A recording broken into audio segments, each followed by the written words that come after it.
sana po ay gawin po natin yung ating trabaho. Maraming salamat po, Mr. Chair. Thank you And very again, Mr. Chairman, we will be inviting those people that I've mentioned in the last hearing. Maraming salamat po. Thank you very much, Honorable Dan Fernandez.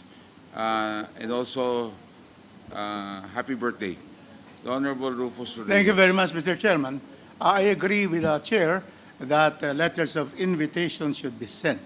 We would just like to request in the principle of due process, because these personalities are also very busy in their corporate affairs, to give them the time. And to me, a 7-day period will be okay. In other words, give time. We give them that invitation immediately, and then give them time because so that they cannot anymore explain that they have prior appointments. So a week's time will be okay. Thank you very much, Mr. Chair. Honorable Rufus Rodriguez. Mr. Chair, may I? The Honorable President De Jesus. Thank you, Mr. Chair. I agree with Congressman Rufus, no? Anyway, meron naman tong second round. So let's invite them. Whatever the available resources as far as NGCP is concerned, we can extract information from them. Siguro, follow up na lang for the next hearing. Definitely, it's going to be a long hearing itong NGCP case. Thank you very much, Mr. Thank you very Chairman. much, Honorable President De Jesus. Mr. Chair, lastly, Yes. I had been advised by the COMSEC that they have no address of those people which we have invited in the last hearing. And they have sent an email on those personalities. Unfortunately, they haven't replied on the email. Most likely, baka mali yung email or they haven't really gotten the message. So can we ask Attorney Malyari where to send this invitation? Attorney Malyari. Mr. Chair, I have here a copy of the GIS 2024, and I can provide this to the COMSEC. The address of Monte Oro Grid Resources Corporation, Alaka, Synergy Grid, and State Grid are here, Your Honor. So they may be able to send mail matters. And also the Pacific 21 and the Taipan 1. They are not here, Your Honor. No, I mean, they are not not in here the, in the GIS that I have. Can you kindly give it to us? Thank you so much, ma'am. Thank you po. So, Mr. Chairman, siguro we can direct our COMSEC to write a letter to those addresses that are written in the GIS. Thank you so much, Mr. Chairman. Para at least sigurado na po tayo na mapapadala po yung mga letters doon sa ating pong mga resource persons. Maraming salamat po. Thank you very much, the Honorable Dan Fernandez. In our last meeting held December 2023, the NGCP, along with other resource agencies, were required to prepare their respective comments about the issues raised to submit relevant information requested by the committee members. A few key points were raised in the last meeting. First, ERC confirmed that there are uncompleted projects that are being charged to consumers. It was also opined that the NGCP experiences delays in completing its projects because it uses most of its funds to pay out dividends to its stockholders. Following this, the Independent Electric Market Operator of the Philippines committed to prepare its organization's simulations on the effects of NGCP's delays. Another point mentioned was that the dispersal of ownership clause in NGCP's grant has not complied with the same, as there has been no public offering as agreed upon, and due to NGCP's structure, foreigners, most especially China, may end up owning more than 40% of the company, with PCD foreign nominees adding to its stake, leading to a national security implication. Concerns were also raised regarding NGCP's installing telecommunication facilities on its sub-transmission facilities, making it imperative to review the franchise grant because of possible missed potentials. The telecommunications installations were not contemplated when the concession agreements were signed. And such, there is a need to discuss the importance of this business. Finally, there were also claims that NGCP committed other violations in the purchase of certain properties. Given the issues raised and alleged violations committee, the committee approved a motion to have a motu proprio review and analysis of NGCP's performance as a franchise grantee. So the floor is now open for questions that any member may have, but maybe if I may be able to throw the first question, I would like to ask NGCP if they have indeed submitted all that they were required to submit last January 7, 2025. Again, good afternoon, Mr. Chair. Mr. Chair, Mr. Chairman, sorry. Before we proceed, can I just ask if our new resource persons have already been sworn in? Okay. Oh, yes. On the request of the Deputy Speaker on the questions he raised, may I ask everyone, all resource persons, to please rise for the oath to be made by the committee secretary. Also all those. Please raise your right hand. Do you swear to tell the truth, the whole truth, and nothing but the truth before this congressional inquiry, so help you God? Thank you. Please take your seats. Thank you. So, again, Attorney Malyari, you have the floor. Have you submitted the documents requested from you? good afternoon, Mr. Chair. Mr. Chair, our submission due to volume are in tranches. We submitted 6 January 2025, one, the list of projects per contractor from 2009 to present, and that in this submission, Mr. Chair, we also submitted write-up comments as regards the following issues, Mr. Chair. One is the telecommunication infrastructure within transmission assets. Second is the expropriation of the SSS property. Next is the status of completion of the 3x100 MVA Iloilo substation to connect more power. Next is the rules on manual load dropping implementation raised again by more power. Then another issue that was tackled in the paper that we submitted is the lack of substation capacity in Pangasinan, allegedly causing delays in the connection of RE power plants. And then we also made a response, Mr. Chair, to the statement, quote, tapos na generation project, wala pa ang transmission, end quote. We also made a response, Mr. Chair, to the statement, kahit hindi bilisan ni NGCP ang implementation ng project, nakaka-recover naman sila ng as-spent capex, end quote. We also submitted the write-up, Mr. Chair, by way of response to the statement, quote, mahal-mahal ng presyo ng kuryente dahil nagbabayad tayo ng mga proyektong hindi pa tapos, end quote. We also submitted, Mr. Chair, the current status of ancillary services, that's AS contracting, and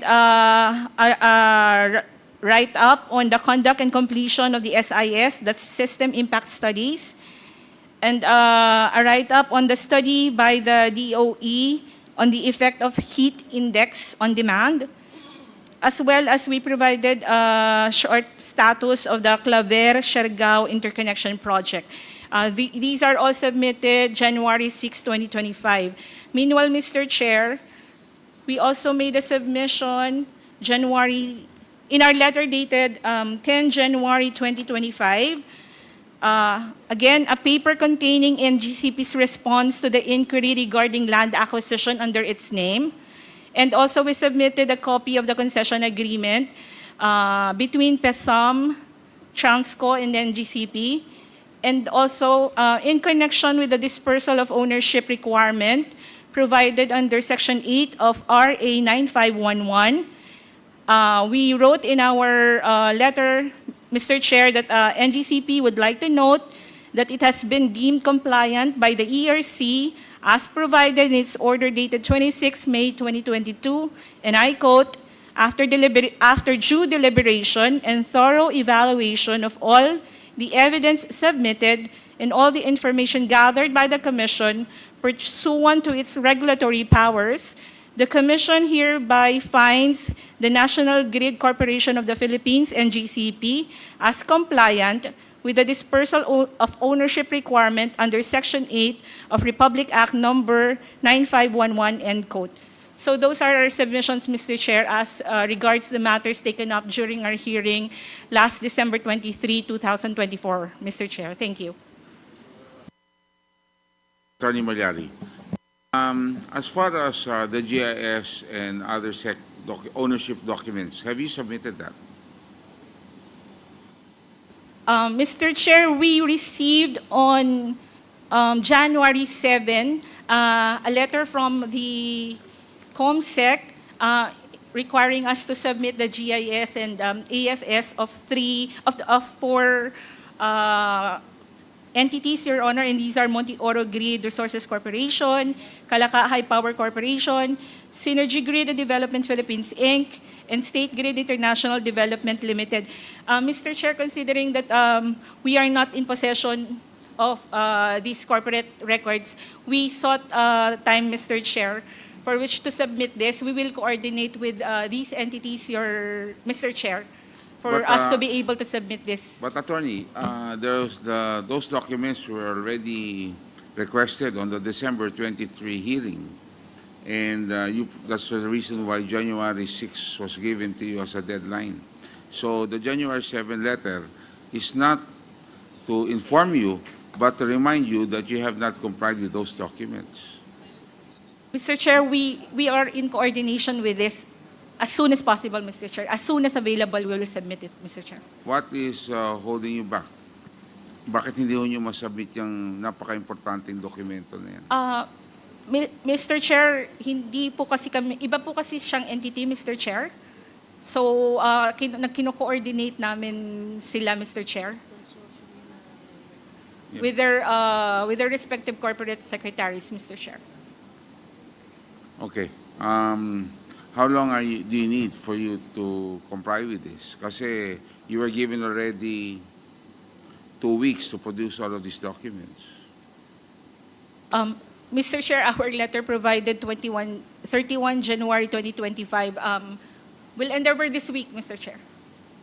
Mr. Chairman, The Honorable Rufus the Rodriguez. best way, the best procedure here is to request the entity itself, because these are separate entities having separate corporate personalities. Since Ms. Malyari is giving us the addresses of these 4 corporations, we should direct these corporations to submit the GIS and others. Because we cannot go to another entity, the NGCP, when there are separate corporate entities. So I would suggest that we direct our committee secretariat to directly request them to file within 3 or 4 days, so that we can complete these documents. So I would suggest that instead of asking a third party to make efforts to get from other separate corporate entities. The Honorable Rufus Rodriguez. These entities mentioned are all incorporators of NGCP. Therefore, it is... It doesn't matter, Mr. Chairman. When there is a corporate entity, it is separate from whoever will be the corporate stockholders of this corporation.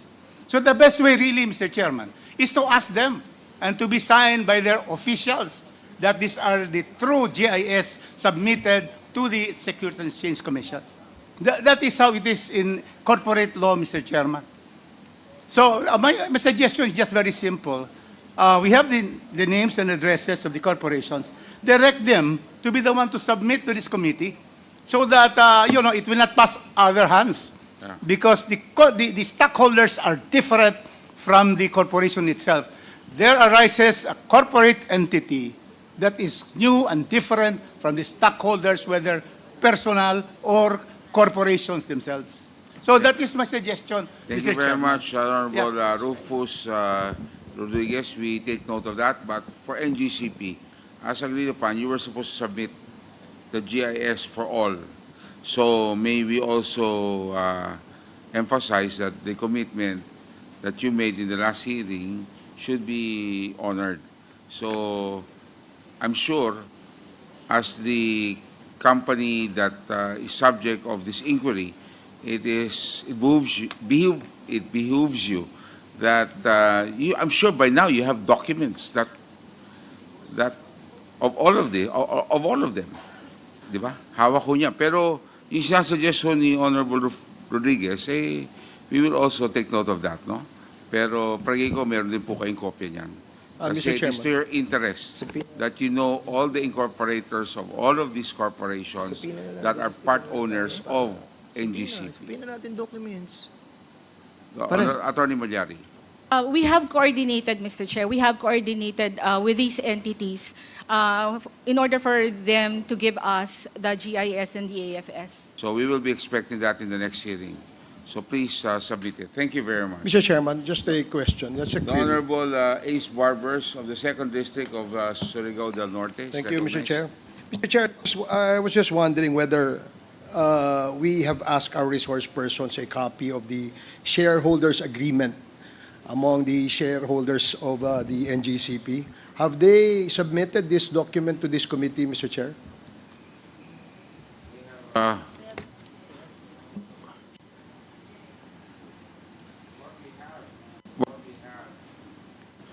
The Honorable Barbers, what we have is the GIS, the General Information Sheet, but the shareholders agreement, we are not in possession of that. The question of the Honorable Barbers is, have you requested for it? So that's also I something. think, Mr. Chair, that based on the transcript of the previous hearings, there was a request for a copy of the shareholders agreement among the shareholders of the NGCP. And if they have not submitted this document to this committee, I believe this is a very important piece of document that can inform this body as to what legislative actions we can take after the committee hearing, Mr. Attorney Chair. Malyari. Thank you, Mr. Chair. Mr. Chair, I would like to make a manifestation insofar as, Mr. Chair, insofar as the shareholders agreement in a proceedings with the Senate Committee on Energy, where there was also a request for a copy of the shareholders agreement. There are several manifestations in that letter, Mr. Chair, as regards the submission thereof. And if I may be allowed to quote a bit. Please. So Proceed. in that letter, Mr. Chair, what NGCP stated is that, quote, NGCP respectfully manifests that the shareholders agreement is the subject of and has been produced as evidence in an ongoing arbitration proceedings administered by the Singapore International Arbitration Center, SIAC, between NGCP as claimant and the Power Sector Assets and Liabilities Management Corporation, PISOM, and the National Transmission Corporation, Transco, as respondents. As evidence in an arbitration proceeding, the shareholders' agreement is protected by confidentiality under Section 23 of Republic Act Number 9285, or the Alternative Dispute Resolution. I'll go on the last paragraph of the letter to the Senate Committee on Energy, Mr. Chair. Should the Senate insist, quote, should the Senate insist on the production of the shareholders agreement relative to matters in which it may potentially legislate, it should issue the corresponding subpoena ducis tecum for the protection of NGCP. Otherwise, NGCP may be held in breach of its confidentiality obligations, end quote, Mr. Chair. So, Mr. Yes, Chair, so, Mr. Chairman, wait, so Attorney Malyari, what date is that? Anong sulat, anong petsa ho niyan? May 24, 2023, Mr. Chair. And since 2023, what is the status of that? Did you submit? Did they submit? Did they give a subpoena?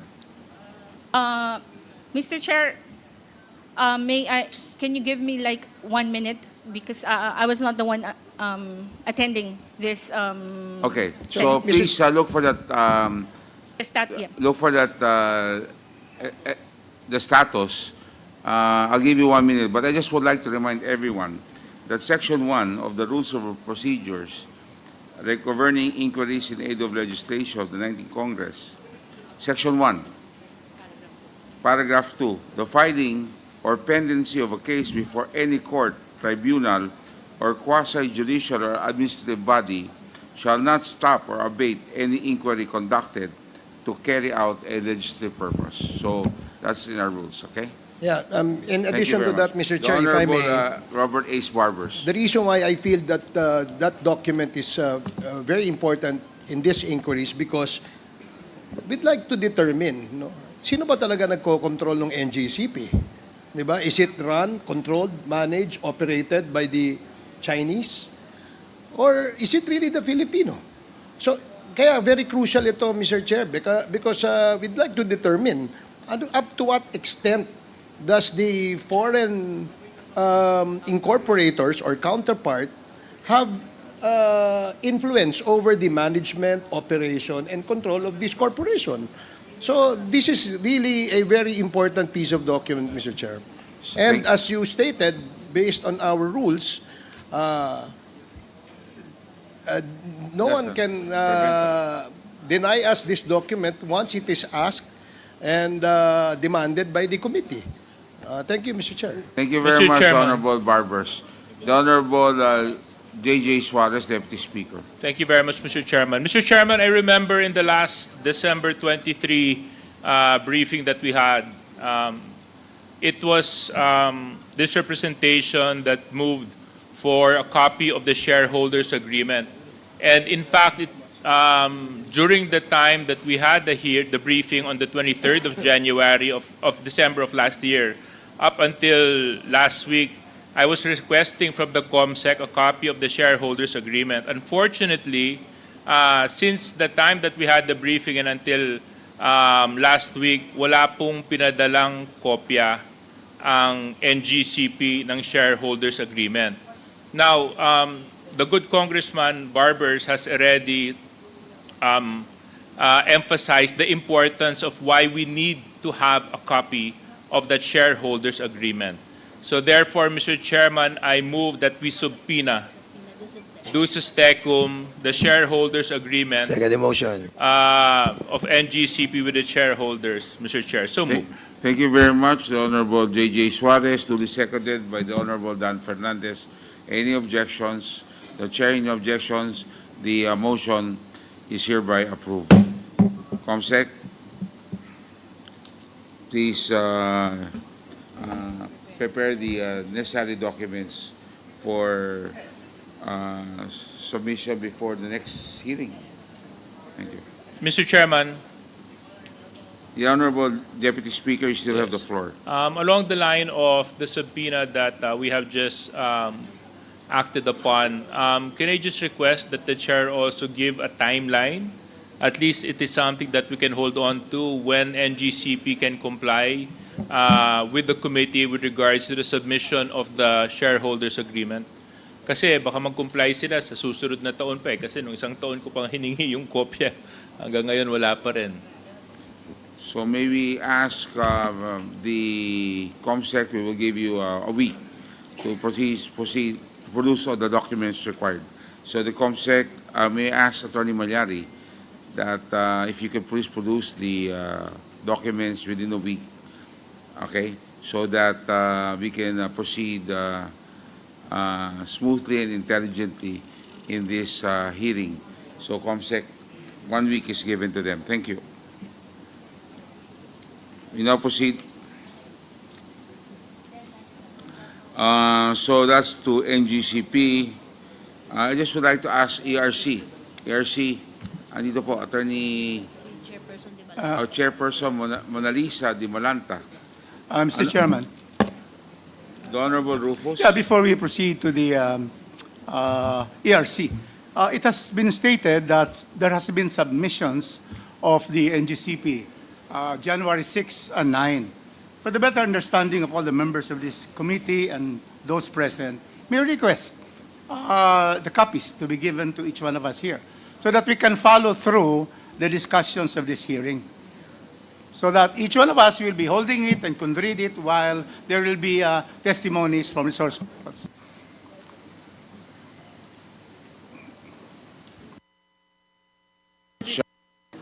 Honorable Rufus Rodriguez, I'm asking them to provide a copy today, a copy, so that some members have been given the copy. And thank you very much for attending the hearing. So a copy now will be given to you. Thank you very much. Thank you very much, Honorable Mr. Chairman. Rufus Rodriguez. So for ERC, ano po masasabi po natin tungkol sa mga dokumentong sinabit po ng NGCP? Meron po ba kayong masasabi tungkol dito? Mr. Chair, good afternoon. We were not furnished copies of the documents, Mr. Chair, that were submitted by NGCP.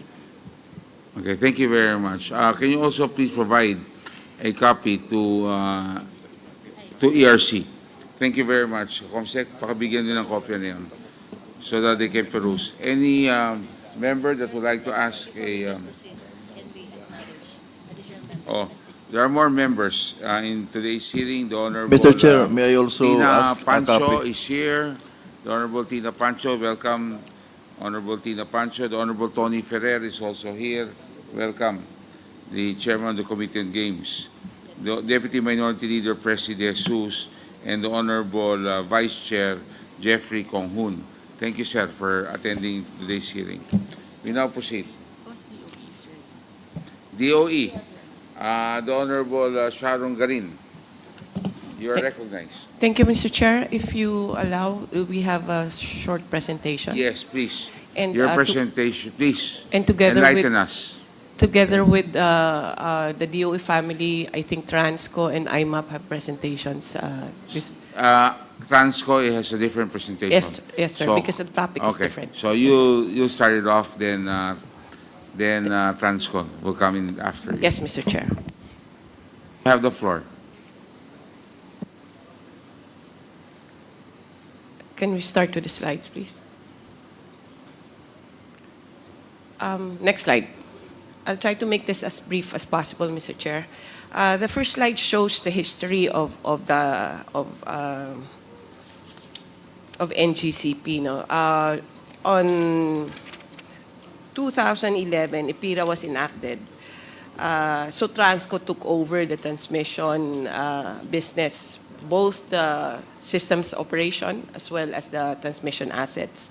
Now, when you go to 2007, that is when NGCP, they had the bidding for these functions, Mr. Chair. And at that time, it was 40%, on December 2007, 40% State Grid Corporation of China, 60% Monte Oro Grid Resources Corporation, and Calaca High Power Corporation. The offer back then was $3.95 billion, Mr. Chair. Now, moving forward, NGCP registered in 2008, and then in 2008 February, PISAM, Transco, and NGCP entered into a concession agreement. Ito yung unang agreement, Mr. Chair. Then, in the concession agreement, this is 25 years that you can extend another 25 years. So yung unang 25 will expire on 2034.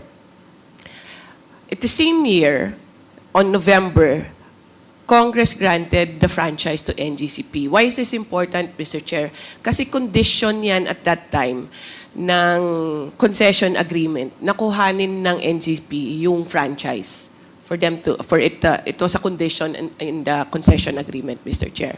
So NGCP was granted the franchise in 2008, and then and now we have NGCP both as a transmission network service provider and a system operator. Next slide, please. Next slide. So you're talking about three items here. There's IPIRA, there's franchise, and then there's the concession agreement. Sa IPIRA kasi it covers, at that time it was just Transco. No? So under this and under the IPIRA, so ang system operator of the nationwide electrical transmission and subtransmission system. It had the functions of two. I'll just go through the more important: ensure and maintain the reliability, adequacy, security, stability, and integrity of the nationwide electric grid, and the ancillary services, Mr. Chair. Now, if you go to the franchise, other than these responsibilities, it also reflected na dalawa rin yung function: system operations and the transmission assets. I'll explain later what's the difference between the two, Mr. Chair. So it has to construct, install, finance, improve, expand, rehabilitate, and repair the nationwide transmission system and the grid. Naka-include din dito, Mr. Chair, siya yung susulat or mag-prepare ng transmission development plan. This plan, ito yung plan na year 1, about 2024, what are we going to complete? 2025, anong grid ang dapat ma-construct? Because it is being synchronized with the other plans that the energy family has, which is transmission, distribution, generation, and other plans that we have, which is under the Philippine Energy Plan. So, ang essential lang dito sa franchise, for the members to remember, no? There is a provision that says it is both the system operator and the transmission assets. Second, ang franchise tax nito is 3% in lieu of all taxes, which means you don't pay corporate income tax, value-added tax, or even local taxes like real property tax, sales tax, kung anumang ibang taxes, basta 3% franchise tax lang, Mr. Chair. Now, the other one is that that yung regulatory sa franchise, it's more focused on ERC as a regulatory, although DOE has a general regulatory or policy-making function, but in the franchise, emphasize lang po yung ERC functions. Now, so in the next slide explains the concession agreement. Ang concession agreement kasi, it depends on the granting of the franchise. What's essential in the concession agreement is that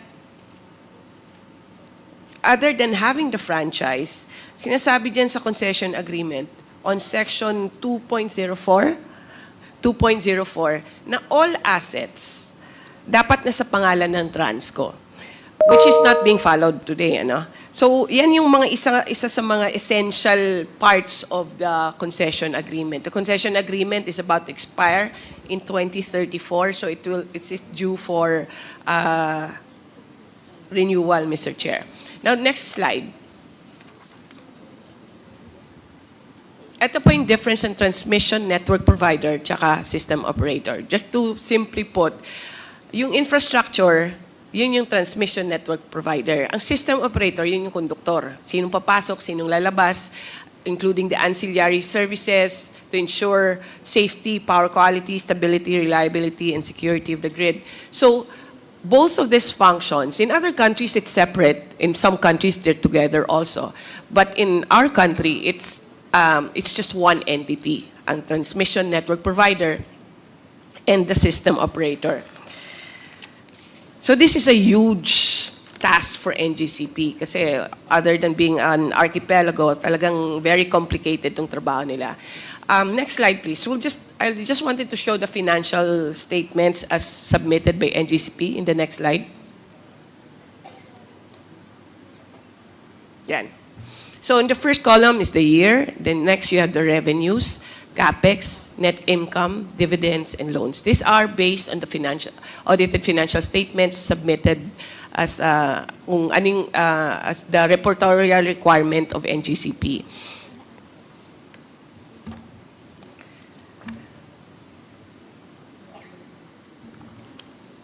Mr. Chair, the total revenue is 663 billion in the past 14 years. The average annual net income is 22.52 billion, and the average annual dividends is 16.86 billion. while the total net income is 315 billion and the total dividends is 236 billion. NGCP's total capex is 237.8 billion and the total loan is 237.6 billion. Based on the Transco's 2023 annual report, the total transmission asset is 544 billion. Compared to the above, to the said figures sa table, the total revenue of NGCP in the last 14 years, 663 billion, has exceeded the valuation of the total transmission asset of Transco at 544 billion.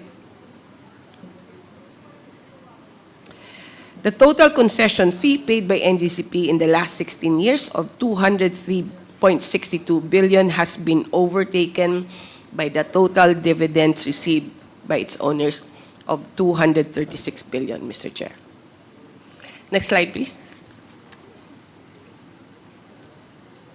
Now, these are the delayed projects, Mr. Chair.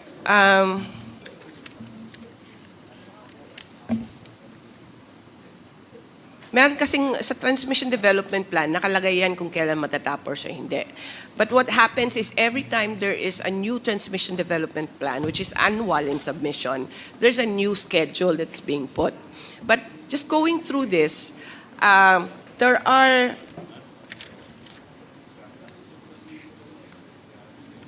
currently 224 ang nasa record po namin at sa record ng Transco. Out of the completed projects, which is 109 projects, 12 lang po ang natapos within schedule. 97 ang delayed na project. Out of the ongoing projects today, which are 55 projects, 9 lang ang within schedule, 46 ang delayed. And then on the pre-construction stage, we have about 60 projects, Mr. Chair. We go to the next slide, please.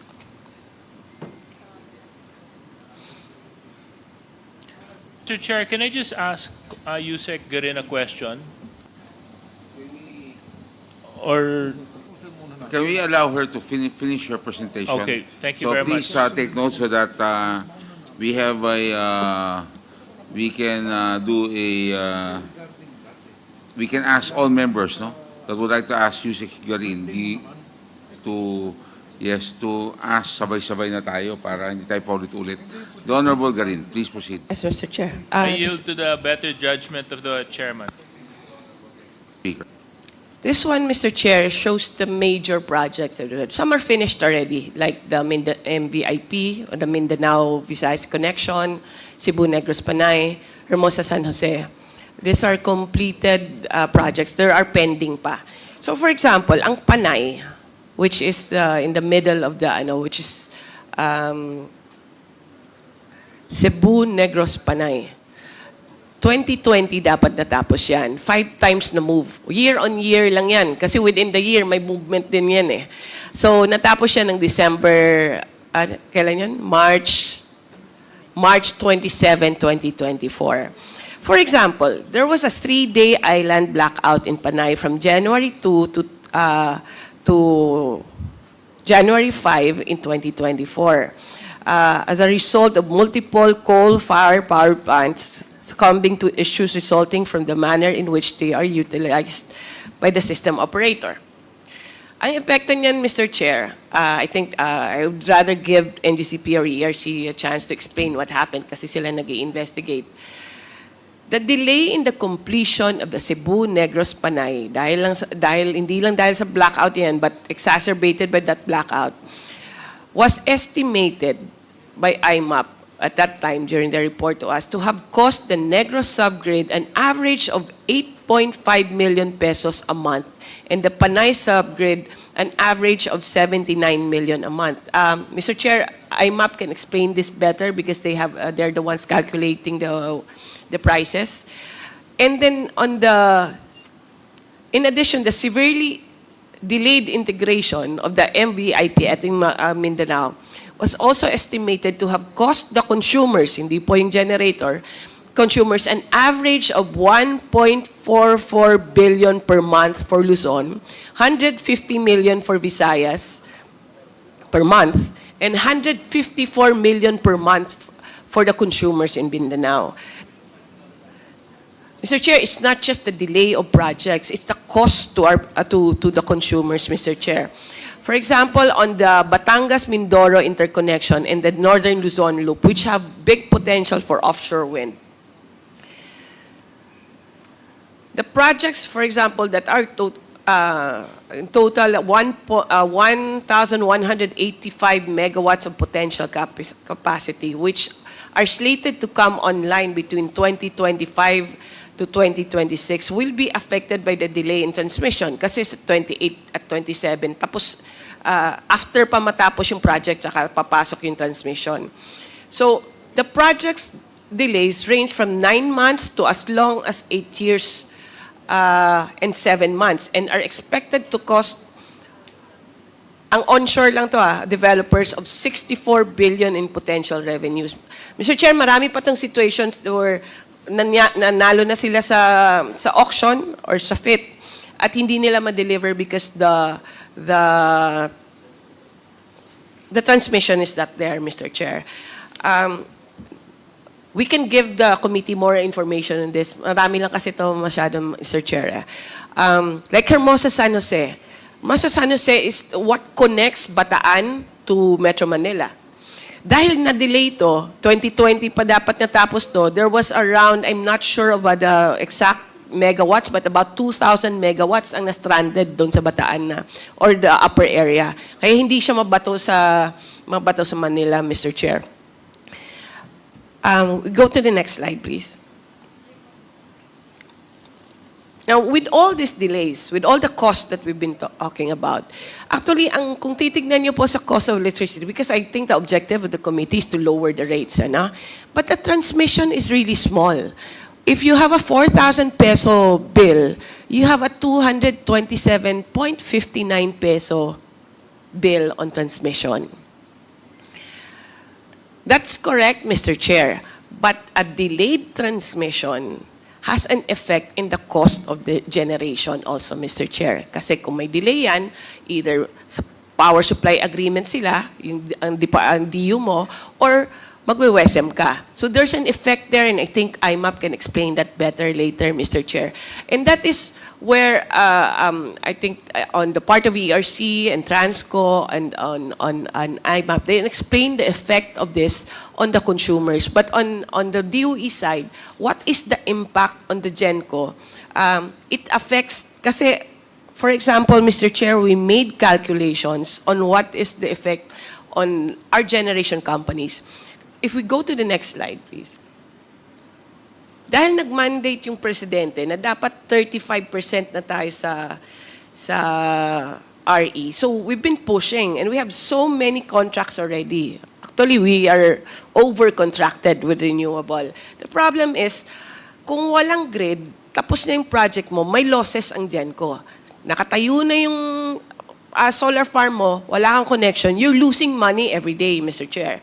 So, Mr. Chair, for example, we've made calculations on the cost of on the GenCos. For wind power, there will be 11 projects affected. Potential capacity would have been 3,285 megawatts. Ang onshore po, Mr. Chair, ang expected loss ng onshore wind would be 68,272,413,362 pesos. How do we calculate that? Kung kailan dapat siya maging online, binibilang siya per day nila and per month nila kung ano sanang potential nila kung nabenta na sana nila yan. Offshore, Mr. Chair. On offshore, there will be at least three projects affected, 2,100 megawatts. That's 251,465,000,000 and 760,000 pesos. On solar, 10 projects affected. It's 4,563,282 and 095 pesos. A total of not less than 324 billion, costing our generation companies, Mr. Chair. That's the impact on the Department of Energy, Mr. Chair. Kasi we plan this, we plan to reach our targets, but if one of the players in this chain, no, si Genco, si Transmission, pati si DU, pag may nagkamali or one of them is not performing properly, then the whole system is affected. And this is the effect on the generation companies, Mr. Chair. With that, Mr. Chair, if you want, we can proceed with the other agencies or ask the question, Mr. Chair. Thank you very much. Mr. Chair. We'll have the now Yeah. to the agency while it still stays fresh in the minds of our members in the Honorable the Honorable Deputy. Okay muna, Vice Chair. Sandali lang ako. I'll just be The brief. Vice Chair, Mr. Chair. then the Honorable J.J. Suarez, then the Honorable Rufus, then the Honorable Dan Fernandez. Thank you. First of all, Mr. Chair, it was a very comprehensive presentation. I commend Yusek Garin. For a layman, maintindihan mo talaga yung presentation niya. So we would like to have a copy of the presentation. Can we go back to the first slide, please? Yung first slide na presentation.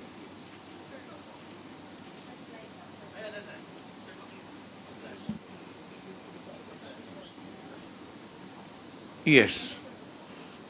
It states there that the bid was done in December of 2007, correct? Yes, Mr. Chair. However, NGCP was only registered with the SEC on February 2008. So, I'm just asking, did the government, hindi ba ni-require ng government that the bidder should be registered with SEC? Parang mali yata. For what I know, all bidding of government contracts or whatever, you must be SEC registered before be a participant of any bidding by the government. But in this case, mukhang baliktad.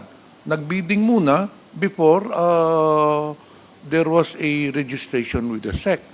So, yan ang question ko. Why, paano nangyari ito? All biddings, every entity that participates in any government bidding should be SEC registered or DTI registered for that matter. So that is one of the questions that must be answered, I think, by this committee. Now, another question would be, which is more important, the concession agreement or the franchise? Which comes first? So, Mr. Chair, I think we'll have to really dig deeper and see what happened during the bidding. Thank you, Mr. Chair. Mr. Chair. Actually, the Secretary. parties to this agreement are Transco, NGCP, and PISAM. And PISAM is here because they can explain better. But just before if PISAM wants to answer, Mr. Chair, it was a consortium at that time. So hindi pa siya nare-register. Nanalo lang sa bidding as a consortium. And then they were required para makakuha sila ng concession agreement.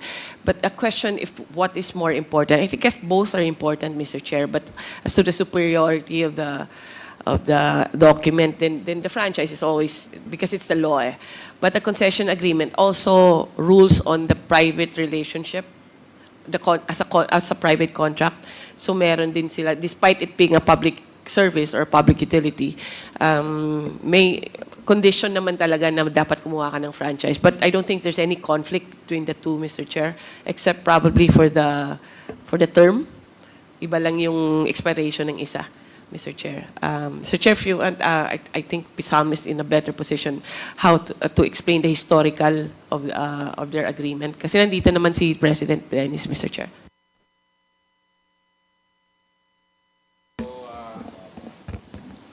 Thank you very much, Honorable Vice Chair Pimentel, the Honorable Deputy Speaker J.J. Suarez.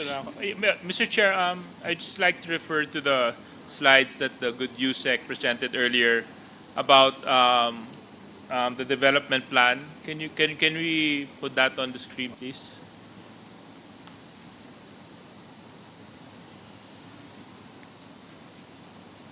kanina iniisa-isa niyo po, Yusek, di ba, yung mga itinatay yung mga projects. Pwede po ba natin balikan yon?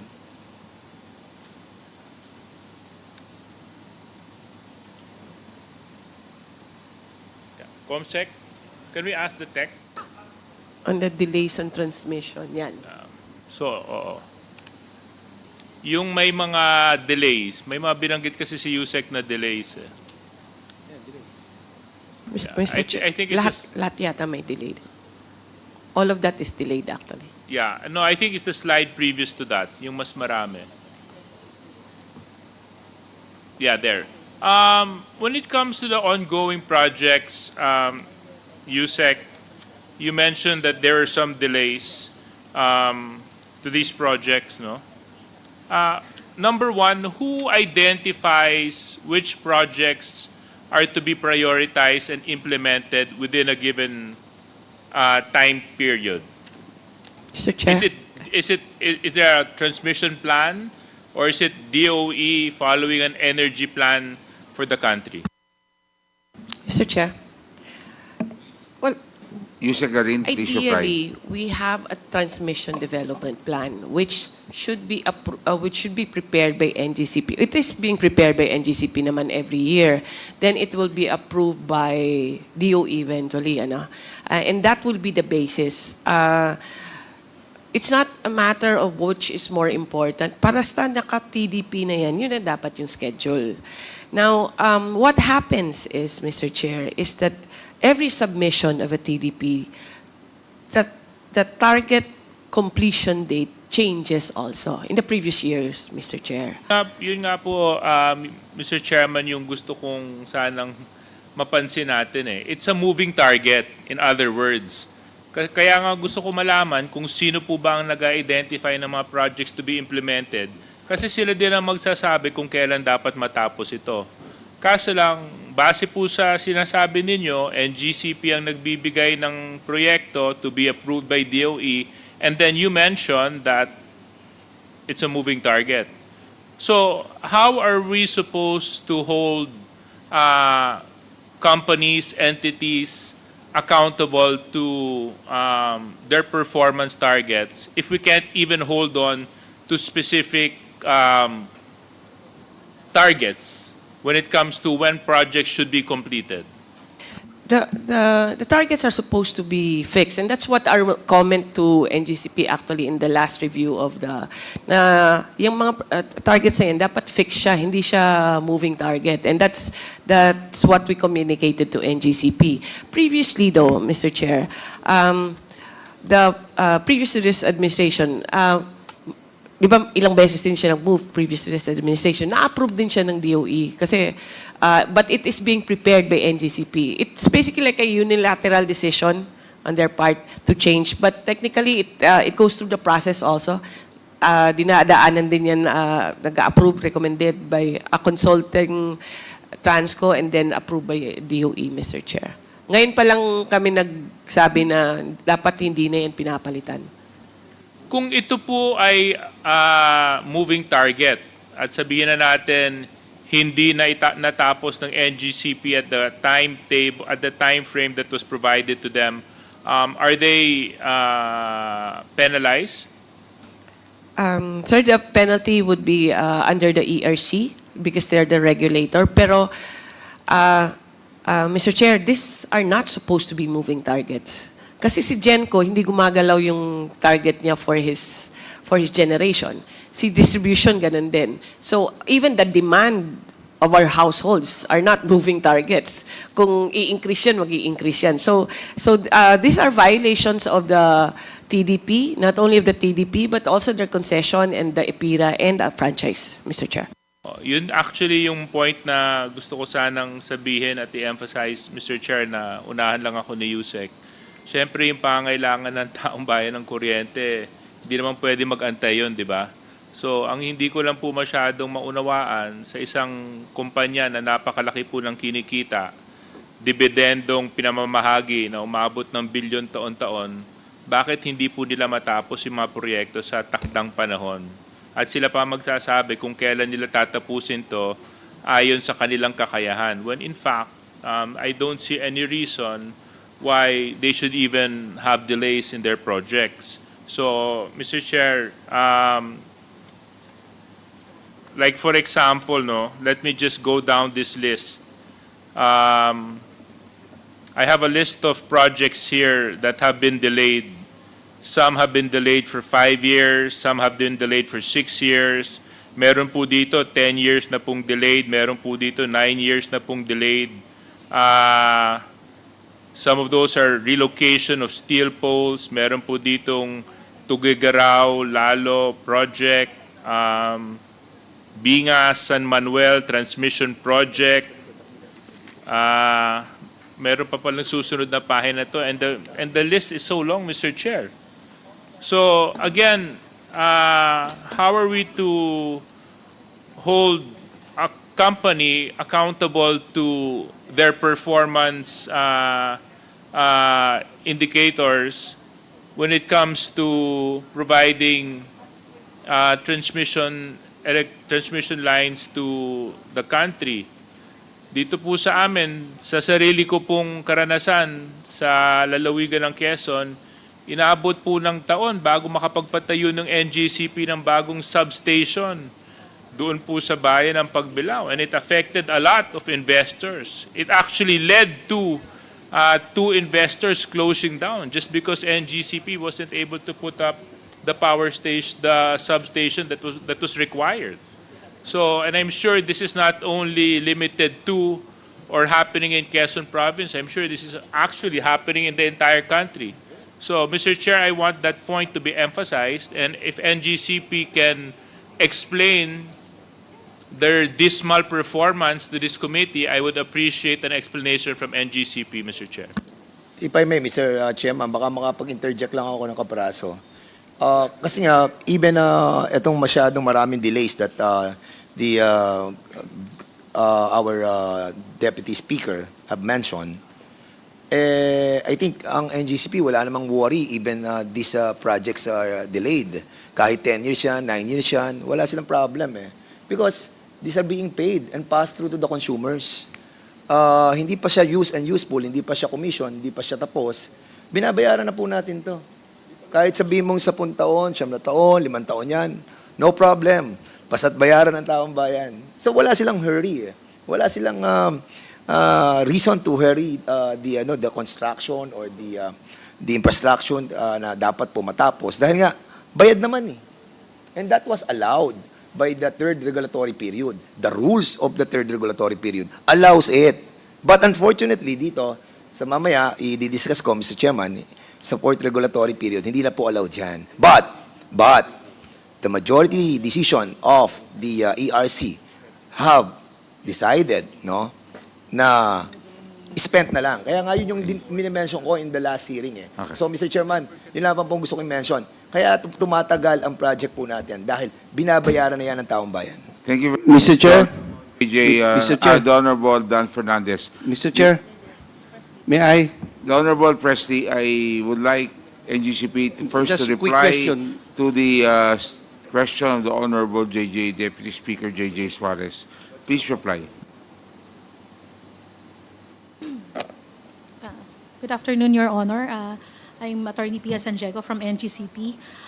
We'd just like to seek the committee's permission that we be given copies of the lease of these projects, and we will be able to submit a detailed explanation or the reasons for the completion dates and the reasons for the moving as the transfer or the change of the new completion dates. Sandali na po. And Kayo po nag-submit ng dokumento sa amin. Hindi ko kami magsasubmit sa inyo. yes, Your Honor, but the names of the projects we could be clarified from the presentation of Yusek Garin, or if we may, we will submit the list of projects and the completion dates as well as the reasons for the change of the moving targets. Mr. Chairman, we have already received. That was requested last hearing. Actually, Mr. Chair, if I can refresh the committee's memory, this was the discussion we had on the 23rd of December last year. This is precisely the reason why I also requested that a copy of all the contractors employed by NGCP be submitted to us because we already discussed the project delays. So, inuulit lang po natin yung discussion natin, Mr. Chair. Kaya ngayon, I don't understand why NGCP is requesting for a copy of the projects that are delayed when in fact we already had a discussion and they have a list of this from the 23rd December hearing that we had, Mr. Chair. And just to for NGCP, di ba nag-submit na kayo ng kami bigyan ng kopya kung ano binigay niyo sa ERC? Ganun na lang po para mabilis tayo. Yes, Your Honor, we'll submit whatever the report we have submitted to the ERC as to the update or the status of this Ayun, mas projects. mabilis yun. Kasi hindi mo pwede kami magbibigay ng dokumento. Kami ho nag-i-inquire. Yes, Your Honor. This is, di ba? So, ERC, do you have a copy of the... Can you provide this committee Yes, a Mr. copy of the list of delayed projects submitted to you by NGCP? Mr. Chair, yes, we actually submitted also to the committee the list of the 37 delayed projects that we investigated, that was subject of the investigation, and for which there were, I think, 35 or 34, for which we have penalized NGCP for the delay. How much So, was the penalty, ma'am? 15 million lang po. Only? 15 point. For what? For each per project or No, for all that's the 34? total already, Mr. Chair. So that's only like 500,000 per project. Opo. Kasi po may schedule of penalties po kami na sinusunod. For first violation, for second, and then for third, 500,000. So cumulative penalty was 15.8. So don't you think that 500,000 or 15 million for 34 projects is too small? Yes, we agree, Mr. Chair. That's So what do why, you plan to do about that? No, we're already revising our schedule of fines and penalties, Mr. Chair. Plus, we're seeking amendment also of EPIRA to allow us to impose higher penalties. So please, I think that's something that has to be addressed during your term, Apo. Chair Mona Lisa. Yes, Mr. Chair. Para naman magkaroon po ng ngipin, no, yung penalty nyo. Kasi kung 500,000 lang, mas mabuti mag-penalty na lang ako kaysa, di ba? Kasi ikompleto ko yung proyekto. In the meantime, as stated by DOE, tumataas ang kuryente. Thank you. Yes, Mr. Mr. Chair, Yes. The Honorable... just a quick wait. follow-up to DS. Is it my turn, Mr. Chairman? Yes, wait. The Honorable J.J. Suarez, are you done? Mr. Chair, that was just an interjection. I think we do have a flow of interpolators. I'll just wait for my turn. Thank you very much, Mr. Chair. Mr. Chair, I even raised my Well, hand, Mr. Chair. Well, no, the Honorable Presley De Jesus, before you came in, the Honorable Rufus, there's a list that I will have to follow. So, with all due respect, after the Honorable Rufus will be the Honorable Presley, then the Honorable Jinky. Ma'am. So now we proceed, Honorable Rufus Rodriguez. Thank you, Mr. Chairman. Could we have the slide on the delayed projects, especially Visayas and Mindanao? Can we have the slide here?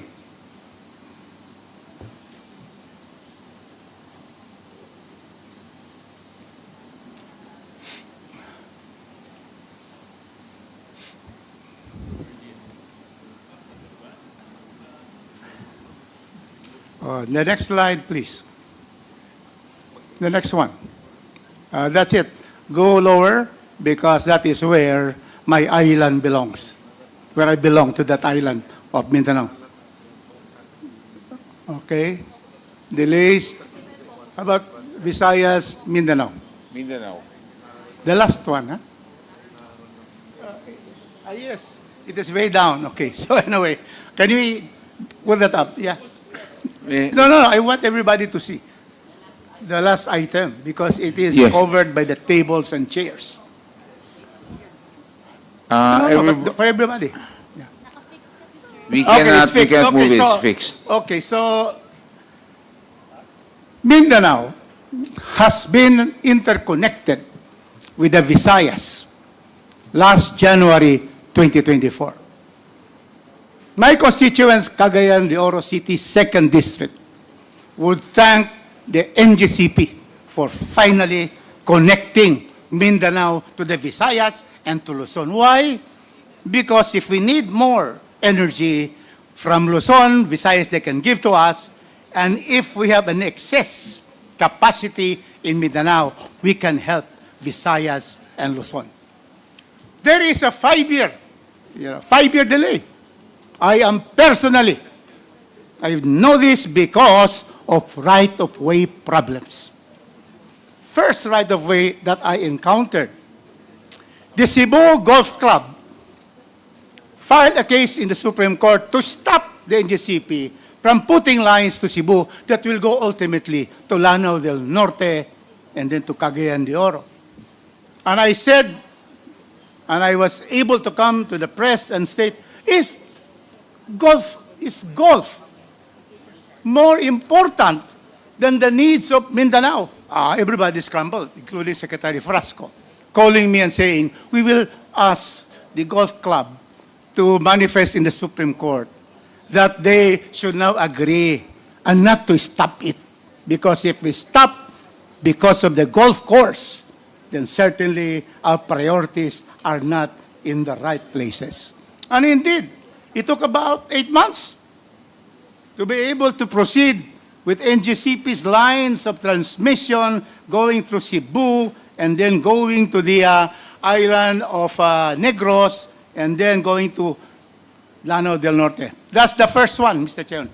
You know why I know this? Because I am one of the foremost proponents for the interconnection of Mindanao to the rest of the grid. Visayas already has interconnection with Luzon. But why Mindanao is not yet in?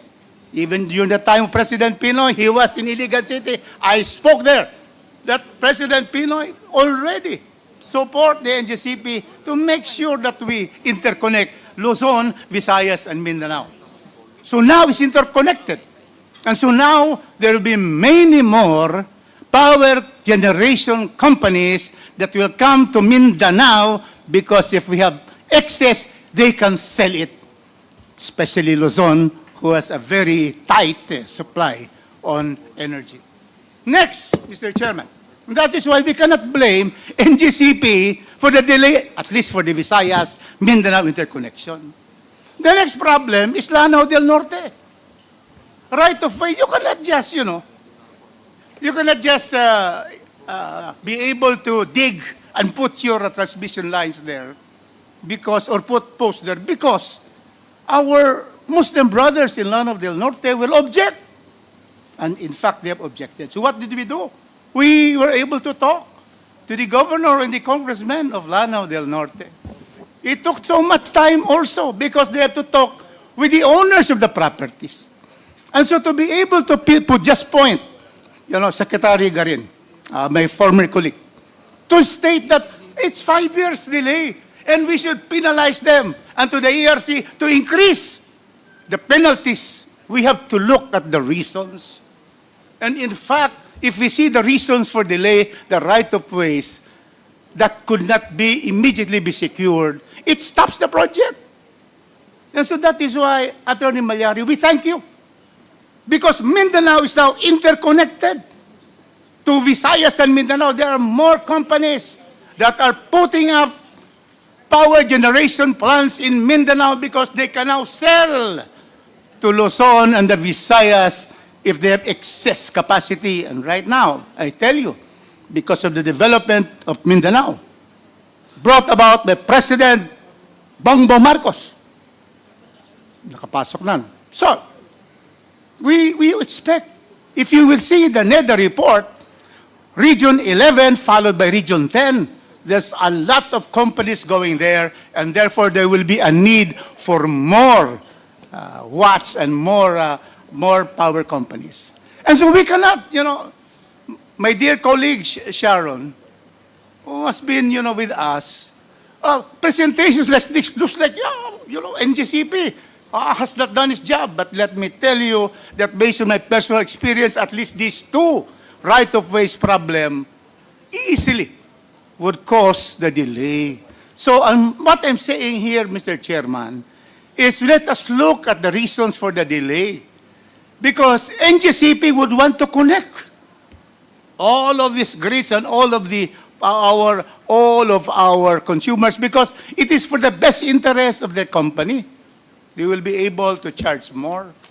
And so those are my experiences, and that's why I am here to state that NGCP, as far as Mindanao is concerned, has interconnected us, and we are now doing well in terms of our electricity provisions, our electricity supply, and we are assured that the thing that happened in 1997, 98 will not happen again to Mindanao. And therefore, this is one way that we are saying that there is a reason why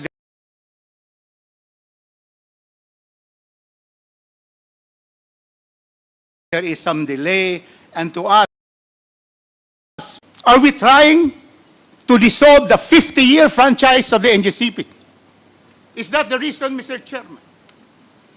The BIR, in the hearing of the Ways and Means, clearly stated, NGCP has paid all the tax liabilities of the company by Mr. Romeo Lumagi, that BIR chief.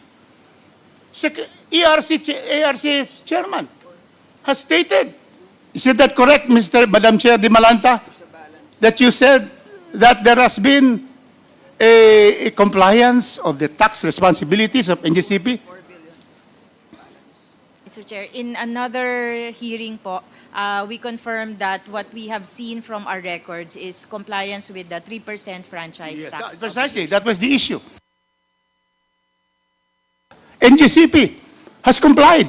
BIR has complied. Now, why are we here? Why are we going to, try to make it, make the NGCP look bad? Let us hear them, Mr. Chairman. And that is why, Mr. Chairman, you already have the list. And those are the issues. I counted a dozen issues. What you asked them were to submit papers, but let them answer. The ones that you mentioned in the early part of this hearing, the issue of the Chinese controlling NGCP. What is their answer? I'd like to have that. The share agreement. What is the share agreement clear? That really there is an agreement that the Chinese will control, because I'm always against the Chinese, especially in the West Philippine Sea, and we don't want them to control the NGCP and transmission in this country. So I would suggest, Mr. Chairman, that the position paper on these issues, you have listed a dozen issues. Let them answer directly. Submission of documents is okay. But then these are specific issues, and I appreciate the committee in the December 23 hearing that we have identified these issues, and let them submit a position paper to all of us so that we can see, because if there is a violation of that, I'll be the first one to move and file a bill to cancel the NGCP.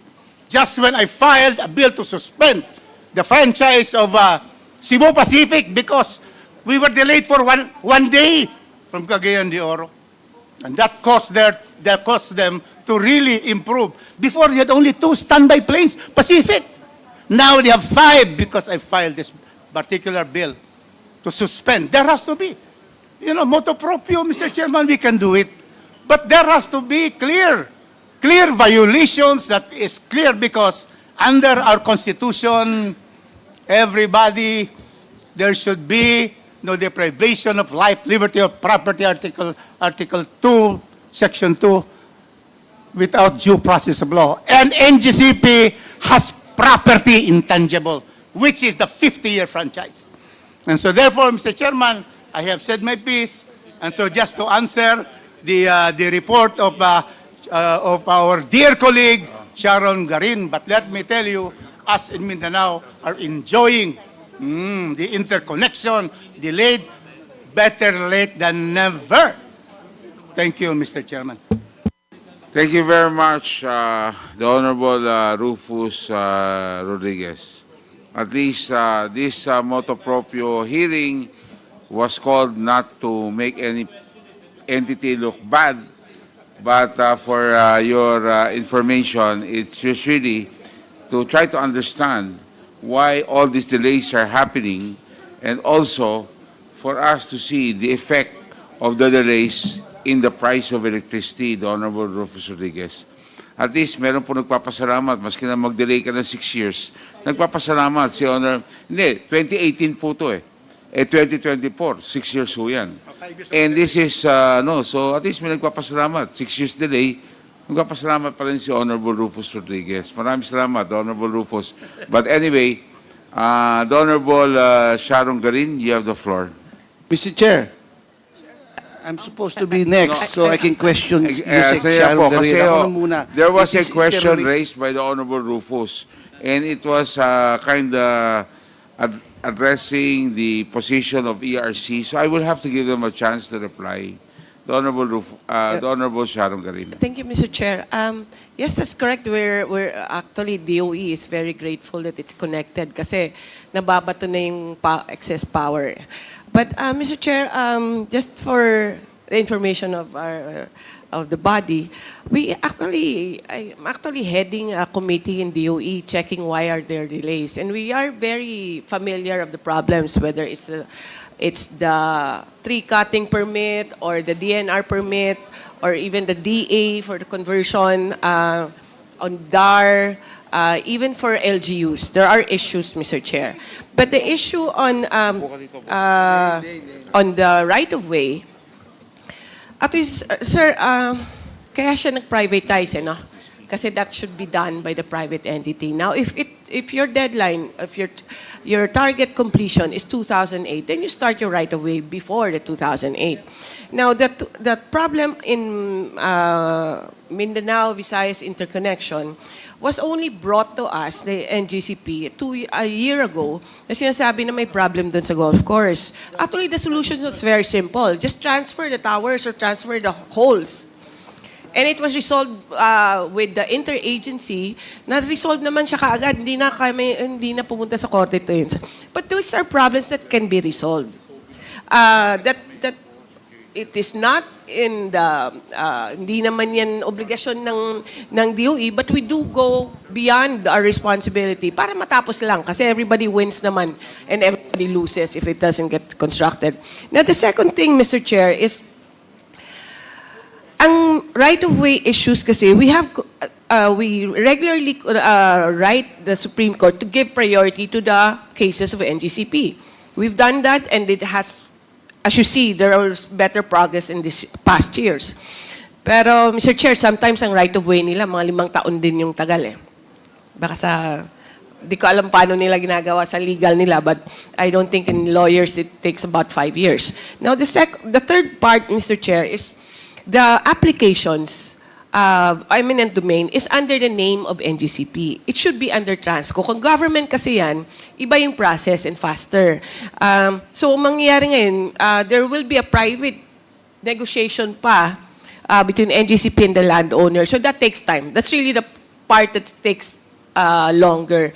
And then the legal process, mas madali na sana yun kasi we can assist. We can certify that this is a project of national significance, and then it will be a faster process. So there are nuances in the franchise and in the concession agreement that can improve. But also there are provisions that are already there that kung sundin lang ng NGCP, siguro mas mabilis yung right-of-way process natin. But yes, again, we are quite thankful for NGCP for finishing it, kahit delayed man siya, basta natapos lang. Although it had a major impact on the... Mr. Chair. Very much, the Honorable. Mr. Chair. The Chair recognizes the Senior Deputy Speaker, the Honorable Don Gonzales Jr. of the 3rd District of Pampanga. Welcome, sir. Thank you, Chairman. And from the 2nd District of Antipolo City, the Honorable Romy Acop. Welcome. And of course, si Ramon Rodriguez Gutierrez of One Rider. Welcome, Rog. We now proceed to the next speaker, the Honorable Presley. Mr. Chair, the Honorable yes, just, Senior The Thank Honorable you, Stella Kimbo. The Honorable, meron nga palang interjection na Just, si the Honorable Kimbo. Interjection. Yes. With respect to the 3% franchise tax, I heard Chair De Malanta say that compliant naman po ang NGCP. However, based on our hearing last week, na nandun po kasi ako, at narinig ko po si Chair De Malanta mismo ang nagsabi na meron pong problema mula 2011 hanggang 2021. Hanggang 2022. Kasi po, maliwanag naman po sa batas na yun lang naman po ang katangi-tanging buwis na binabayad po ng NGCP. So yun po, franchise tax in lieu of all other taxes. Ibig sabihin po, hindi na po kailangan magbayad ng income tax, etc. ang NGCP.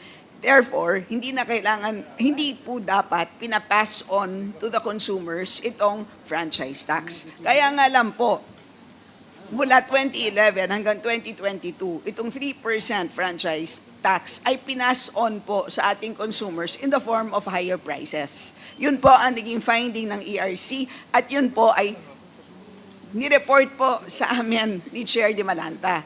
Kaya po, tinanong po namin sa kanya, in which case, hindi ba dapat may, in effect, kumbaga po, may utang ang NGCP sa kanyang customers in effect. Or this is something that we can actually debate and discuss. And tinanong namin kung magkano po ang kabuang amount na yan. Ang sabi po ni Chair De Malanta, if my memory serves me right, is 204 billion. Or sinabi ni Chair Joey, how much is that? Mr. Chair? Yes. With your permission, for the franchise tax, based on our calculations alone, Please Mr. speak Chair, closer to the microphone, Chair. on franchise tax, based on the information only that we have, because we also recommended that BIR weigh in also on the issue because they have the primary documents. It's 21 billion from 2016 to 2022. The 204, ma'am, is on the reset po yun. So just on franchise tax, 24. 21, sorry. 21 billion. So from 2016, 2016. from 2011 We to don't have 2015. the information, Mr. Chair. That's why we recommended that BIR. So it's at also- least 21 billion pesos. So, yun lang po, Mr. Chair. So, in short, they're not compliant. Exactly, Mr. Chair. That's your point. They're Yes, not Mr. Chair. compliant. And they still owe government. Or they were not compliant from 2011 up to 2022 with respect to the not passing of the 3% franchise tax to the consumers. Thank you very much, the Honorable Stella Kimbo, the Senior Vice Chair of the Committee on Appropriations. So now, the Honorable Presley De Jesus. Thank you, Sir, Mr. point of order, Mr. Chairman. The Honorable Dan Fernandez. Do we have a list of those who will interpellate? Para atang 2 oras na po akong nakaupo Ayaw nga dito, pala. hindi pa po ako natatawag. And I'm I'm number so 3 sorry. in the list, The Mr. Honorable Chairman. Presley, I'm sorry. Hindi, pero kung maikli lang po yan, it's okay. Mr. Chair, I have only quick question to Yusek So, Sharon. may sila naman yung sa'yo, no? May So, the sila. Honorable Dan Fernandez will yield to you. The Honorable Presley De Jesus. Thank you. Thank you, Governor Dan. Thank you. Again, Mr. Chair, maraming salamat sa inyo. No? I would like to ask Yusek Garin, no? with the good presentation kanina, you mentioned that there's couple of delays, no? Marami, di ba? So, yung mga delays ba yun, ano yun? Is it caused by the NGCP alone for not acting on time o maraming, remember, karamihan dyan, right of ways. We know that, Mr. Chair, right of way yan. Ang tanong ko, ilan ba dyan yung na sa korte na ngayon, kaya hindi nagpo-proceed yung mga ganyang projects? Meron bang ganon? Mr. Chair, in the major projects, parang tapos na yata yung if there's a TRO or anything, no? Pero sa right of way, meron pa. Also, there are cases that have pending ERC approval also. So it's a combination of everything, Mr. Chair. Like yung sa Panay, there's an issue with the owner and also an issue with DNR. Kaya iba-iba yung reason, Mr. Chair. But the major ones, parang wala namang court case na na-present because ayaw ng owner, Mr. Chair. So, in short, Mr. Chair, Yusek, no? Hindi lang ito solely fault ng NGCP. Just to make it clear. Kasi sabi mo, may court, may pending sa court, at the same time, is under the review of ERC. So it's a culmination of all, it's a combination na lahat. So kasi, ang masama rito, I'm not trying to defend NGCP, no? We're trying to level the playing field. Kasi ang dating, laro marami nanonood sa atin, kasalanan ng NGCP kung bakit maraming delays. But straight from the horse's mouth, sabi mo, may problema ERC, may pending, at may mga court pang pending din sa korte. Am I right? Mr. Chair, those are the reasons bakit nadidelay ang NGCP. But those are also their responsibilities to procure, Mr. Chair, based on their concession agreement and then franchise. Responsibility niyan as a transmission network provider and as a system operator. Historically, if you know that it's 2 years to get a right of way, then you apply it way back before the start of construction. So that is a matter of project planning, Mr. Chair. I don't know if how NGCP does that, but just to explain, Mr. Chair, once we focus on a project with NGCP and we go check what are the problems, it gets resolved naman, Mr. Chair. But we cannot handle all the problems naman. We just focus on the major. Halimbawa, Mindanao, Batangas, Mindoro interconnection. We had an audience with the governor and then introduced NGCP and DOE because they never got the appointment with the DNR or the LGU. So we facilitated kaya, ibig sabihin, these are not problems that are impossible to resolve. Kaya naman. Yeah. Nadidelay lang talaga sila. Would you also agree, pag nagbago ang gobyerno, for example, the former secretary ng DOE, meron siyang gustong transmission development plan that was presented by NGCP. Now, papasok Secretary Tilla na nababago yung kanilang plan. Is there a chance na nangyari yon?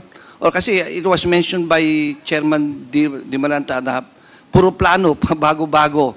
So, wala bang continuity ito? Na kung ano yung pisang, since lahat naman tayo, this is very important, no? Everyone needs the transmission line in order for our generation na magamit lang yung transmission line. But the problem is, at the end of the day, ang mga consumers ang talo dito. You even mentioned that. So, we conduct this hearing.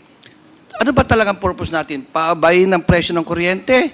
Or we just blame one element of the energy family? Remember, NGCP is one of the elements lang yan. Nandyan transmission, generation, distribution, even the IMAP, nandyan lahat. Kompleto tayo. So, pag ito lang gusto natin pababayin ng presyo ng kuryente, ay kailangan lahat dito ma-involve, no? Right now, we have a motto proprio with regard to NGCP. I agree with Kong Rufus. Ano ba talagang purpose natin dito? No? Just the franchise ba? Paano natin tulungan? Remember, we're here in age of legislation. I think it's high time to review the IPIRA law. No? Kasi ang IPIRA law is the problem. No? Do you agree with me, Yusek? Kasi nandun lahat. You just follow the IPIRA law. Mr. Chair, with all due respect, the IPIRA is actually being reviewed and there is a first phase of revisions. Yes, being two reviewed actually, because PISAM and Kong ERC. Dagok and I are part of the Yes, Mr. revision Chair. of IPIRA law. Kasama kayo ni Chairman. So, kailangan natin ayusin to. Yes, No? sir. My point is, in age of legislation, kailangan makapagpasa tayo ng batas. So, any suggestion that this committee will recommend sa Kongreso na mapagpasa kami ng batas kung paano mapabilis yung paggawa ng transmission lang. Yun lang, Mr. Chair. Mr. Chair, we were called here for the franchise itself, Mr. Chair. So the decision whether there will be another law or there will be a review of the franchise, hindi na po ako congressman, I leave it to your wisdom. Mr. Chair, anytime Mr. you appear Chair. in committee hearing, in aid of legislation lagi to. Mr. Chairman. It Mr. doesn't Chair. matter. So kailangan natin magpasa Mr. na Chair. talagang batas na talagang nararapat dito. So Mr. we cannot Chair. name blame. Mr. Chair, can we follow our rules and proceed with the list of interpellators with due Yeah. courtesy to our good and very honorable colleague Honorable President De Jesus. Meron kasing mga nakalista, Mr. Chair, and Yes, we can interject if it is related to the direct question.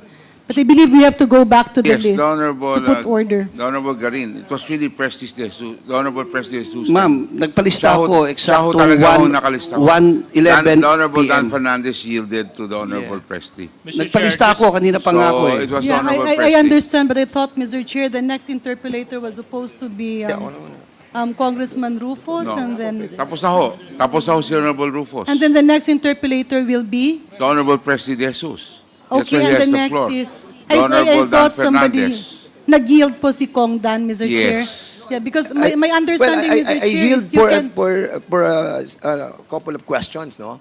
But Yes. not for long. Yeah, but well, just to put things in the, my Yes. apologies, Mr. Chair, but just to put things in the proper perspective, I believe if you are listed as an interpellator, you cannot just yield it to somebody else unless there's an interjection. With that, Mr. Chair, maybe if the Honorable Fernandez will yield his time to the Honorable Presley De Jesus, we don't have any objection. Yes, he did. The Honorable Prestige, proceed. I think For tapos your na short ako, baka- are you done? The Honorable, Yeah, I'm done with are you that. Thank So, you very much, the Honorable Now, Prestige. I want to be, my name be listed in the second round. Okay, Just thank to you. make sure that my name will be recalled. Thank you. You're now Thank on you. the second round, so that's clear. The Honorable Dan Yeah, Fernandez. just- Okay, are you going to say something? Yes, point of order lang, Mr. Chair. Because palitan na ho sila eh. Ang dapat nauna si Dan kay Prestige, but because kay Honorable Prestige, so nagpalitan na ho sila. Sila ho talaga magkasunod. Sila ho yung magkasunod. The Honorable Dan Fernandez. Mr. Chair, with the indulgence of Congressman Dan, I have a point of order myself. Okay. Yes. Yes. What's your point of order? The motion for the motu proprio is a motion that I filed. And it seems that it's been alluded to twice by our colleagues. I would have appreciated if they had objections to the motu proprio motion, they would have showed it in proper writing or opposed it. But insofar as it was able to garner enough support, then that is why we're pushing through with the motu proprio hearing to review the franchise of NGCP.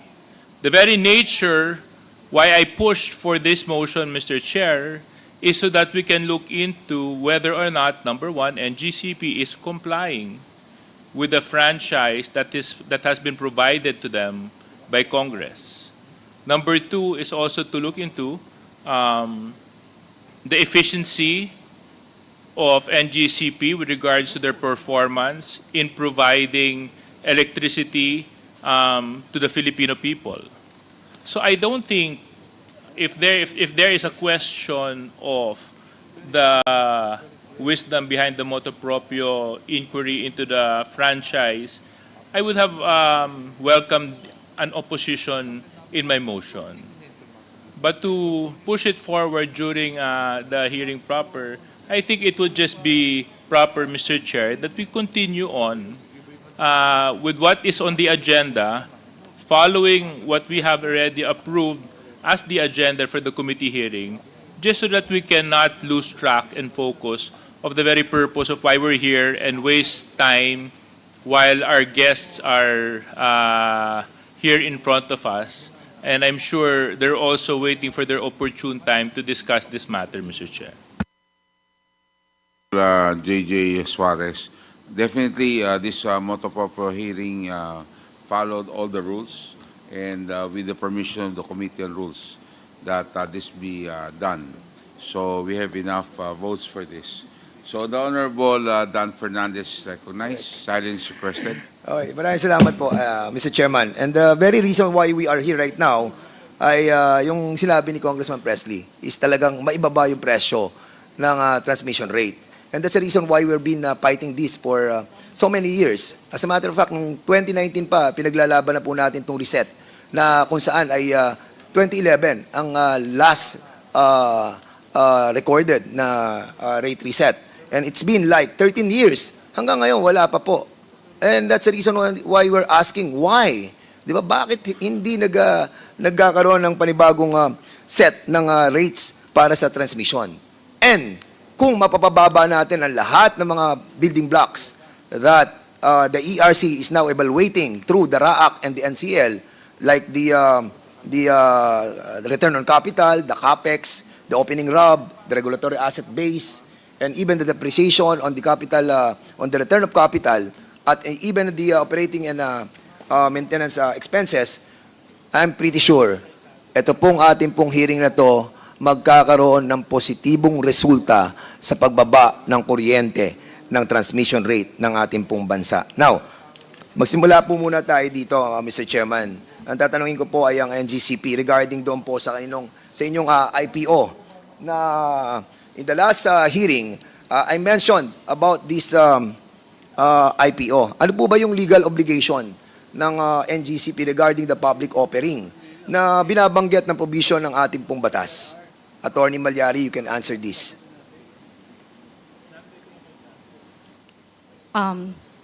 Your Honor, may I open our franchise law? Just give me 30 seconds. Sure. It's, simple lang po yun, Attorney Malyari. It's about the franchise law under Section 8.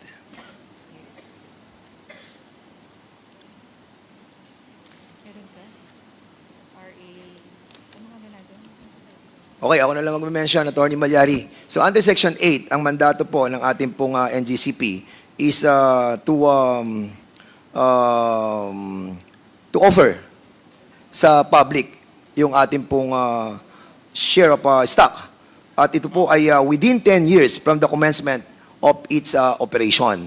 At kung ating pong pagbabasihan yung commencement ng inyong pong operation, nagsimula po kayo noong January 15, 2009. At yung pong inyong statutory deadline ay natapos noong January 14, 2019. Ngayon po ay January 14, 6 years ago. Doon po natapos yung inyong pong deadline para po sa tinatawag mo nating pagpasok po ninyo sa IPO na siya pong tinakda ng Section 8 under Republic Act 9511. So ngayon, Attorney Malyari, I will be asking you a question. Why is this public offering requirement was imposed by law? Ano po ba yung sinasabi nating purpose behind it? Bakit tayo minamandato ng public offering?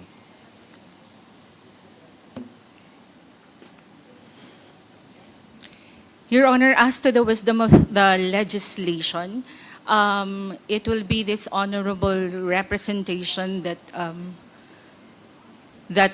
may be able to expound that because it is indeed written in our franchise. So, bakit minamandato na tayo po ay mag-IPO? Kasi kung titingnan mo po, Attorney Malyari, halos lahat ng mga public utilities, minamandato yan na mag-IPO tayo. I-share natin sa public yung ating pong pag-aari ng ating pong entity dahil public utility to. So, the very rationale of our Constitution under Section 2 of Article 4, Article 12 of the 1987 ay magkaroon ng equity yung ating mga mamayan. To be more transparent, magkaroon tayo ng accountability, and at the same time, yung ownership at yung operation, somehow operation, ay mapapunta sa ating mga kababayan. Most especially, ang ating pong transmission is a natural monopoly.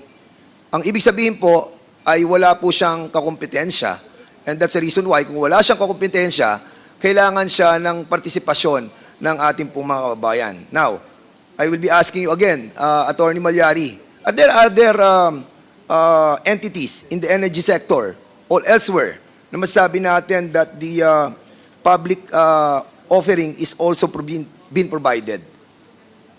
Meron po ba kayong alam that yung mga public utilities are sharing their ownership to the public? Your Honor, top of my head, I apologize. I am not aware Sige, of other public utilities. okay, Top of sa my head. ERC, meron po ba tayo alam na mga public utilities? ERC Commissioner, Chairman Dimalanta? Yes, Mr. Chair. In fact, the EPIRA requires, under its current form, EPIRA requires generation companies, distribution utilities, as well as for individual franchises, like for telecoms, for example, they have public listing requirement. Correct. Under Republic Act 79-25, yung ating pong mga public telecommunications mandates na to offer at least 30% sa IPO. At ito pong ating may nilad nung ating pong inaprubahan ng kanilang renewal ng kanilang concession agreement, pumasok din po yung kanilang IPO. And even the Manila Water, ito po yung sinasabi ko in the last hearing, yung pong kanilang mga empleyado, no, sayang wala si Atty. Cynthia, pero during that time, sa hearing, sinabi ko na ang may nilad, ito pala yun, yung ESOP, Employee Stock Option Plan, na kung saan binigyan nila ng share ang kanilang mga empleyado, which dapat yun po ang ginawang una ng NGCP kung talagang mahal nila ang kanilang mga employees. Now, tama si Chairman Mona that under the EPIRA law, yung ating pong Republic Act 9136, 15% doon sa ating mga distribution utilities. And isa pang batas na nagsasabi dito ay Republic Act number 8479. Ito po yung Downstream Oil Industry Deregulation Act of 1998 na inaalaw na mapapunta sa public yung 10% of their common stock. Now, ang tanong ko sa iyo, Attorney Malyari, did NGCP meet the legal requirement for an IPO within 10 years from the grant of its franchise?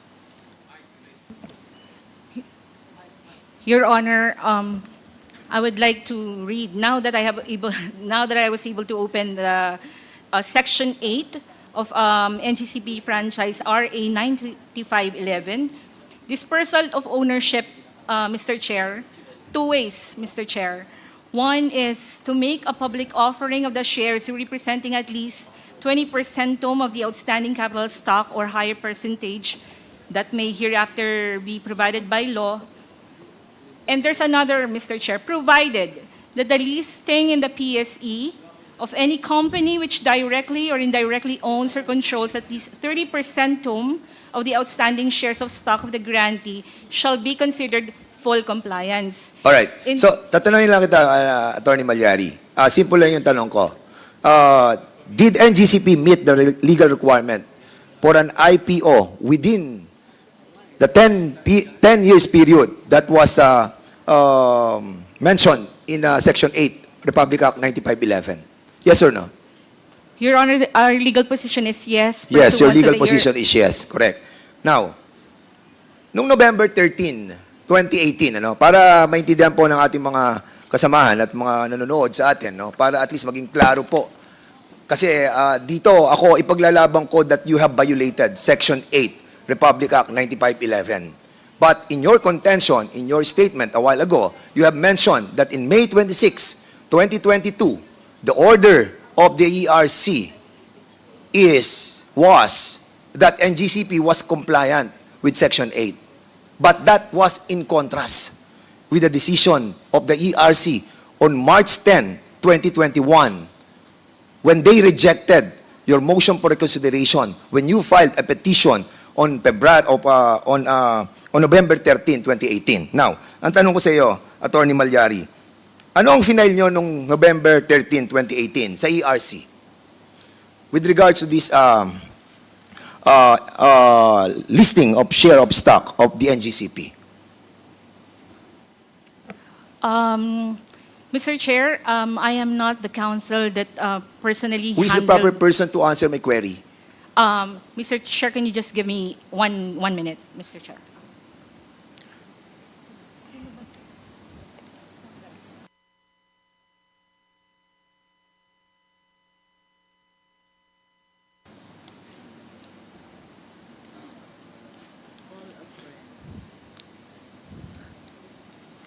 Okay, para padadaliin ko na to.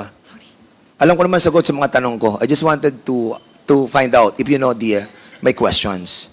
Now, November 13, 2018, barely 2 months prior to the statutory deadline that was set by the franchise law that was given to NGCP, nag-file kayo ng petition for the approval of the extension of the period for listing of the shares of stock of the NGCP.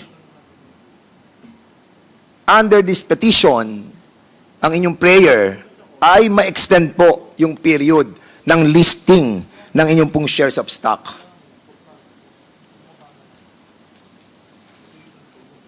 Are you familiar with this?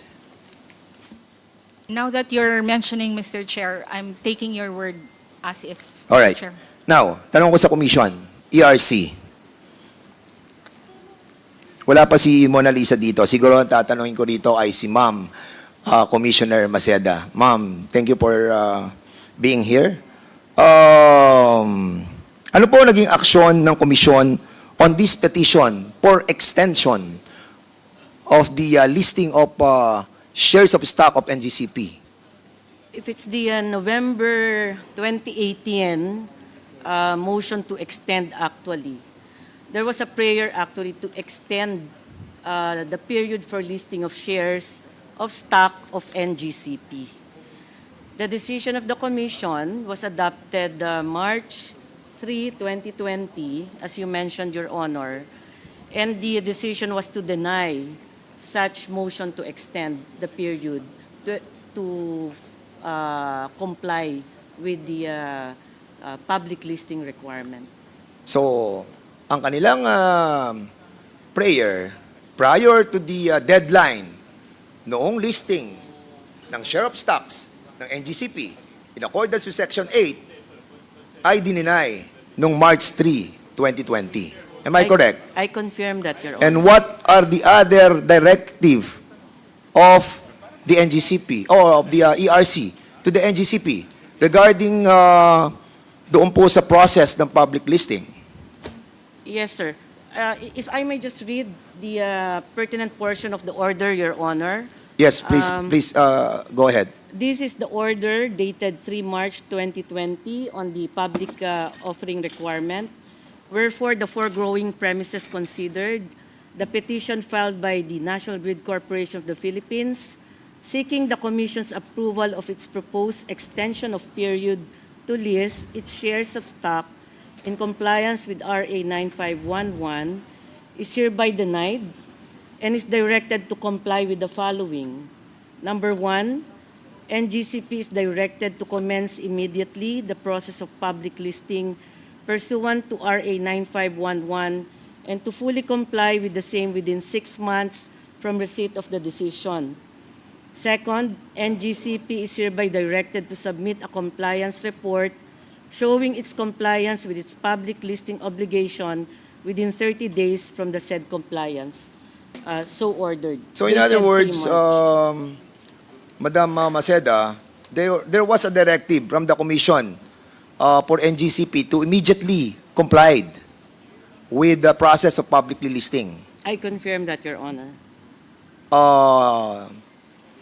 Sila po ba ay nag-submit ng compliance report na binabanggit nyo sa order ninyo? Within 30 days, sinabi po dito, to submit a compliance report. From my recollection, Your Honor, they submitted a motion for reconsideration, and it was filed within the time frame as provided under our rules. All right. That I understand. Okay. We will go on that, Madam Maceda. Punta mo muna tayo, bago tayo pumunta sa motion for reconsideration. Doon sa petition nila no November 13, 2018, was there any representation from NGCP that it will be pursuing a share swap transaction as a form of compliance with the public listing requirement under Section 8 of Republic Act 9511? Was there any mention of the share swap? Noong November 2018, 2 months prior to the statutory deadline of January 14, 2019. There was no mention of that, Your Honor. No mention. Okay.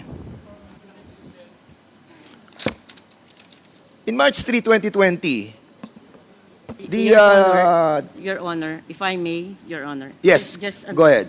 Just to add, in our deliberations, there was no mention at all of a share swap agreement, but Ma'am, can you speak louder, please? And Ma'am Mona Lisa, can you kindly turn off your mic, please? From our discussions, Your Honor, the share swap transaction was never discussed during the deliberations of the commission. But I've been perusing through the order that was issued, and I note here that from the evidences submitted actually by the applicant, there was an indication that they had abandoned the share swap, no? I was about to go there. Excuse me, madam. Because I have read all the documents that I gotten in the website of the ERC, and even the partial initial determination and also the draft of final determination. I got all these copies. And it's here with me. And I've read about it. Ma'am, ang tanong ko po, hindi ko alam kung nandun kayo sa hearing. During nung dinidiscuss po itong news report na sinasabi mo, entitled, noong November 17, 2010, by ABS-CBN News, entitled, C. Junior Cojuto may raise funds for NGCP via backdoor listing, was among the exhibits submitted by NGCP, and the stated purpose of its submission based on the decision was to prove that the attempt at backdoor listing was abandoned in 2016. So ito po yung minimension nyo, no? That they have the intention to abandon the share swap because there was a due adverse decision from the BIR regarding the tax-free status of the transaction. And as a matter of fact, doon sa Annex G, no, na nakuha ko rin po doon sa inyo pong documents coming sa website, news report posted on the website of the DOE on March 1, 2016, entitled C. Cojuto Cancel Share Swap Deal for Synergy Grid, also submitted to ng NGCP. May I know? Siguro sa NGCP. May I know, NGCP, what this adverse ruling of the BIR is all about?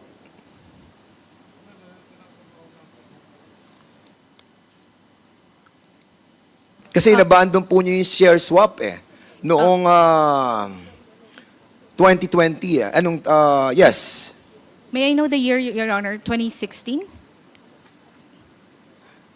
The NGCP attempt the backdoor listing noong 2016. Pero inabandon po nila at pagkatapos po, kinancel na po nila yung share swap. Pero dito po, nakikita po natin na ibinalik natin yung share swap. You abandon the share swapping methodology because here sa submission nyo po sa ERC, you have mentioned the adverse ruling of the BIR. So, ang tinatanong ko po, ano po yung adverse ruling ng BIR about doon po sa tax-free status of this transaction? Your Honor, I have no information insofar as that one, but given we will provide, Your Honor, we'll look in our files, Your Honor. Attorney, are you the proper person to be representing NGCP? Kasi kanina ko pa napapansin, lahat paiwas yung tanong sagot nyo Your Honor, hindi po sa umiiwas Because na this po. is one of the alleged violation that was committed by NGCP. Section 8 of Republic Act 9511, we discussed that in the last hearing. And this issue, we tackled in the last hearing. Mabigat po itong allegation sa inyo. And this may cause your revocation of the franchise of NGCP. Don't you know that? Your Honor, I am very much aware of the gravity of what we're... So bakit hindi po kayo nagsama ng mga taong may alam sa sitwasyon ng mga bagay na tinatanong po ng mga members of this committee? Anyway, I hope that next time na po, sana po, mapadala po yung mga tamang tao.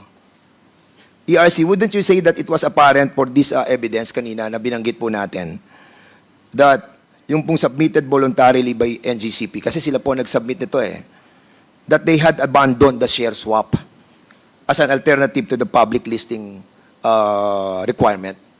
Your Honor, I'm looking at the order of March 3, 2020, and yes, I confirm that there's an enumeration of exhibits or evidences submitted to us, and among them, as you had mentioned earlier, I think that's Annex G, and Annex D. Yes. Yes, it appears in our order that NGCP submitted that and that there was a notation that the attempt at backdoor listing was abandoned in 2016 due to an adverse BIR ruling regarding the tax-free status of the transaction.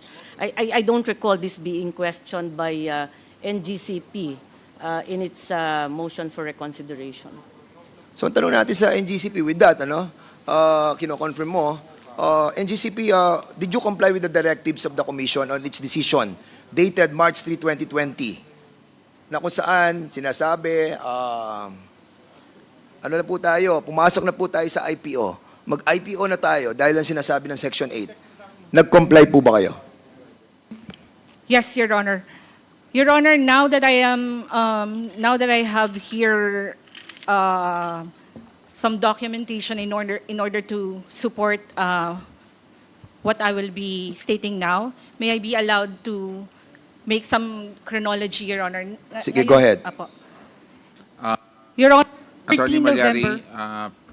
address the chair, please. Do you have a presentation, or is that just something you're going to read from your cell phone? Wala pong presentation, Mr. Okay, Chair. please proceed. Your Honor, you have mentioned the 13th November 2018. So NGCP filed a petition on 13 November 2018 before the ERC for the approval of the extension of the period for the listing of shares of stock of NGCP. Correct. These are the reasons cited, Your Honor.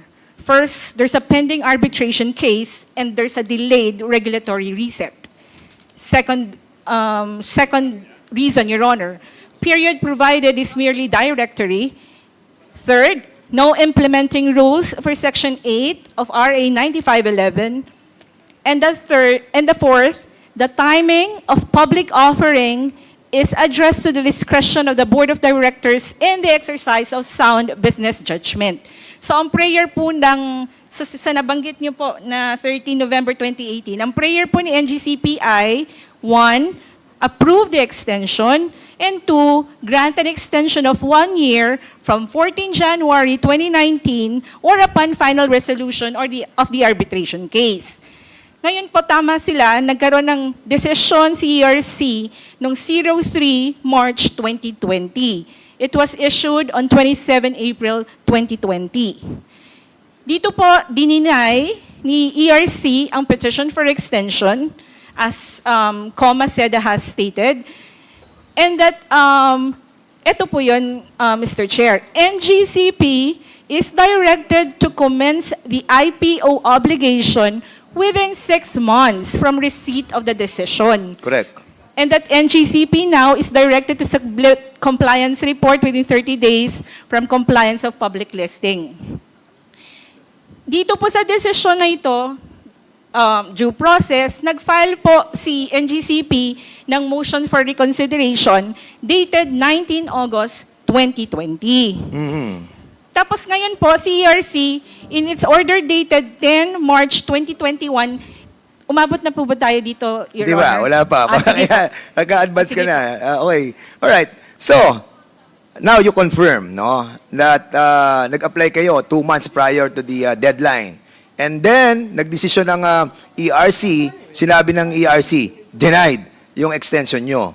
So, nakalampas na yung deadline nung inyo pong statutory requirement na sinasabi dapat within 10 years, nag-IPO na kayo. And on January 28, an urgent motion was filed by the NGCP to the Commission nung progress in moving the IPO forward. Nag-file kayo ng urgent motion sa Commission at sinabi nyo, oy, ERC, eto na, magsisimula na kami ng process ng IPO. Correct, Attorney?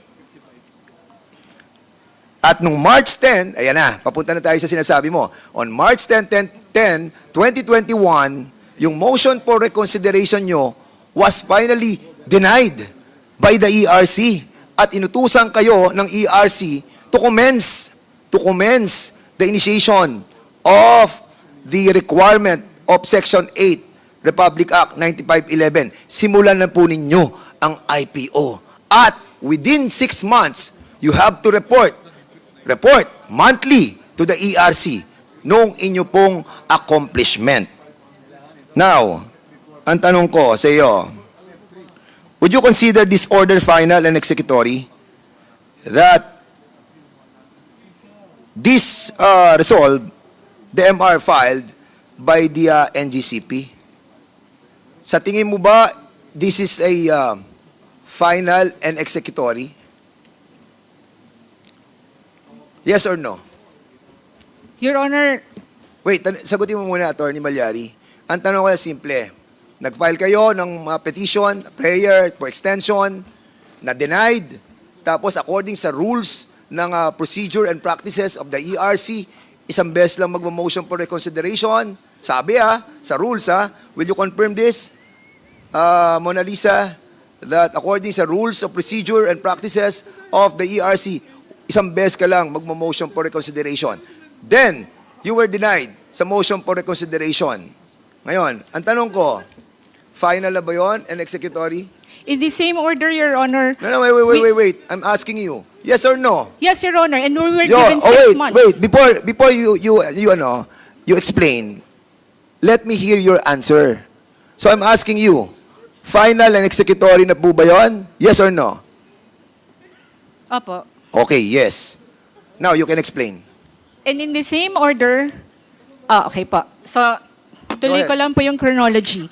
So, in the ERC order dated 10 March 2021, which was received on 14 March 2021, the ERC denied NGCP's MR of the decision dated 3 March 2020, and that the following are maintained by the ERC in its ruling.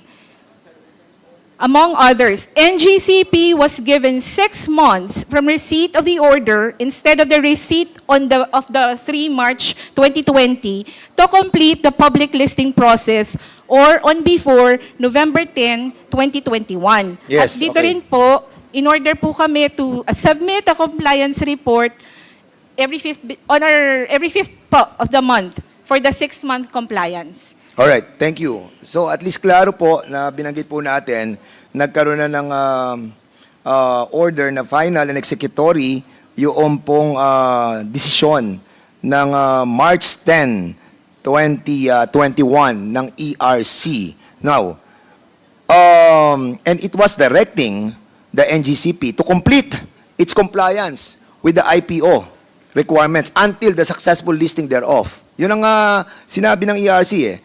At dito, hindi sinabi.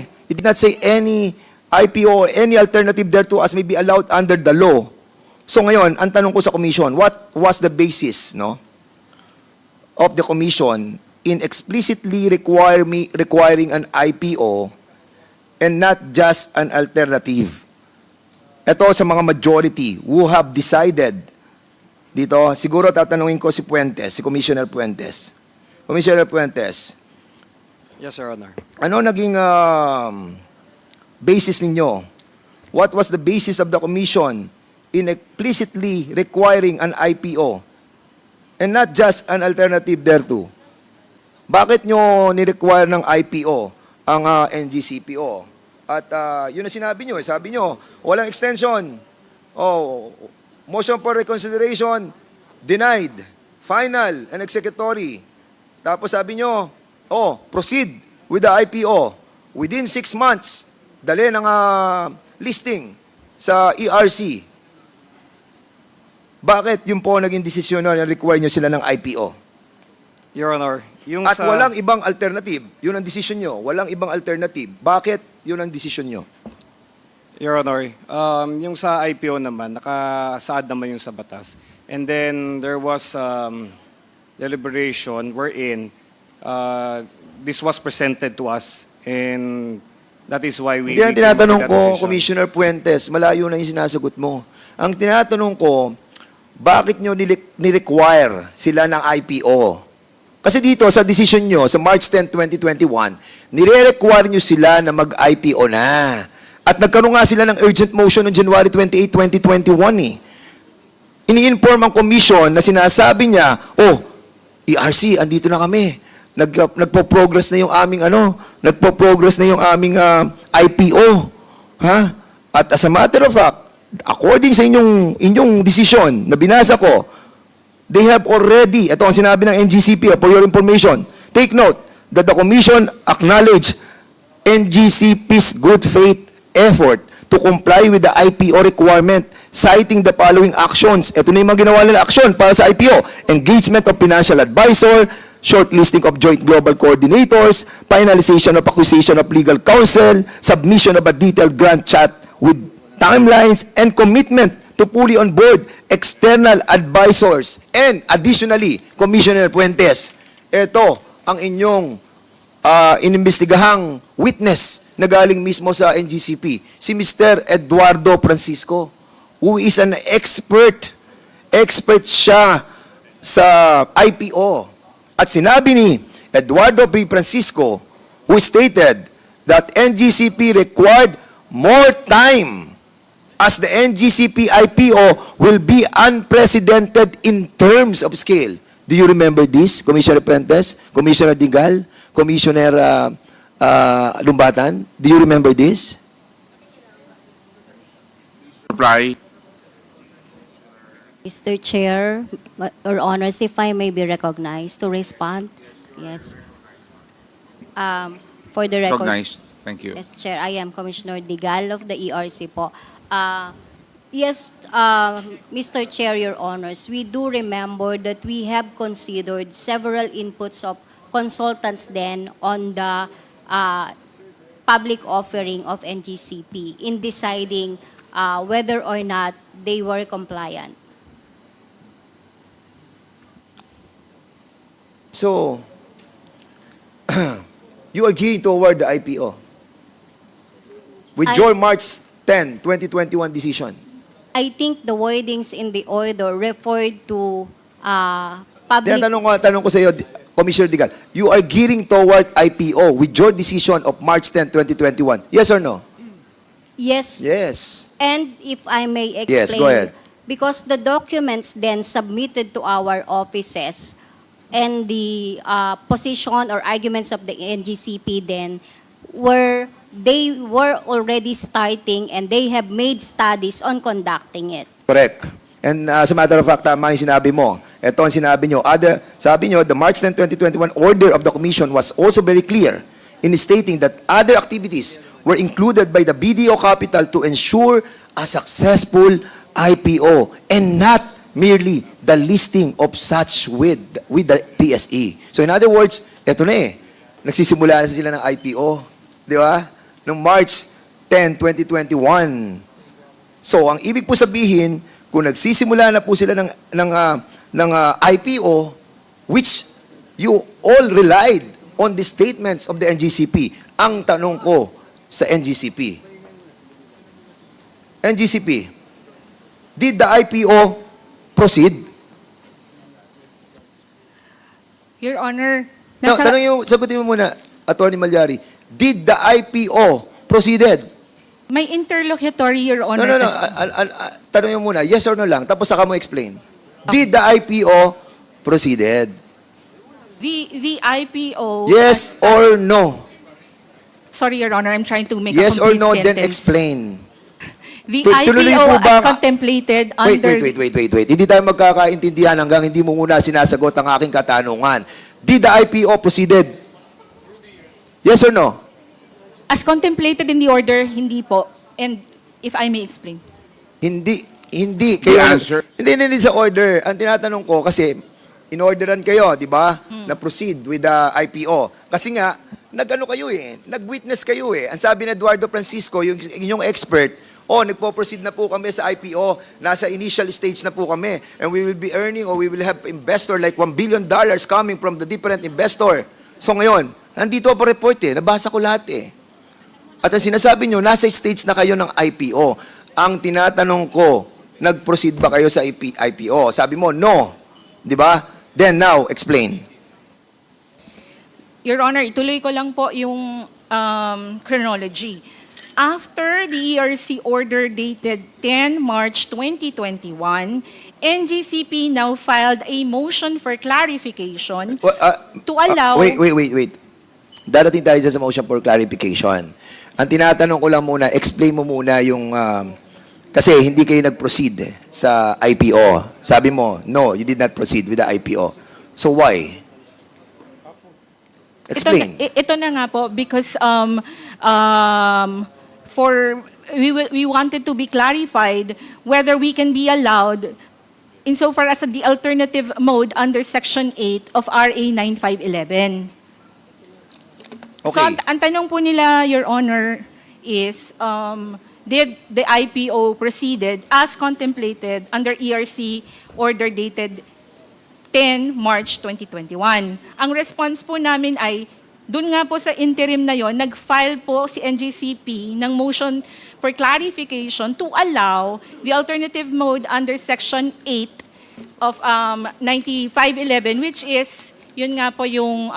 Wait, Attorney Malyari. Yes po. What is the motion for clarification all about? If there was a decision by the commission denying your petition, and then you filed a motion for reconsideration, and that was also denied, the motion for clarification should be on the decision of the denial, not on the alternative mode of the requirement that is being set by Section 8 of Republic Act 9511. Mr. Chairman, I think we should allow the focus of this inquiry, the NGCP, to fully explain. Because once there was the decision that they are going to have IPO, Section 8 provides an alternative remedy. That's the second proviso, which I read. Sir, Provided that the listing in the PSA of any company which directly or indirectly owns. So can we allow the NGCP to finish? Because if we keep on interjecting, we don't have the whole defense of the NGCP. Mr. Chairman, so I'm asking that, Mr. Chairman, Kasi so many times, I'm questioning the resource person, and I'm satisfied already with the answer that she was manifesting.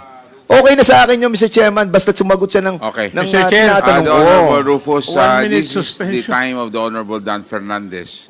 And we will now, I think, NGCP, I understand your sentiments, Honorable Rufus, but I think, we will also have to make sure that the answers are straight to the point. No?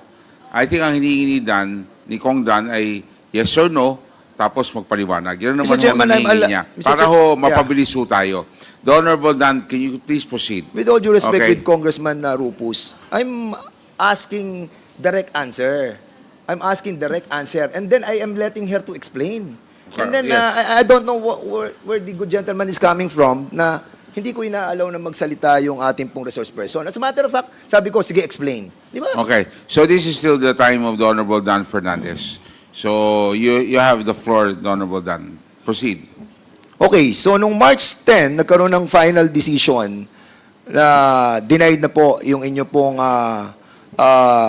petition, prayer for the extension.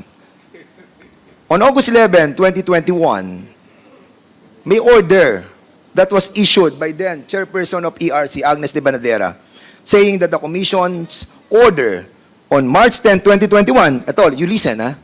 Ang sabi ni Commissioner Agnes de Banadera, okay? The Commission's order dated March 10, 2021 should not be taken as allowing or prohibiting any mode of ownership dispersal allowed under the law to be undertaken by NGCP as this was not an issue in the entire proceedings. In other words, hindi po siya issue to tackle about this dispersal ownership doon sa petition that you filed on November 18, 2018. So, nung mag-lapse na yung period nung January 14, 2019, at your motion for reconsideration was denied, and you were ordered to proceed with the IPO, and then you did not proceed with the IPO, then, Mr. Chairman, I believe that there was a violation of Section 8. Now, noong May 26, 2022, eto na po yung sinasabi po ninyo that another order was issued, this time by all the members of the commission, with one dissent, si Commissioner Maceda, declaring that NGCP has complied with the dispersal of ownership provided under Section 8 of Republic Act number 9511 based on SGP's indirect ownership of 40.20% of the outstanding capital stock of the NGCP. Now, may I know from the member of the majority who have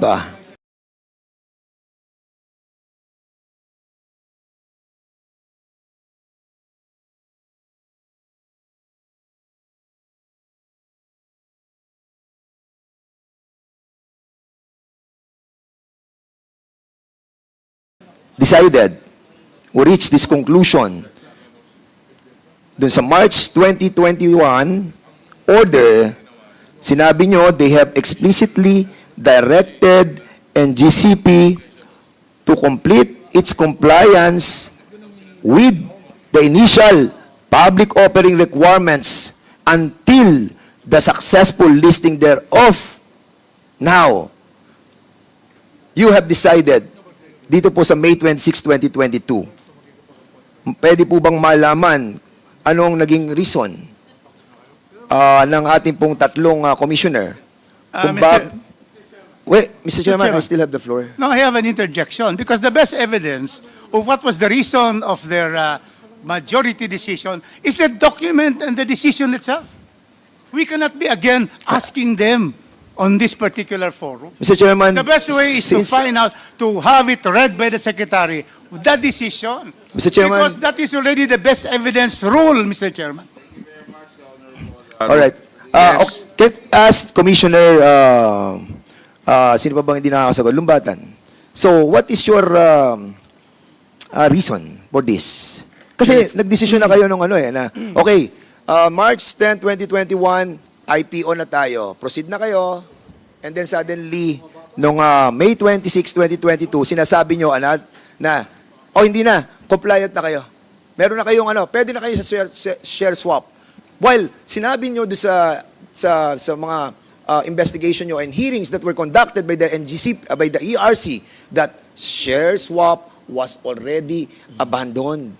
And as a matter of fact, kasama nyo si Mr. Francisco doon at sinasabi niya, nagpo-proceed na sila sa initial process of the IPO. Now, what is the reason or what is the explanation on this matter? Thank you, Your Honor. Chair, if I may be recognized to respond to the Go ahead. to the question. Ay, boss. Thank you, Mr. Chair. Lumbatan, right? That is correct, Please. Mr. You are Chair. recognized. Thank you very much. We have specified in our 10 March 2021 order, we have specified IPO because it was NGCP who elected to pursue the first mode of compliance, which is the public listing or the IPO. So, pinanghawakan ho namin yung sinasabi nila na mag-IPO kami. And thereafter, they were asking for extension to conduct or to comply with the IPO. Ngayon, ang sinasabi ho namin, hindi.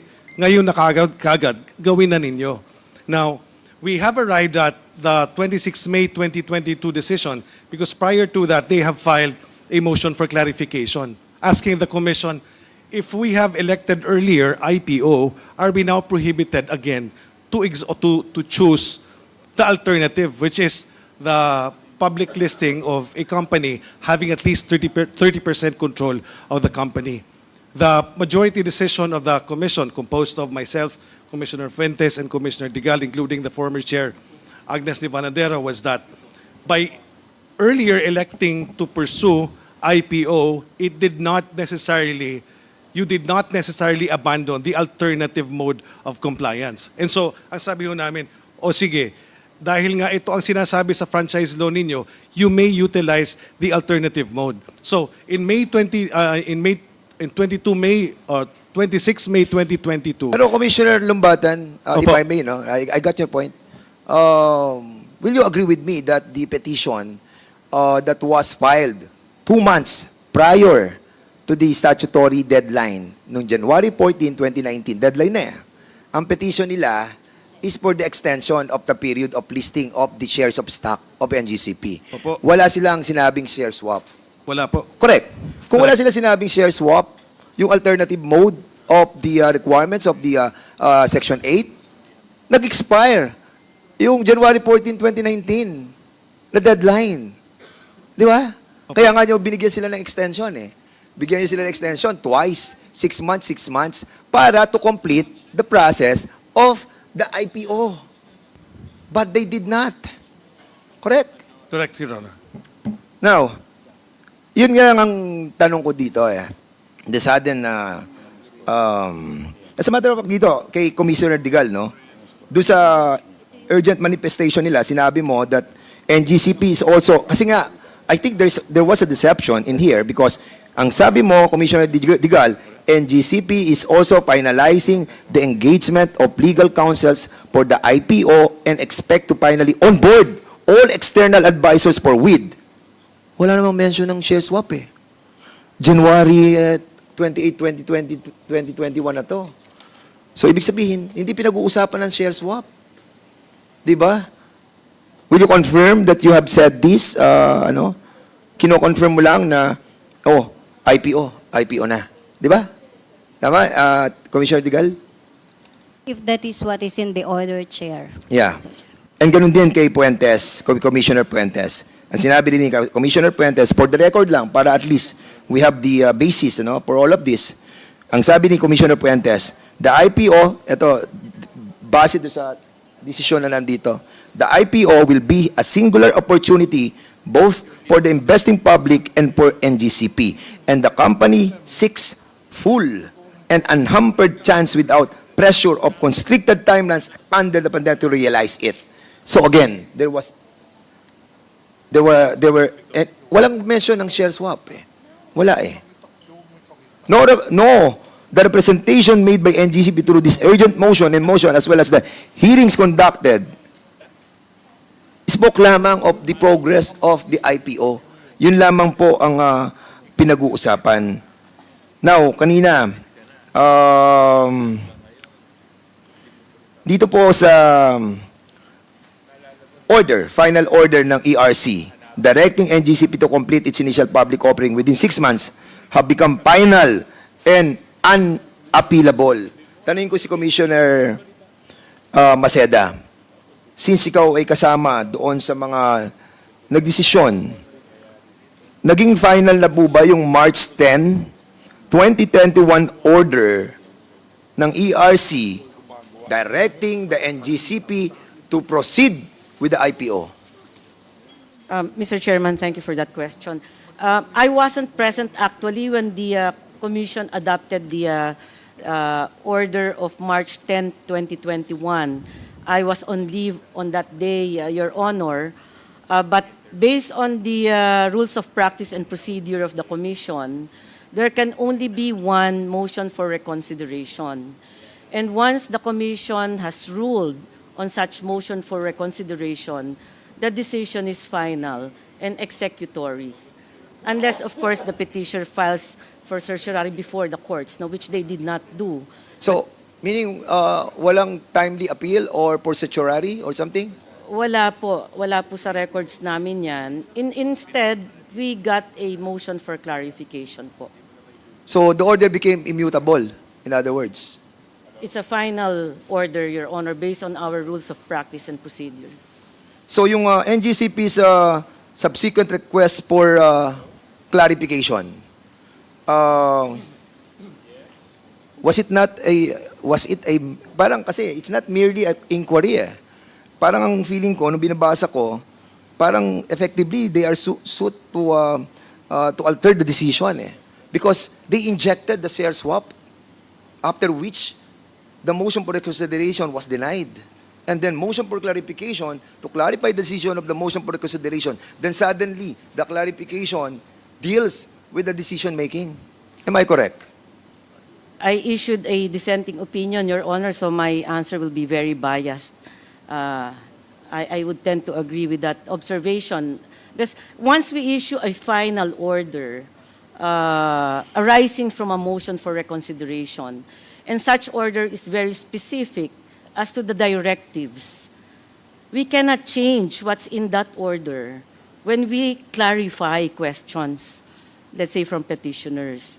But in this case, Your Honor, there was an order for a very specific mode of public offering, which is through initial public offering. Naka-indicate po dun sa order kasi yun.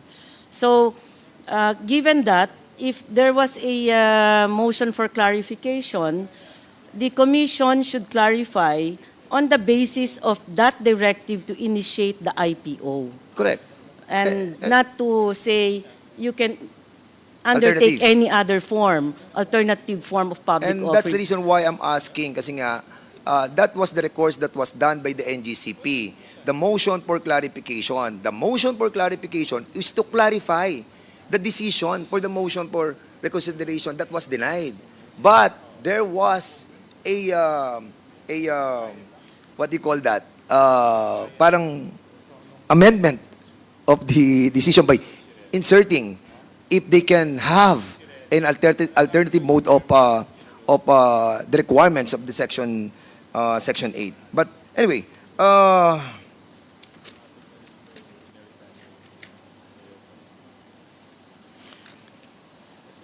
ano ba ang difference, Madam ERC? What's the difference between the share swap? Para at least maintindihan po ng ating mga kababayan. What is the difference between the share swap, transactions, and on the other hand, the IPO? Kasi yan ang requirement ng Section 8 yung IPO But there was a provision there also, a word there, na sinasabi, provided. Di ba? Yung provided na yan, we need to explain and to clarify. Di ba? So, ang tanong, ma'am, anong difference ng share swap and the IPO that is being mandated? Kung titignan mo ang kabuuan ng Section 8, ang body ng provision is IPO. IPO. Di ba? So, can you kindly explain to us the share swap and the IPO?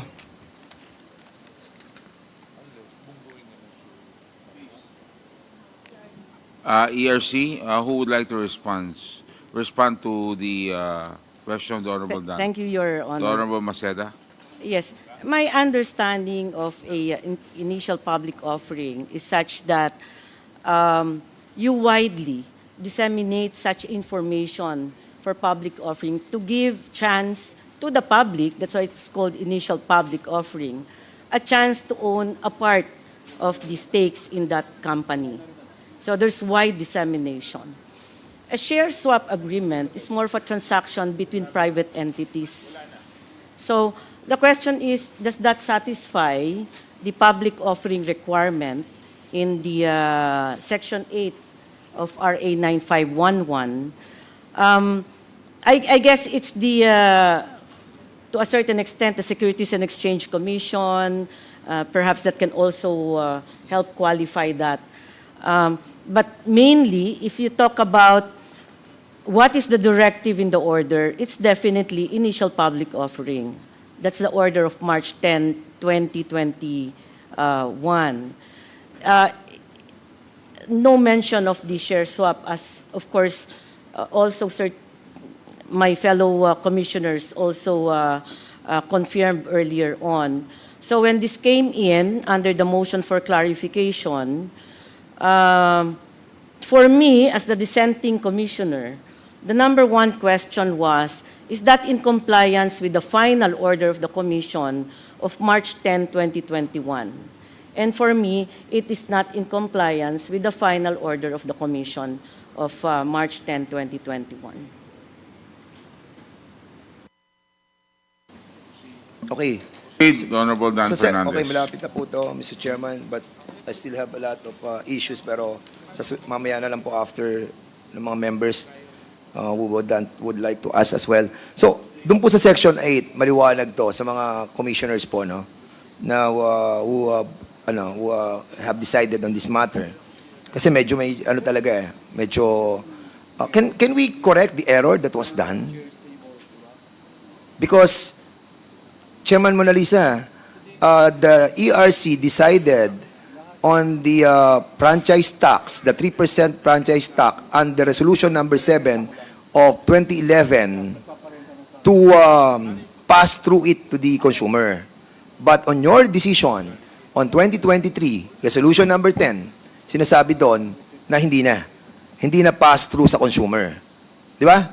Now, you reverse the decision of the ERC. Question, can we reverse that May 2022 decision of the ERC regarding that?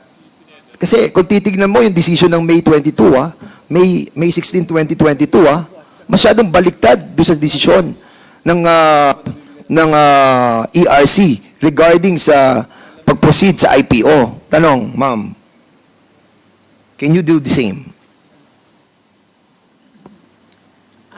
We can study the matter, Mr. Chair. The matter of the franchise tax is a bit different because it's a continuing collection for, continuing obligation to, or continuing authority that was given to NGCP to collect. So what we did was to suspend that authority by issuing another resolution. But this one is a case that was decided already and made final by the commission. But we can study it, Mr. Chair, because I myself, I have questions also. Yes, ito madam, I will cite you on a Supreme Court decision regarding the proviso, the word proviso. The Office of Proviso, ang ibig sabihin ng provided na sinasabi nila dito, no? Kasi nga, ang sinasabi sa Section 8, yung public offering, kumbaga, ito yung pinakabuod nung provision na to, yung public offering, mag-initial public offering kayo. Di ba? Para may partisipasyon ng taong bayan. Ang problema, hindi Sila-sila rin din may-ari Now, ang sinabi dito, provided, ito ang decision ng Supreme Court, the Office of Proviso is to limit the application of the law. It is contrary to the nature of a proviso to enlarge the operation of the law. It should not be construed so as to repeal or destroy the main provisions of the status. A proviso which is directly repugnant to the purview of or body of an act is inoperative and void. So meaning, Chairman, void. Di ba? We will study it, Mr. Chair. Maraming salamat. The reason, Mr. Chairman, that I'm pointing this out, the intent of the public offering requirement in franchise law is to ensure public dispersal of shares in accordance with the Constitution. How can we allow a share swap? Paano natin allow yung agreement na yan to be a form of compliance with Section 8 of Republic Act 9511 when in reality, wala naman pong public dispersal of shares that happened. What will prevent other public utilities to do the same? Sabihin ng Maynilad, sabihin ng Meralco, sabihin ng iba pang public utilities, ay, magsi-share swap na rin kami. Share swap na lang para kami rin na may-ari. Di ba? And that's my point, Mr. Chairman. We cannot allow this. Maraming salamat po. Thank you, the Honorable Dan Fernandez. The Chair, is SEC here? SEC. Attorney Tria. Yes, Your Honor. Present. Question. What is the treatment on a share swap? And how does this affect the corporate structure of a corporation? Essentially, a share swap, it's not a public transaction. It's a private transaction wherein it's an agreement between two parties. Example, I'm a shareholder, and then I will have an agreement with another shareholder. We can swap our shares. So essentially, the effect would be there would be a change in ownership of the shares. It's not if relating to the issue at hand, it's not a public offering since in a share swap there is already parties that are decided who will own the shares. So therefore, the law says IPO. Can a share swap take the place of an IPO? We do not have an official position on that issue, But- Mr. Chair, but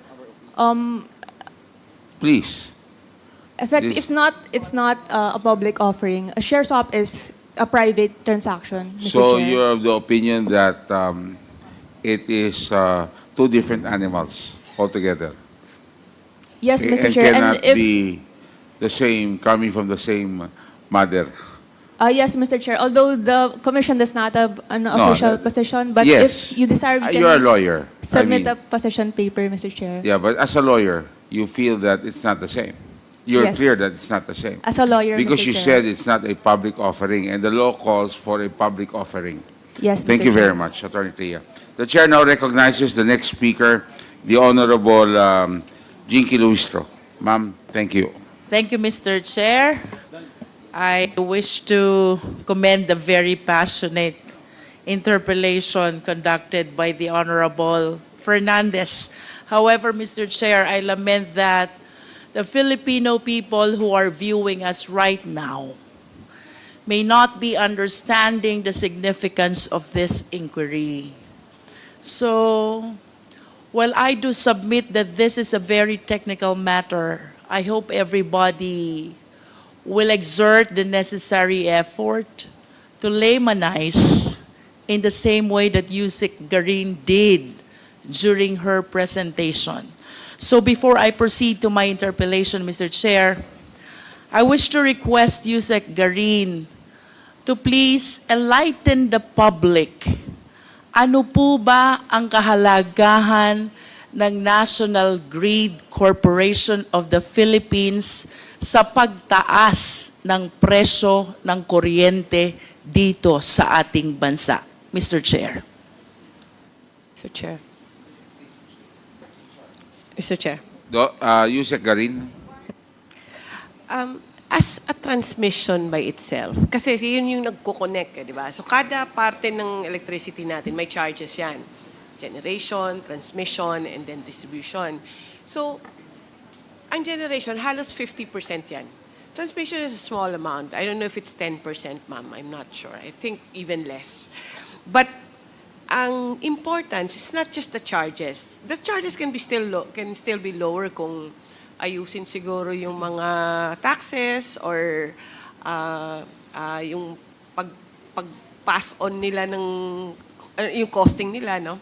But the more important impact of a delayed project is, halimbawa magpagawa ka ng, Mr. Chair, pagawa ka ng bahay. If you do it in 2010, it's cheaper rather than doing it in 2020. May inflation, umaakyat din yung presyo. And that's what's the impact is to our households. Dahil mas mahal ang presyo ng proyekto, depende kung how ERC would treat that for their cost recovery. Pero nagiging mahal yung presyo, nagiging mahal din yung charges. And at the same time, other than the cost, yung capex niya, yung cost ng pag-build mo ng transmission, is yung ano epekto niya sa other players. You have two sides eh. May generation, tapos kung sino nagkukonsumo. So sa nagkukonsumo, I think IMAP and Transco can explain that better kasi sila yung nagbabantay ng presyo eh, and they monitor the market. But on the generation side, halimbawa, there are projects na tapos na siya. Ang epekto, and it cannot sell the electricity because it's not connected to the grid. Some generation companies actually build their own transmission na lang. So it's costing also our generation rates. So as a transmission by itself, their own charges, maybe the impact is not as big as we expect, no? Pero ang epekto ng instability of the grid has an effect on the distribution, on the demand side and the supply side, ma'am. In other words, Yusek Garin, is it correct to say, for the viewing Filipino people, pag mataas ang cost ng transmission, mataas din ang presyo ng kuryente. And that is the reason why we need to regulate the operation of the NGCP, which is responsible for the national grid. Tama po ba, Yusek Garin? Yes, yes, Mr. Chair. If it is in fact, I would go further. If the project is delayed, then umaakyat din yung presyo. So that's the effect to our people, ma'am. Thank you. Thank you. To proceed, Mr. Chair, there are two Mr. Chair, important... just point of information, with the indulgence of our Congressman Luistro. Point of information lang, just one quick lang. Para kasi we're talking about the layman's po, no? Maraming nanonood sa ating mga Pilipino. Kasi mukhang medyo yung sabi na tumataas ang presyo ng kuryente. Transmission is only 10%. Ang generation ng malaki, almost 50%. So when we say that, na tumataas ang presyo because of delay of transmission, mali naman yon. So, nanonood, kasi mahirap, baka yung mga tao aasa. So, ang totoo niyan, generation ng 50% and transmission only 10%. Kahit tumaas sila, konti pa rin, it's minimal. No? So, generation, I just want to put it in context, Mr. Chairman, that is a misconception. Huwag natin lituin Thank you very much, Mr. Honorable Chairman, Presley De Jesus. if I may allow. The floor is still with the Honorable Luistro. May I be So allowed to, I don't think we're not here to negate each other. But these are questions and these are answers given by resource persons. Let's take it as this and let us discuss that in a Apology, Mr. committee Chair. level, okay? Apologies. But we're not here to, so we're not supposed to be arguing with each other. So it's clear that the answer is transmission definitely has an effect in the increase in the cost, regardless of the percentage. The argument is, meron bang increase pag ang transmission? The answer is yes. The Honorable Jinky, you still have the floor. Thank you, Mr. Chair. To proceed, there are two important constitutional provisions which must be raised pertaining to public utilities. That includes the NGCP. One is the ownership, that the same must be 60% Filipino-owned and 40% may be allowed to be foreign-owned. May I ask the NGCP, did you comply with this constitutional provision? Yes, Your Honor. Thank you. And the second important constitutional provision, Mr. Chair, is that the executive and managerial officers should be Filipino citizens. NGCP, did you comply with this constitutional provision? Yes or no? Yes, Your Honor. Having said that, Mr. Chair, I wish to raise the information I gathered from the reports and various documents. First, based on the 2024 GIS of the NGCP, the chairman of the same is a certain Guang Chao, a Chinese national. Does the NGCP confirm this? Please reply. Your Honor, we'll have to refer to our GIS for that. Yes, where's the GIS? You have a copy.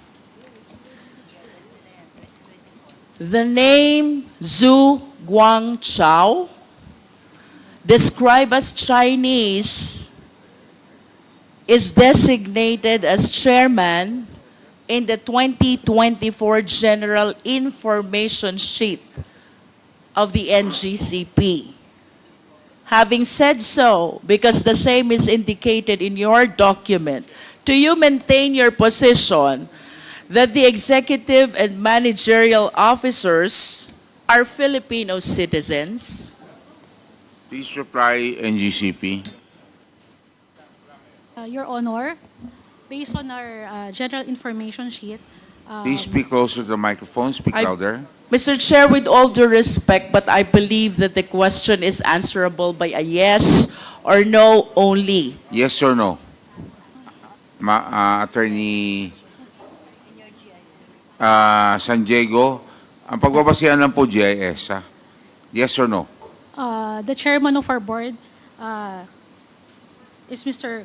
Su Guancho. Okay, Chinese. Okay. Yes, yes. The answer is Are you saying that you complied with the constitutional provision that the executive and managing officers should be Filipino citizens only, considering that your chairman is a Chinese citizen? Yes, Your Honor, our executive and managers are all Filipino. How do you consider a chairman of NGCP? Is it not a managerial or executive position?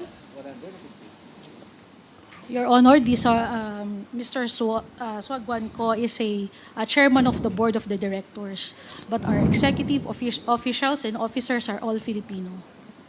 We take note of your answer, but this representation sadly believes otherwise. For this alone, it is my humble submission that the NGCP violated this constitutional provision. Second, Mr. Chair, there are other executives which were disclosed in the records of the NGCP. Leo Zhao Yang, described as Assistant Chief Technical Officer. Leo Sin Ju Wan, described as Chairman of Board Audit Committee. These two officers are responsible for hiring employees and signing contracts with them. Having said so, Mr. Chair, may we hear from the NGCP, are you still maintaining your position that executive and managerial officers are Filipino citizens? Liu Zhaoyang and Liu Xinju are both described as Chinese citizens. Your Honor, we maintain that all our executives and officers are all Filipino. But Your Honor, if I may, I have been looking at our GIS, but the mentioned names were not here in the 2022 GIS of NGCP. In the what? GIS of NGCP. Mr. Chair, What- we will be flashing some documents on the later part of the interpellation showing these names, including the others who participated in the operation, most especially the technical aspect of the NGCP. Another significant name that I came across with is Wen Bo, Chief Technical Officer.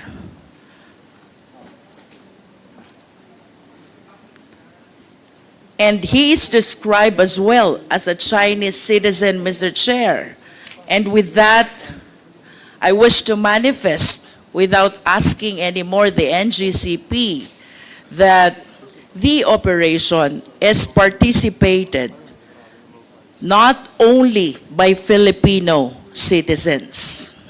Proceeding, Mr. Chair, I want to know more about this NGCP, so I wish to ask the NGCP, sino-sino po ba ang mga miyembro at ibang officers ng NGCP based on your GIS?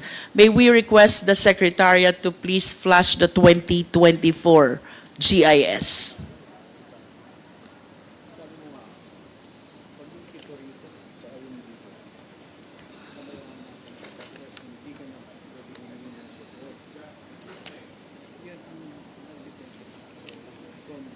NGCP, please.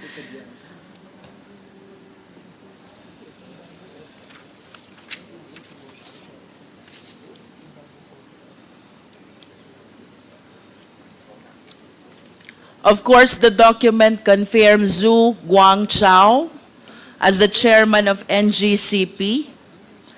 And in addition to this Chinese national, we have also number 8, Yao Yusheng,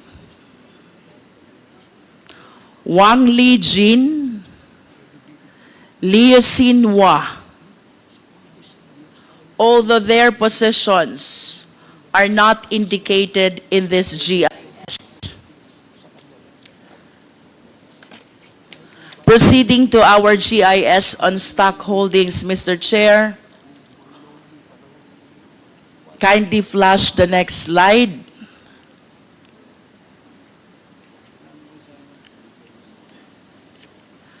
The GIS on stock ownership. There.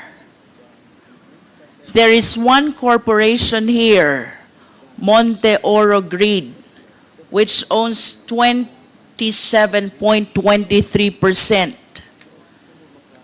of its shareholdings. Another corporation, Kalaka High Power Corporation, which is 27.23%. Third corporation is State Grid International Development Limited. That is 36.30%. Plus the 4 Chinese individuals who owns 1% each of its stock holdings. From the face of this general information sheet, Mr. Chair, it appears indeed that the Chinese ownership is 40%. However, with all due respect to our esteemed colleagues, I wish to agree to the honorable members who insisted on requesting for the GIS of the corporations who own shareholdings as well, in order to find out the extent of Filipino ownership as it might affect as well the requisite ownership as imposed by the Philippine Constitution, and that is, to be specific, 60% Filipino-owned and 40% foreign-owned as may be allowed. And therefore, let this representation reiterate the earlier motion to Sestecum for the submission of the GIS of Monte Oro, Kalaka High Power, and if possible, the State Grid International Development. That is, if our intention indeed is to find out if there is full compliance with the requirement of the Philippine Constitution. Another corporation which GIS we want to request as earlier requested is the Synergy Grid Development Philippines, which owns 9.24% of the stock holdings of NGCP, Mr. Chair.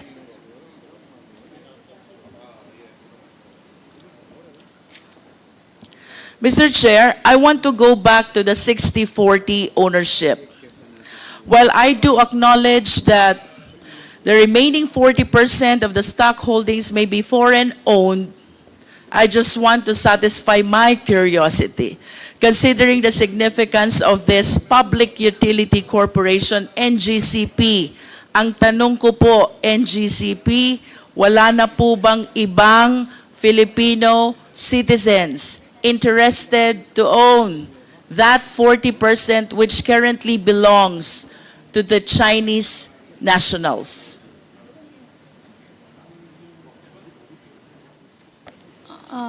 Your Honor, we do not have any knowledge or aware of it.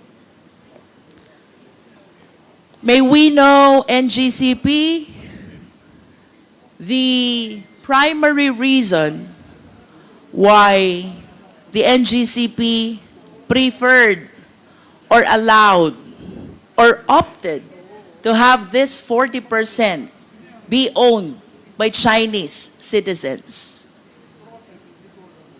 Because the possibility, Mr. Chair, is that there are Filipino citizens or corporations as well who might be interested during that time, 2008, to acquire this 40% stock holdings of the NGCP.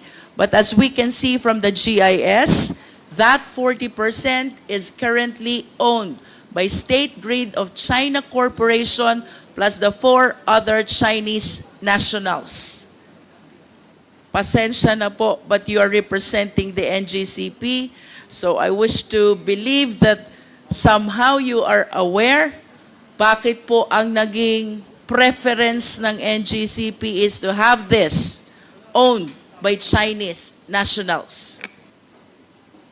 Your Yes, Honor, ma'am. may I be recognized? Your Honor, Please. Attorney. NGCP, Mr. Chair, was incorporated after the consortium of its stockholders won the 25-year concession in an open public bidding held by PISAM. As required by PISAM's bid documents, Mr. Chair, all prospective bidders had a technical partner. All prospective bidders should have a technical partner with proven expertise in transmission systems. Since the National Transmission Corporation, TRANSCO, was the only transmission expert in the Philippines at that time, the technical expert is necessarily foreign, Mr. Chair. So to respond to the question, Mr. Chair, the NGCP made mention about technical partner. Can we please expound on this? What specifically did we anticipate from our Chinese counterpart when you said we need the technical partner? Your Honor, technical would include the operation of the transmission systems. You said operation? And as well as the systems operation, Mr. Chair, so transmission systems and the SO. And these aspects, Your Honor, transmission industry, Your Honor, is really, it's highly technical. Kanina po, sinabi nyo din, TRANSCO lang ang merong technical capacity, should I say, or resources. And that is why you relied on foreign ownership when it comes to technical part. To enlighten the public, NGCP, are you trying to say na ito pong technical part ng NGCP cannot be provided at all by Filipino citizens? Your Honor, yung konteksto po ng response ko was that from the beginning, and that nung nagbidding din po nung panahon na yon, nung binid out din po ito ni PISAM, other participants in that bidding is meron din po silang kani-kanilang technical expert who were also foreigner, Mr. Chair. Right? So, kinakonteksto ko lang po, Mr. Chair, na kaya na hanggang ngayon, nagpapatuloy pa rin, Mr. Chair, yung composition ng NGCP. Let's go back to the time when NGCP was incorporated and applied for a franchise, because that's what you are referring to. You were saying during that time, the only company which has technical capacity is TRANSCO, and the other companies with technical capacity has foreign counterparts as well. Do you confirm that? Mr. Chair, because transmission... Please answer the question, NGCP. Yes, I confirm. And with that answer, are you trying to say that during that time, hindi kaya ng Filipino citizens to supply the technology or the technical aspect of the NGCP operation? At that time, Mr. Chair, yes. At that time, yes. And of course, when you say technology or technical operation, that goes to the heart of the very operation of the NGCP. And you were saying hindi kaya ng mga Pilipino. Tama po ba ito, NGCP? At least during that time. During that time. At kung hindi ito kaya ng Pilipino during that time, then it follows during that time, we were solely dependent on our Chinese counterpart who owns the 40%. Yes or no? Mr. Chair, can I give a context? Because the bid document, Mr. Chair, requires for a technical partner. Mr. Chair, I'm just following the answer of our resource persons. We go back to 2008. You said during that time, hindi kaya ng mga Filipino. Then it follows that during that time, we are solely dependent to these Chinese corporations and citizens in as far as the operation of NGCP, a public utility corporation, which ownership and operation is protected by no less than the Philippine Constitution. Mr. Chair, kung sinasabi nating Pilipino, meron yung mga pong employees ni Transco na after na-incorporate na si NGCP at si NGCP na po ang concessionaire, yung ito pong mga employees na technical ng Transco has been assumed. So, However, Mr. Chair, even considering that they have Filipino employees, of course we understand that the citizenship of the corporation is determined by the extent of ownership of the owners. If the owners' majority are foreigner, then it is a foreign corporation. Otherwise, it is a Filipino corporation. If I may proceed, Mr. Chair. Another important information I came across with is the working group of NGCP. Ano po ba itong working group of NGCP?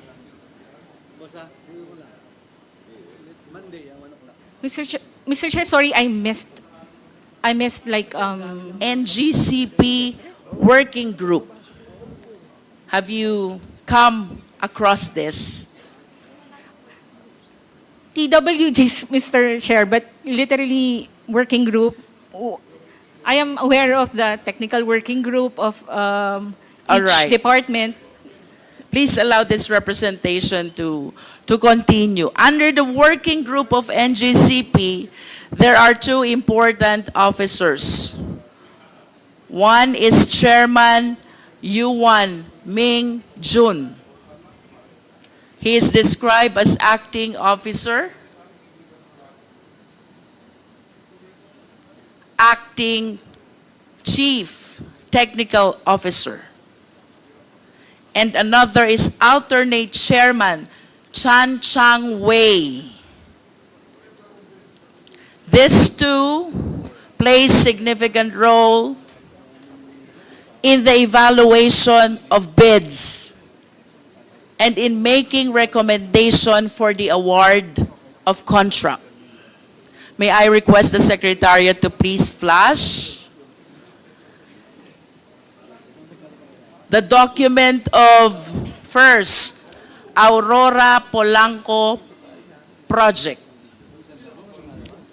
Next is EB Magalona Bacolod project. These are all transmission projects. And third is the document pertaining to the purchase of site of Cebu, Panay, Negros project. Secretariat, please, at least to satisfy the committee that these two Chinese nationals under the working group of NGCP indeed did the evaluation of bids and the recommendation for the award of contract.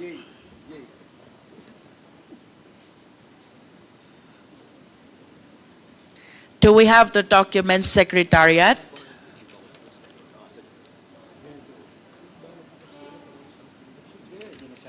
While we are waiting for their documents, I wish to add, Mr. Chair, that there's another Chinese national, this time Wen Bo. He is the chief technical officer, associated as well with State Grid China Corporation. And he is the one who evaluated and recommended the expansion of Las Piñas Zapote project. I hope the Secretariat can flash all these 4 documents to show to the committee that these Chinese nationals participated, or in fact, they were the one who evaluated the bids submitted and thereafter recommended the award of contract.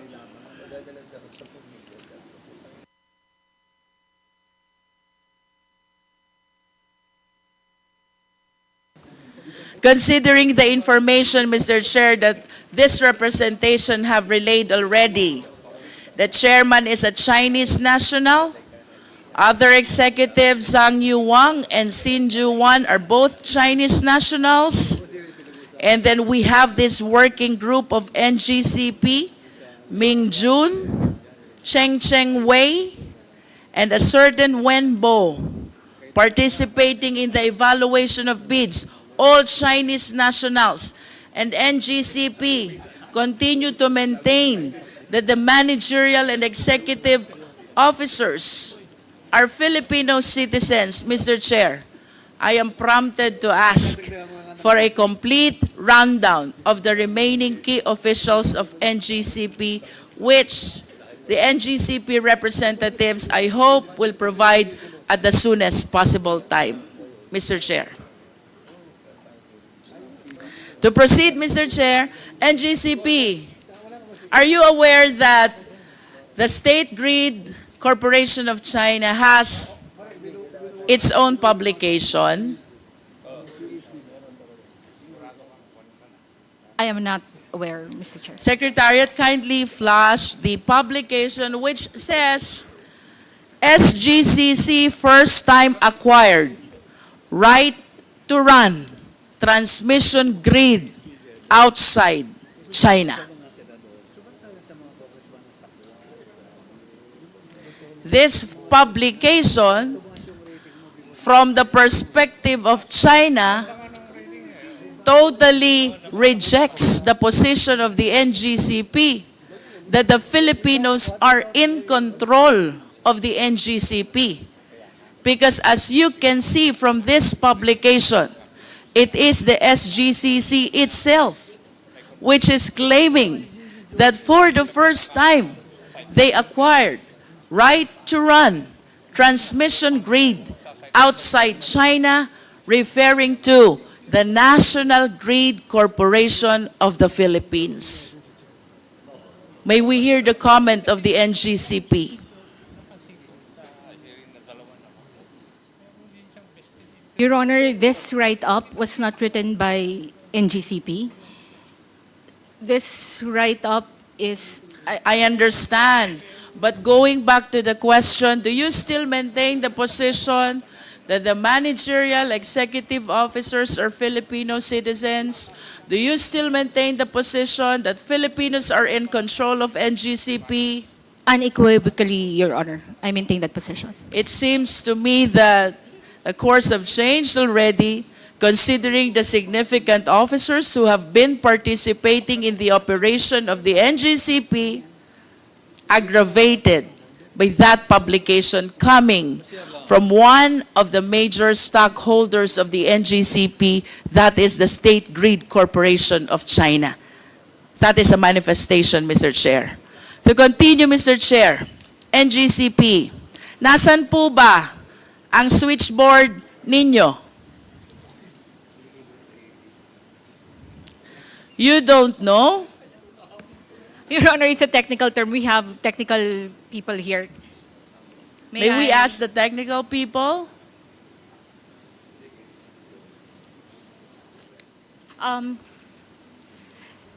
Your Honor, definition? May we have a clarification Yes, insofar as the may term we know, okay. So you're calling in the technical people to help out. Can we have their names and what position do they occupy in the organization?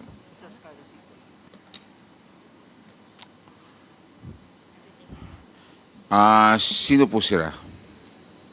Good afternoon. I'm Clark Agustin from the... Pakilakas lang po. Good afternoon. Your Honor, I'm Clark Agustin from the System Operations. If you're referring to the control From system, what? From what? System Operations, He taken his oath, Comsec, please take the oath of of Mark. Tumayo po kayo. Please raise your right hand. Do you swear to tell the truth, the whole truth, and nothing but the truth before this congressional inquiry, so help you God? Thank you. Answer the question of the Honorable Luistro. Your Honor, if they're referring to the control system, our SCADA system, we have 3 control centers in the different regional grids. We have in Luzon, Visayas, and Mindanao. How many switchboard or control system do you have? 1 for each region, ma'am. So One for actually, each region. We have 3 control What centers. controls the switch or the control system per region? Meron ka pa bang main control that controls all the switch and the control system of all these regions? I believe yes. Yes, ma'am. We have the control center for each region, and then we have substations for the equipment level control. For the system level control, we use the control centers using our SCADA system. Where is the system control? From the control center, ma'am. Where is the control center? For Luzon, we have here in Diliman. For Visayas, in Banilad. And in Mindanao, in Cagayan de Oro. These control systems which you mentioned, they have the capacity to cause the blackout of electricity. Am I correct? Not to cause a blackout, but to control our transmission assets. And If I want to substations. turn off the electricity, I just need to switch off the control system. Am I correct? 1 by 1 per equipment. You One can do by that. one. Yes, ma'am. We can control it remotely. So, kanina you mentioned about the main control. How many main controls do you have? We have a control center monitoring and controlling different equipment of the grid. How many main controls do you have? So we have a system, pag control po ma'am, not necessarily, as I get from your question, isang button, wala po siyang ganon. So kasi different parts po ng grid, different assets, different control. So if you want to operate a certain circuit breaker, kailangan mong operate that specific breaker. But at a specific least feeder, yeah. if I turn off one of those, did you say assets Yeah. of that control system, then the electricity will not work anymore. If I turn off one of the several assets of the main control system, the electricity will not work anymore. If you intentionally isolate a specific area, that specific area will not have electricity, will not have supply of power. For that specific area, associated to that equipment. To simplify, Mr. Chair, that main control that you are talking about is responsible to make the electricity available or otherwise. Yes, ma'am. Okay. So, you said that you have main control in Luzon, in Visayas, and Mindanao. My next question is, what is this operational computer in Nanjing? I'm not aware of that, ma'am. Operational? Operational computer in Nanjing. Nanjing, China, I believe. I'm not aware of that, ma'am. Well, based on reports, there is such a thing as operational computer in Nanjing, which is connected to the server in the Philippines that can control the availability of electricity in the country. Can you comment on this? I'm not aware of that. Is control, it yeah. possible that this information is exclusive to the Chinese counterparts and not shared to the Filipino counterparts? Based on our configurations of our control center, this cannot be controlled remotely through overseas, not even here, yes, here in What is your basis for saying that it cannot be controlled remotely? Are you that expert? Based on my experience and my knowledge, our SCADA system is actually isolated, ma'am. It's not connected in the internet, so you cannot easily control it remotely. Based on the design and the architecture. I understand. With all due respect, but considering that our IT infrastructure, tama ba, is provided by the Chinese counterpart, or should I say, a Chinese corporation, I humbly submit that no matter how knowledgeable Filipino citizens are, the one who created the system no more and no better than the one operating the same. As a general statement, do you agree? No, ma'am. Ibig sabihin mo, you're the one using the system of China, mas marami kang alam kesa nag-create ng system? No, ma'am. As I've said, This is a based- general statement, NGCP. It is not my intention to undermine the technical know-how of people from the NGCP, but logically speaking, ang sabi, the creature cannot become higher than its creator. I believe that the one who created knows more and knows better about the system than the one using the system. Do you agree? I disagree, ma'am. Say for example, bawa meron akong laptop, computer, it's made in the US or in China, that does not mean the manufacturer can remotely use my device. Kung analogy po, ma'am, ang pinag-uusapan.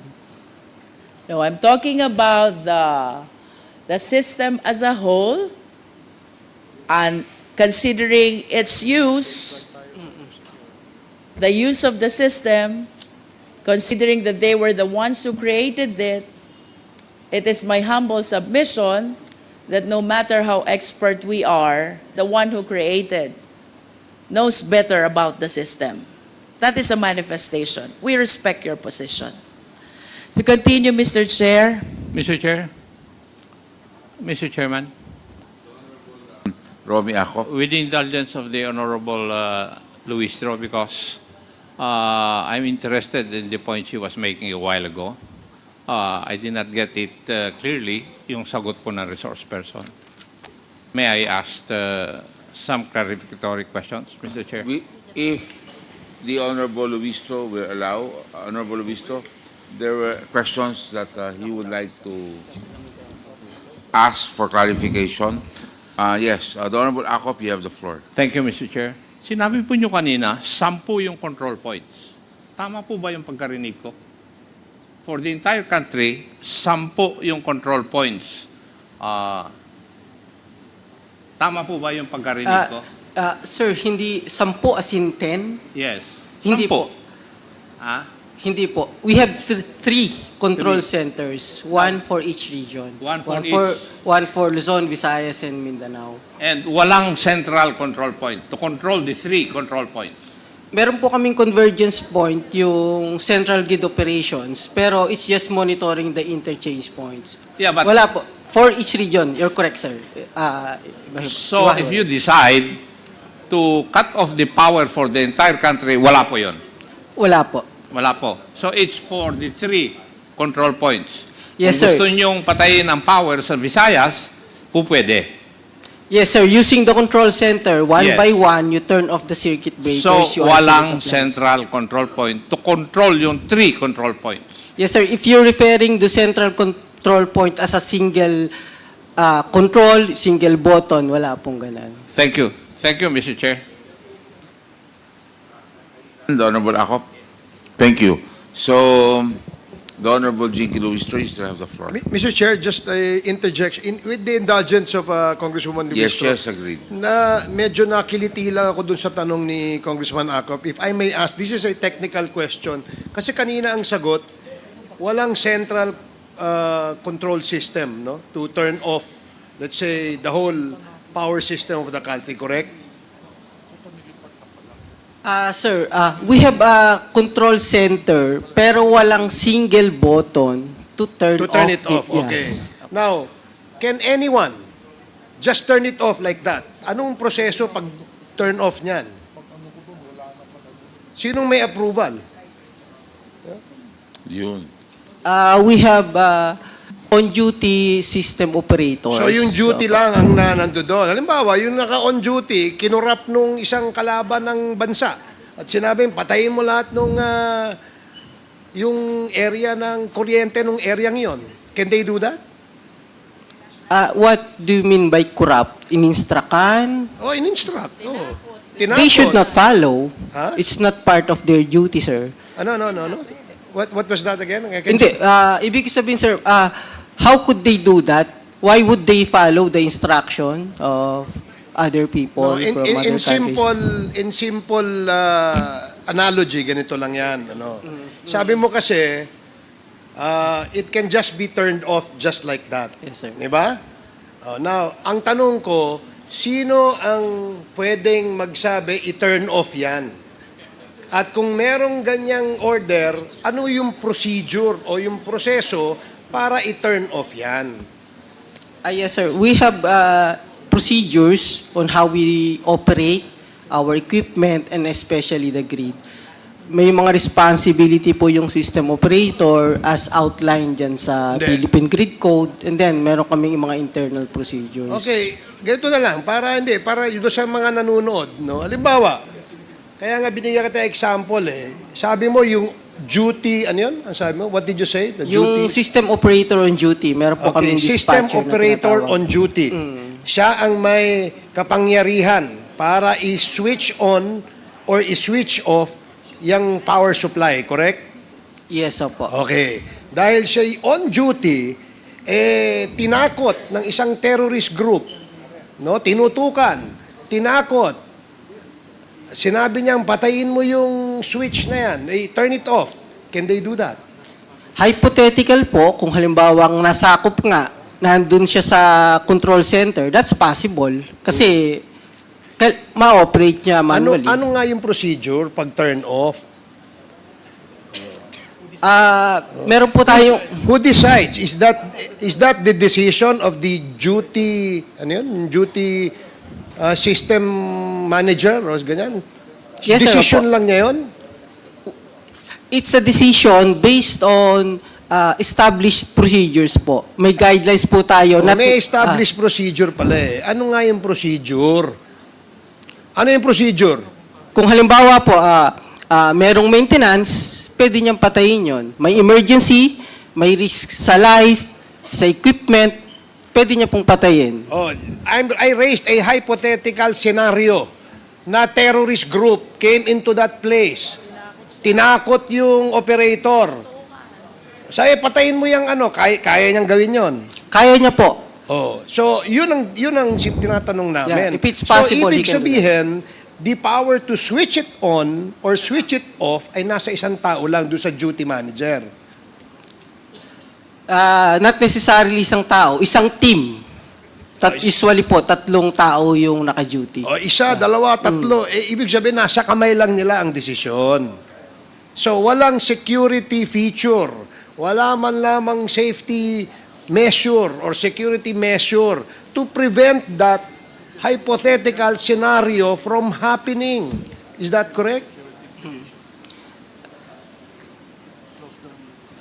Sir, yung details po, pwede naman namin i-discuss kasi kung sabi nyo nga, security yung involved. Pero public po kasi baka po hindi namin basta-basta ma-disclose yung process nung Sige. Apo. Let's not go into the details. Yun lang gusto namin malaman. Kung may isang nasa kamay lang ng isa, dalawa, tatlong tao pala, pwede nang i-switch yun eh. Yes, sir. Alam mo, very critical yung issue that we are discussing here because one, bukod dun sa issue that Congressman Dan Fernandez raised and the chair raised, the question that actually needs answers is who controls NGCP? Is it the Filipino or the Chinese? Based on documents, sinasabi na Chinese kasi sila yung kaya nga we're digging deeper. That's why we're asking questions. Now you're telling us na yung meron palang power to switch it on or off is only in the hands of one or a few. Therefore, masyadong vulnerable yung sistemang yan. But I will ask that question later and elaborate on that, Mr. Chair. Thank you, Congresswoman Jinky Luistro and Mr. Chair.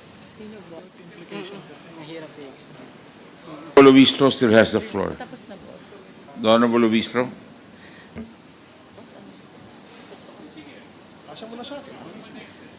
Mr. Chair, I came across this NARI, the one which provides the IT infrastructure of NGCP. Does NGCP confirm this?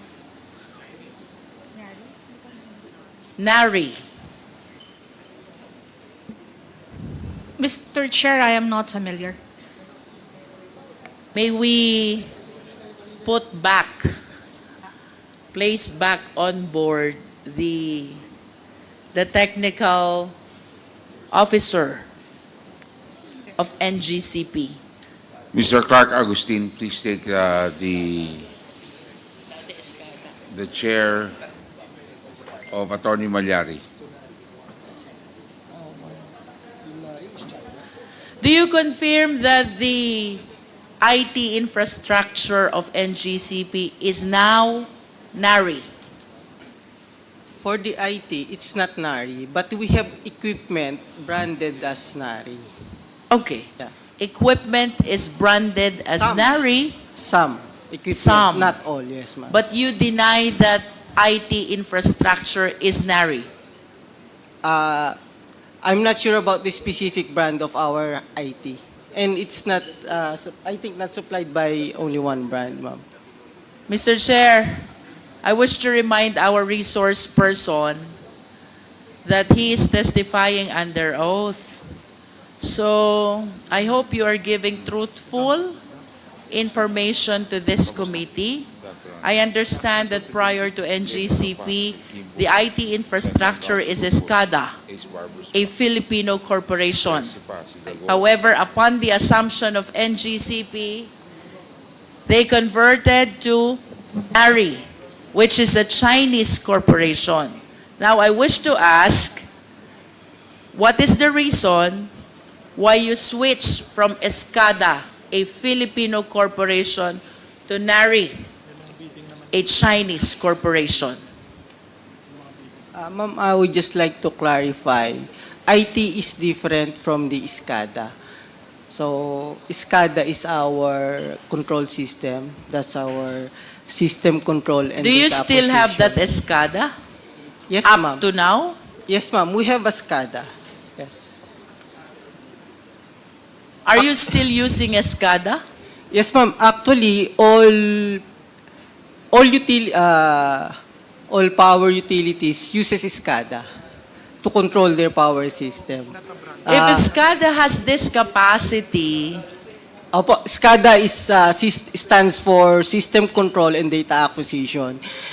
You use it to monitor and control the power system in the case of NGCP.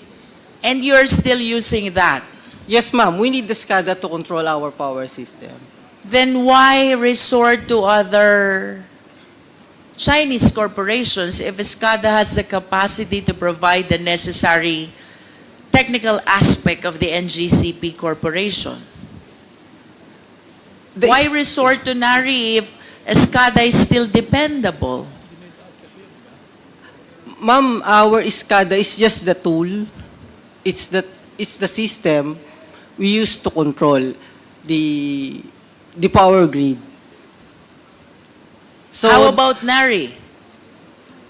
actually, the brand of our SCADA as of now is Mr. Chair, Nari. Mr. Chair, just a point of information para lang magkaintindihan. Hindi sila nagkaintindihan eh.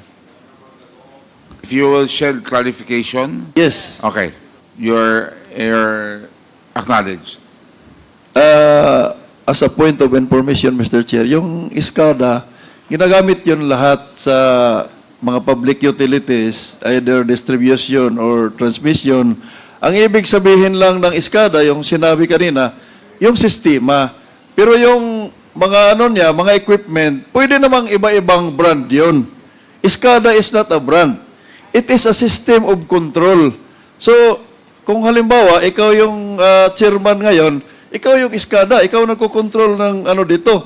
But we can use different brand of equipments. So, yun lang yun. It is not a brand. It is a system, control system. Thank you very much, the Honorable Dago. The Honorable Jinky. Mr. Chair, I acknowledge that we are dealing with a very technical matter. So, to give opportunity to people who are not endowed with technical know-how, I wish to suggest, Mr. Chair, that we conduct an ocular inspection of the NGCP IT infrastructure, including the system, and perhaps we can invite experts to guide the committee members in evaluating whether this system are the one which really are in main control of the operation of the NGCP, one which is Chinese-owned, or just equipments being used by Filipino citizens. That is a recommendation, a suggestion, Mr. Chair, from this humble representation. Noted. We will make the representation for us to be able to make an ocular. Mr. Chair, I wish to conclude on this point as my other questions has something to do with NARI, which information that I have is the IT infrastructure of NGCP. And with that, Mr. Chair, I wish to make this final manifestation that with all due respect to our esteemed colleagues and our resource persons, but it is indeed my humble submission that while we, in the face of the general information sheet of NGCP, only 40% is Chinese-owned, considering, however, the presence of Chinese citizens, one as chairman, the other two as evaluators of bid, the other one as chief technical officer, and NARI, which I believe is Chinese IT infrastructure. It is my humble submission, Mr. Chair, that it seems that the control over the NGCP has been compromised already in favor of foreign nationals. Thank you, Mr. Chair. The Honorable Jinky Luistro. The Chair recognizes the Honorable Junicio. Ernest Junicio is now... okay. So he will do a swap. The Chair recognizes the Honorable Suarez. Thank you very much, Mr. Chair. Mr. Chair, I just wanted to inquire, did Congresswoman Jinky Luistro move that we do an ocular inspection to the NGCP facilities? Suggestion. A manifestation. There was no motion. Can I therefore push forward the motion that we visit the NGCP facilities and do an ocular inspection, Mr. Chair? So moved. Second There's the a motion. Duly seconded. The Chair, no objections. The motion of the Honorable David Suarez for an ocular inspection is hereby approved. Okay. And point is of it order. also, Mr. Chairman, The Honorable Congressman J.J. Fernandez, Suarez still has the floor. when you had your chance, I was quiet and still. Maybe while I've had my time, you can be quiet and still as well. With the indulgence of the deputy, Excuse just me, clarification. Congressman Dagoc. Ano lang, You've clarification. had 2 clarifications. I haven't even had 2 minutes of speaking. I-clarify ko lang sana, Mr. Chair, kung sa tatlong island, sa tatlong control ba yung ocular? Yun lang. Thank you. Yeah. So anyway, Mr. Chair, I was gonna move to that actually, but since tinanong na rin na Mr. Dagoc yung susunod ko pong tanong at hindi na nakapag-antay na itanong ko, maaari po ba, Mr. Chair, na maliban sa pagbisita po natin sa facilities ng NGCP, makapagdala din po tayo ng mga organisasyon at mga tauhan na may technical capabilities that can properly guide the committee in our ocular inspection, Mr. Chair. So move. Duly seconded. The chair no objection. Motion is approved. We will have now to, I was advised by DOE that there are some security protocols for this. And we have to be able to do this correctly. So we will we will prepare a letter. We will coordinate with you on the ocular inspection. Okay. We understand that there are some issues that has to be addressed, but I think the question really is who would have control in case that button has to be turned off or turned on. I think that's where it goes. The Honorable Suarez, you still have the floor. Thank you Unless very- you're willing to swap already. Are you done? Not yet? No, I'm not yet done. Please proceed. I'm not even starting, Mr. Chair. My Anyway, apologies. Mr. Chair, again to NGCP, I would just like to take off from the points raised by Congresswoman Jinky Luistro because indeed, when it comes to control of NGCP, security, sovereignty are primordial concern. Kanina po, NGCP, nabanggit niyo po na sa kasalukuyan, sino pong tumatayong chairman ng NGCP?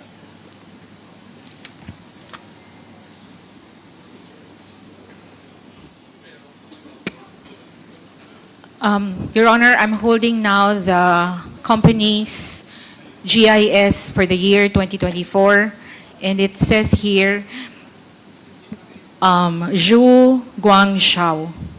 So, Chairman. Zhu Guangxiao stands as chairman, correct? Yes, Mr. Chair.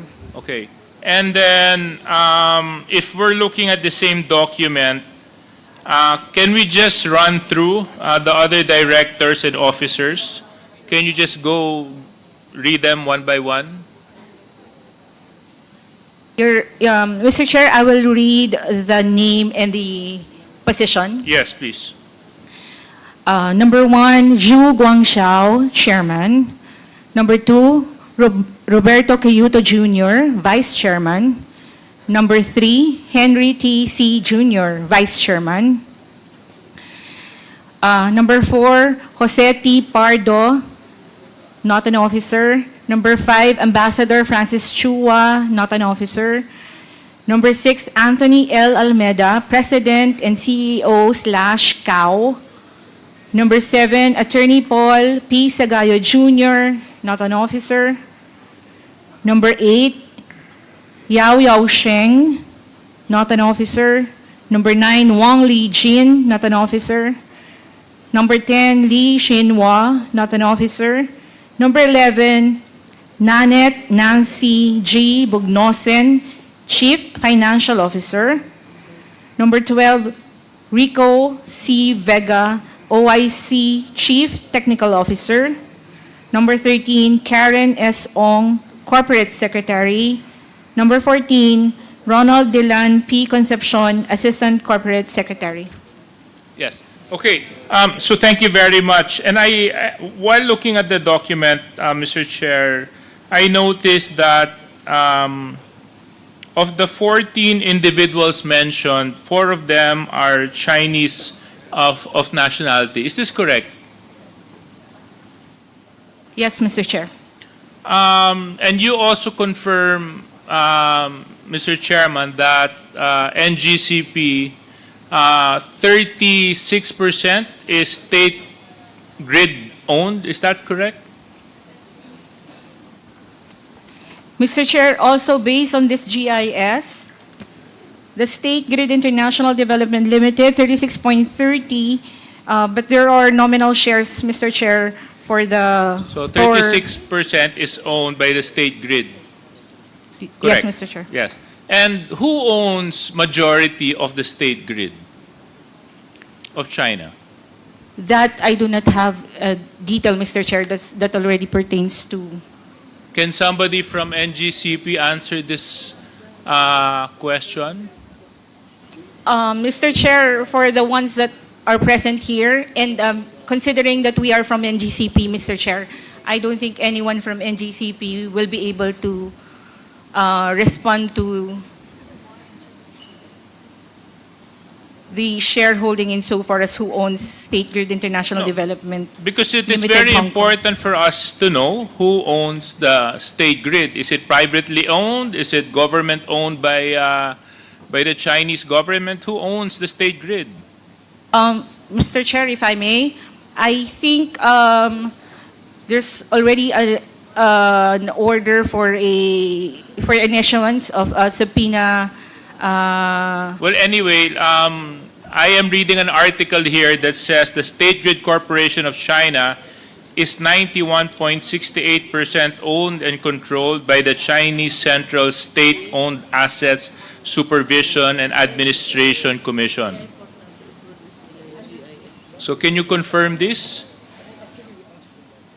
That 91% is owned by Apologies, the... Mr. Chair, I cannot confirm your statement for lack of knowledge. Okay, but in any case, can you just give me information on this on the next hearing? Mr. Chair, most likely we may be able to get a semblance of a response to that when we able to get the corporate documents. Kasi, ma'am, alam mo, napaka mahalagang malaman natin kung sino may-ari ng 36% na yon o yung 40% na yon. Kung yung ba isang pribadong individual o yung ba ay isang pamahalaan. Kasi magkaiba po yun. Magkaiba po yun. At hindi po ako naniniwala na hindi nyo po alam kung sino po ang may-ari ng state grid. Para naman po napakahirap tanggapin na sa napakatagal na panahon na kinakatawanan nyo ang NGCP, hindi nyo man lang alam kung sino po ang nasa likuran ng state grid.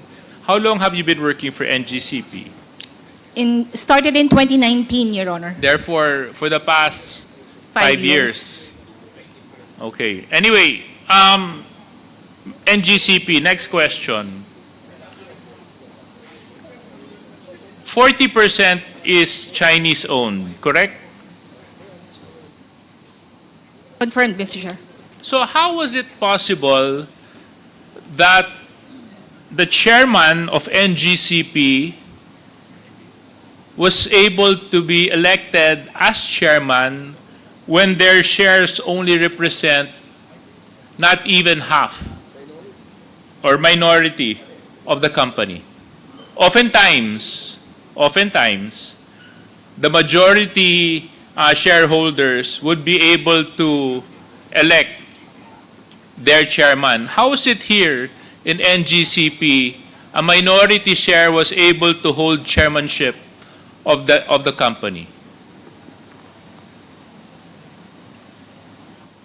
The particulars, Mr. Chair, I have no information. But as a whole, the board of directors can indeed elect who they want to be the chairman of the corporation.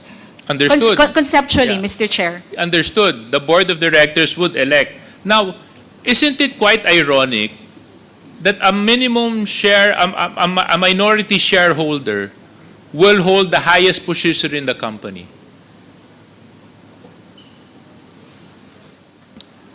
Mr. Chair, insofar as the composition of the board of directors, the chairman, Mr. Chair, from what I understand, nagpe-preside lang po siya. So, not much But no. functions. Yeah, but regardless, di ba? That's the chairman. 60% Filipino-owned yan. Mas gugustuhin ko na yung chairman ko Pilipino. Bakit ko ibibigay sa dayuhan yan? 40% lang yung kanilang hawak. Can I also ask, Mr. Chair, if indeed Attorney Malyari's testimony is correct, can I also subpoena, oh no, not naman subpoena, but request, Mr. Chair, the minutes of the elections of how the board conducted themselves, Mr. Chair? So moved. Mr. Chairman. No, Mr. Chairman, yeah. Second, Mr. Chair. To ask for the minutes. I'm sorry. So are you addressing that to Attorney Malyari? Yes. Okay. So, Attorney Malyari, there's a motion, duly seconded. The chair in objection. Please submit the minutes as requested by this committee. Kasi nakakapagtaka lang po, Mr. Chair, na minority share ka, kaso lang ikaw may hawak ng pinakamataas na posisyon. Totoo na hinalal ka doon, actually, yun ang mas nakakapagtaka. Bakit ipagkakatiwala yon sa isang dayuhan at hindi sa Pilipino? Kung mas malaki at mas malakas ang boses, mas natural na ibigay ito sa mas may malaking interest sa kumpanya. Hindi po ba, Attorney Malyari?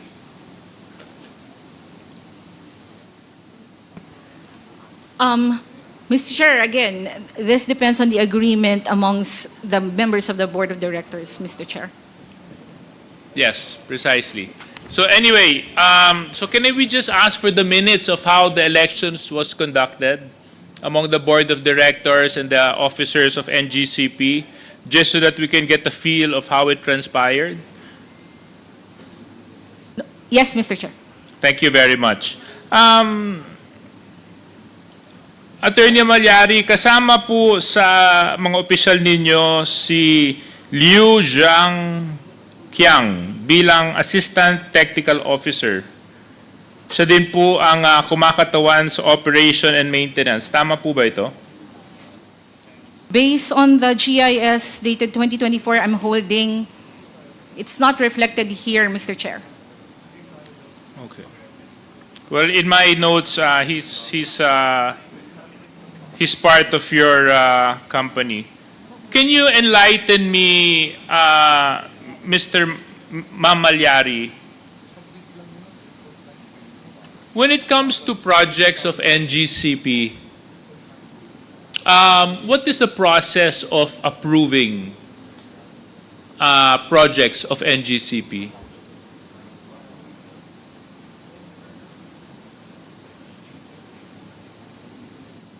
Your Honor, 1 minute.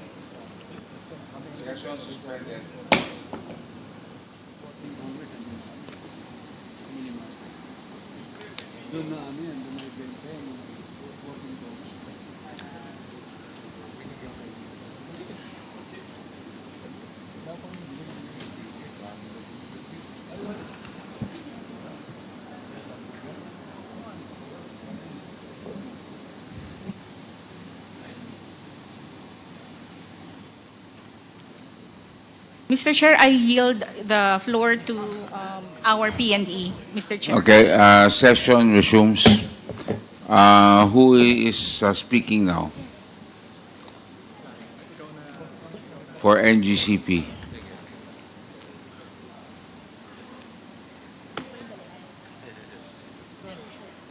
Ano po pangalan nila? Ano po pangalan?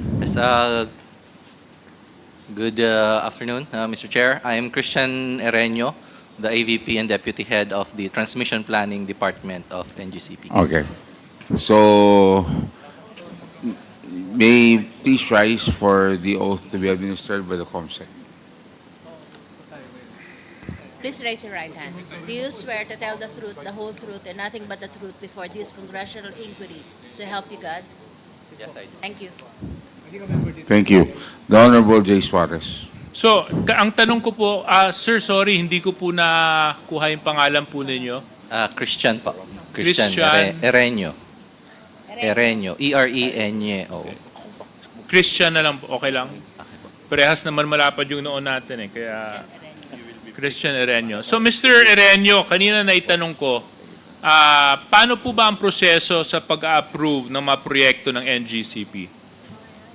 Okay po. So, marami pong process. Mayroon pong conceptualization stage. Dun po pumapasok yung department namin, yung transmission planning. Ina-assess po namin yung... On that point lang so department nyo? Yung sa planning po. Ikaw ang head ng department mo? Deputy head po. Deputy head. Sino po yung pinaka officer in charge ng department nyo? Si Reddy Remorosa po. Reggie? Reddy. Okay. And then, next phase? Okay. So once ma-identify po namin yung mga kinakailangang projects to address, let's say, yung load growth or generation entry, reliabilities, dumadaan po siya sa... So kailangan po kasing i-approve ng ERC before we proceed with the project. So ang kailangan po naming magawa, unang-una po, ma-finalize yung components, yung timeline, at saka po yung kung magkano po yung project. So dumadaan po yun sa planning and engineering group. May ibang departments po after us. So sino naman po yung head ng department na yun? Sa engineering cost management department, si Miss Vicky Dolot po. Sino? Vicky Dolot. Okay. Next? So once magawa po yun, we file it to ERC.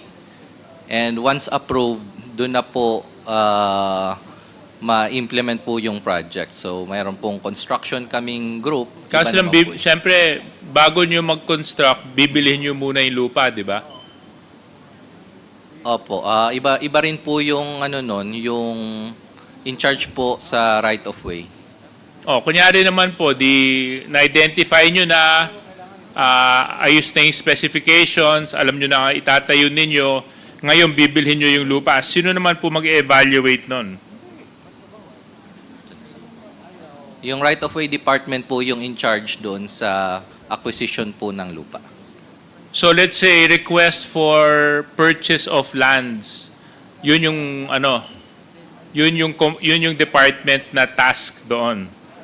Opo. Okay. So ang kailangan po nila. At sino naman po ang head nun?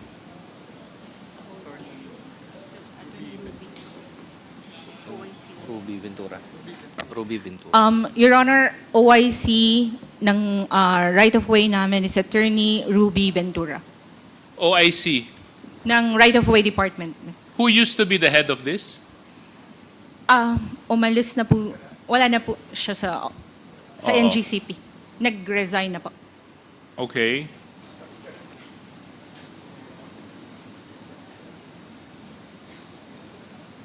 You may continue. Apo. So, yung pong right of way, before po nila magawa yung sa right of way, kailangan po ma-finalize kung saan ba talaga, let's say, dadaan yung transmission line at saan po itatayo yung mga substations. So, yun po, meron po kaming engineering design, under po doon ay yung survey division. So sila po yung mag-check with all the other alternatives and then magkakaroon po ng final kung saan po yung ruta ng linya or kung saan po itatayo yung substation. Pwede niyo po kaming maliwanagan, sino po si Mr. Wenbo? Wenbo.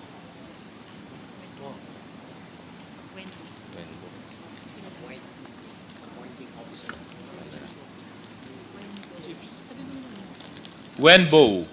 Sino po si Mr. Wenbo?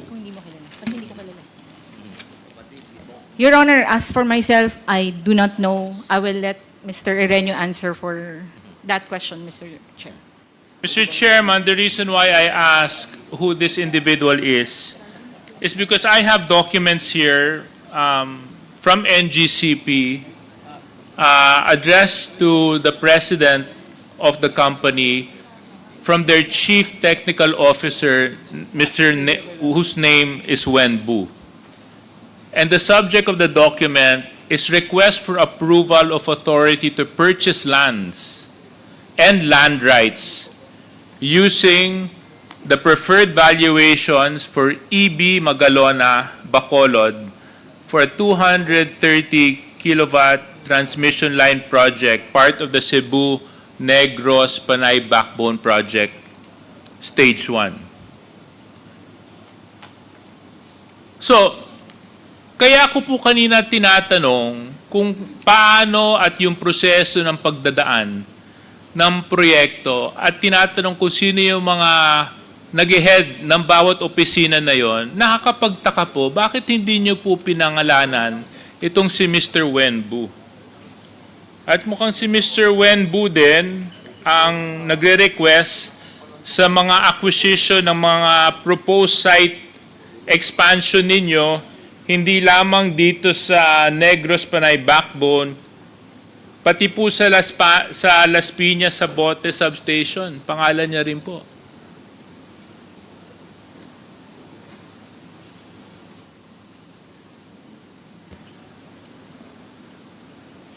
Your Honor, the date of the document is 2014. Yes. Perhaps if we could look back to the our GIS for 2014, perhaps his name may appear there, Mr. Chair. Is it But I just find it a little bit how do you say it? It leaves a very bad taste in the mouth. That even to decisions of this nature in a company running basic utilities in our country, such decisions have to be made by a national, Chinese national. Bakit hindi po ba ito pwede pagkatiwala sa Pilipino? Pati po ba yung pagbibili ng lupa? Sila na rin po ang magdidesisyon? Sila din po mag-a-approve? Bakit po ganon? Ganon nyo po ba pinatatakbo ang NGCP?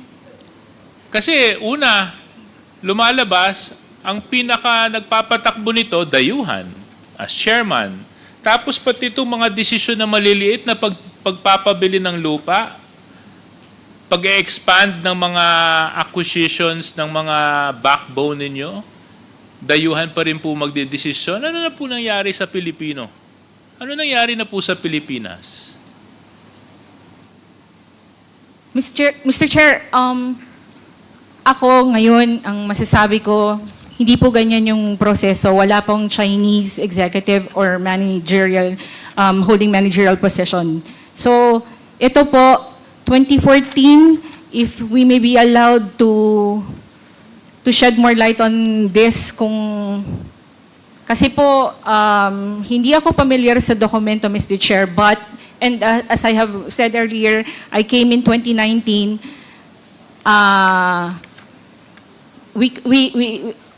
there can be an explanation for this, Mr. Chair. Pero ngayon, Mr. Chair, wala po kaming nasa opisina ng Mr. Wenbo. Hindi po siya ang for authority to purchase land. Wala na pong hindi po ganito yung proseso ngayon, Mr. Chair.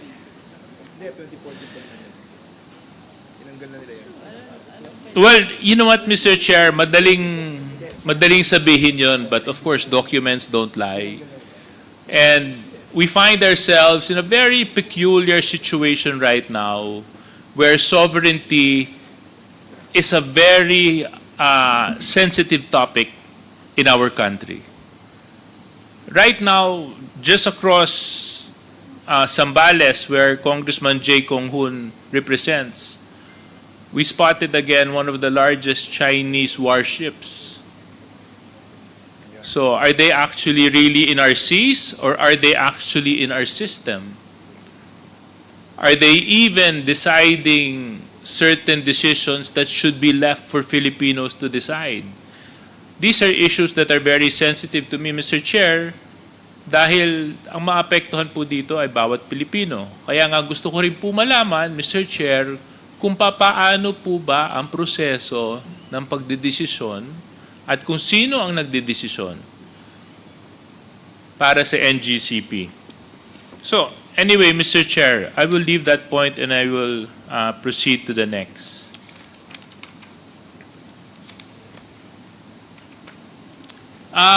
NGCP, balikan lang po natin yung DOE. If I may, Mr. Chair, I'm wrapping up. Okay. Maybe another, I should be done by around 8 o'clock, so not to worry.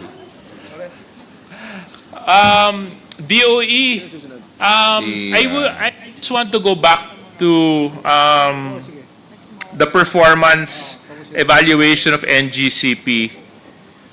Who determines the projects that NGCP should put up? Are we following a power development plan based on a Philippine development plan? Can you please enlighten me? Well, Mr. Chair, on the hierarchy, di ba may Philippine development plan tayo? And under the Philippine development plan, there is a Philippine energy plan. And under the Philippine energy plan, there's several plans there, which are the different aspects of energy, which transmission, generation, distribution, no? And under the transmission, TDP, no? Meron din kang sinusunod na grid code, which is yun yung Biblia. I think the Power Boys know better about this, or even ERC. Yun yung guide, let's say, of the technical aspects of the grid. Like for example, when Panay blackout happened, yun yung sinusunod in protocols. Now, the TDP is based on is interrelated. So, sinusundan yan dapat yung kung ano yung the trajectory for generation, saka yung demand. Now, who prepares that? That will be Transcom, but now NGCP. And then NGCP is supposed to do it in consultation or coordination under their concession with Transco. And then sasubmit nila yan sa DOE for approval, sir. So those specifies already like which projects, ilang voltahe niya, tapos kailan siya dapat matatapos. So what you're telling me is NGCP determines their own targets per year. Is that right to understand, Yusek Garin? Mr. Chair, not exactly unilaterally, kasi you have to coordinate or synchronize that with the rest of the other plans. Kaya nga dapat it should have been a practice, no? Na kung sinabi mo na yan by 2020 na 25 ang completion. And the generation companies kasi look at TDP also. So kailangan yan hindi gumagalaw kasi magpapatayo sila ng coal power plant or whatever power plant. They will say na doon tayo magpatayo kasi nandun yung Ikaw ba, Yusek Garin, naniniwala na dahil sa moving targets yung hindi pagkukomplete ng mga proyektong ito, naka-epekto po ito sa kaunlaran ng ating bansa? Mr. Chair, yes, Mr. Chair. Because it affects the generation companies. Because like for example, my good friend Congressman Rufus Rodriguez was very appreciative of the fact that Mindanao was finally connected to the Visayas. But when I looked back at that slide, that project should have been completed in 2016. Tama ba yun? Does my recollection serve me right? Yes, Mr. Chair. I think 6 years, 5 years delay or something like that. Mr. So Chair. finally, it's complete. My good friend is appreciative that it's complete, but my God, it's 5 years delayed. Mr. Chair. Yes. If you, with your kind indulgence, Mr. Chair, when you have, we have a market kasi, no? That's what we call in sa WESM. and IMAP is the one handling that. So may variation yan ng prices, and the prices are affected because of these delays. And that can be actually shown by IMAP. They have a presentation on how much is the effect of the delay, for example, for Mindanao, Hermosa San Jose, I think, and also of Panay Negros. They have that on file. They have calculations of how much is the impact on the price of electricity on the generation side because of the delay, Mr. Chair. Oo, kasi siyempre, alam mo, hindi naman tayo mauubusan ng dahilan para sabihin ng isang proyekto hindi matapos eh. Kaso lang ang problema ho, ang dahilan, hindi nakakapagbigay ng solusyon yun sa problema ng tao eh. Ang dahilan is only a reason. What you're actually looking for is substantial results. And that's what the Filipino people should be holding on to, substantial results. So, now, on my point, I remember the time when I was a governor, Mr. Chair, and I would just like to end my interpellation. Alam nyo, meron akong dalawang niligawan na dayuhang kumpanya na magtayo ng kumpanya to So, hindi individual. Oh, para pumasok. Diba?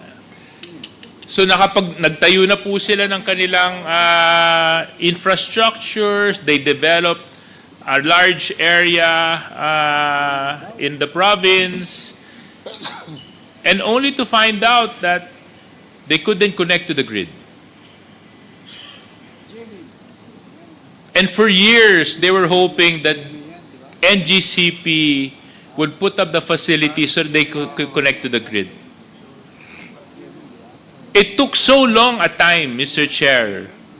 It took so long a time, mukhang magsasara na po yung kumpanya na yon.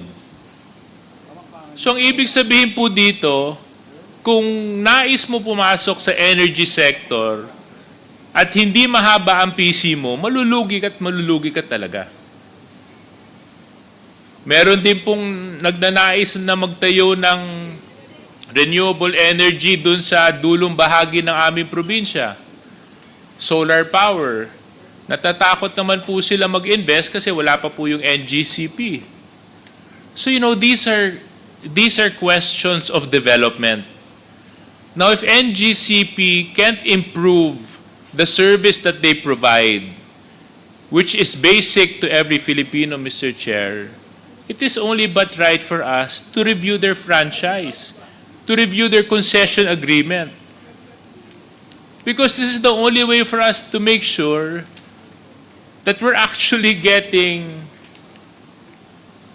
the best service for every Filipino, Mr. Chair. So, with that being said, Mr. Chair, maraming salamat sa oras at panahon. Hihingin ko na lang po yung mga dokumento na hiningi ko, NGCP.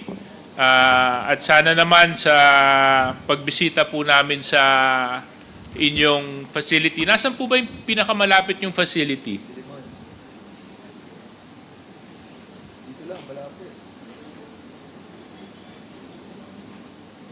Yung meron po sa Diliman, yun po yung sa Luzon. Doon po kayo nagtatrabaho? Kami po sa transmission planning, nasa Buona Venture po, sa may Green Hills. Hindi, dito po sa main facility nyo, sino po nagtatrabaho doon? Yung system operations po, ang nandun po sa Diliman. Oo. Can I also request, Mr. Chair, a list of employees of NGCP? Okay. Please submit the list of your employees. Thank you very much, Mr. Chair. All employees. I All suppose. employees, Mr. All Chair. employees. Thank you. Mr. Chair. Mr. Chair. The Honorable Sharon Garin, Yusek Garin. Just to add to the query of Yes, please. Honorable Suarez. For example, the comparison of IMAP on the billings for the period before and after the completion of Mindanao Visayas interconnection, ang difference nung January 2021 up to April 2023, sa Mindanao lang to na pricing, 6.17 pesos. Pero after, per kilowatt hour, pero after, nung na-complete siya, naging 4.87. There's a difference of 1 peso and 30 centavos after the completion. The same goes to the other projects, Mr. Chair. So in short, the delayed projects, for that example, you're looking at a 35% reduction, more or less, 35%, that they should have enjoyed 5 years before if it was completed on time. Yes, sir. Thank you. Actually, IMAP has calculated the cumulative rin kung ano yung total na losses or, na cumulative na reduction had it been completed already. Yes. So that's the very reason why we're in this hearing, to figure out why and how do we solve it. The IMAP and Transcon, I know you have a presentation, but later on, we will, either today or in the next hearing, you'll be given your time because the DOE presentation has a lot of questions that has to be answered by DOE. The next interpreter is the Honorable Ace Barbers. Sir. Thank you, Mr. Chair. Most of the questions that I'd like to ask have already been asked by Deputy Speaker J.J. Suarez. But just following the issues that he raised on the very concerning and very alarming, there seems to be a control by the Chinese nationals in the operation of the NGCP.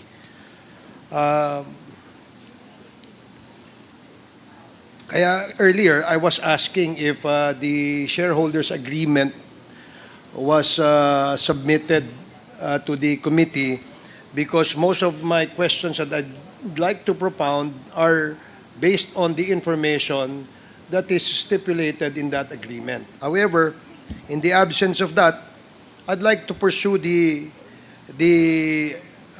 issue where in this corporation, there seems to be total and full control of the Chinese nationals.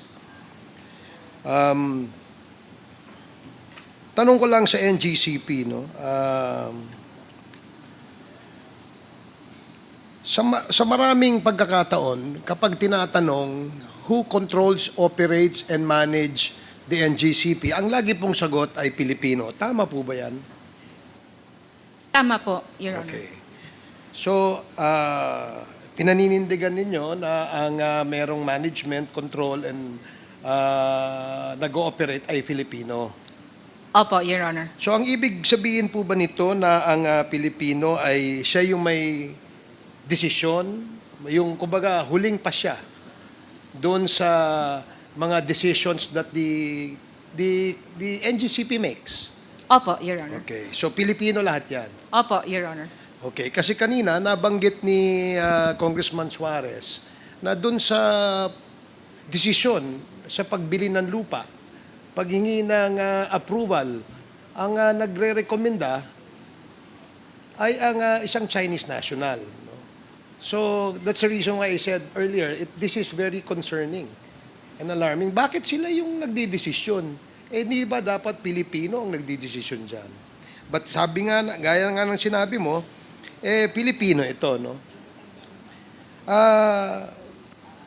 Doon sa mga nakaraang hearing, lagi po natin ini-emphasize that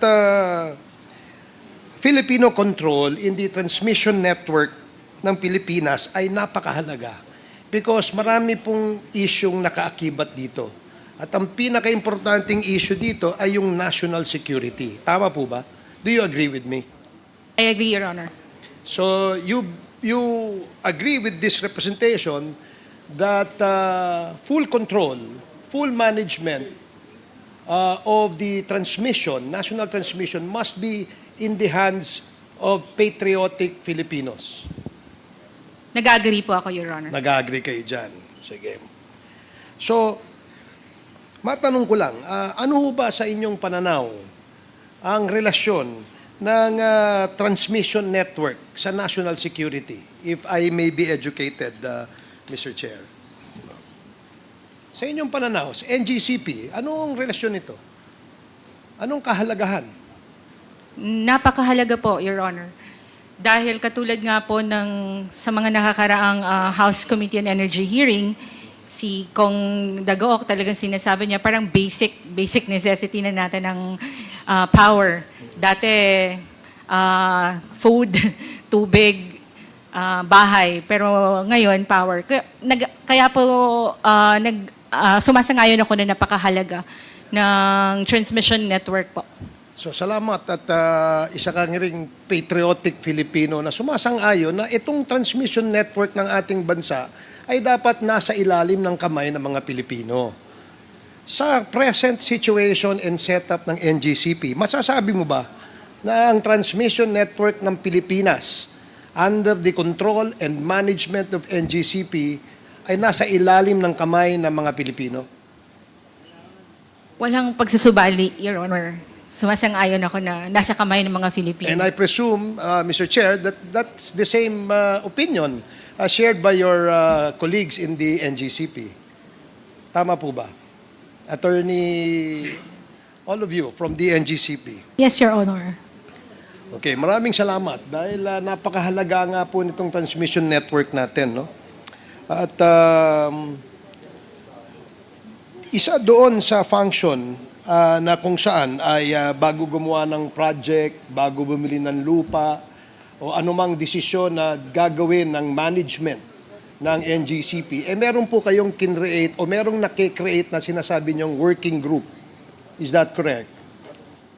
Your Honor, yun nga po yung hindi masyadong maliwanag sa akin.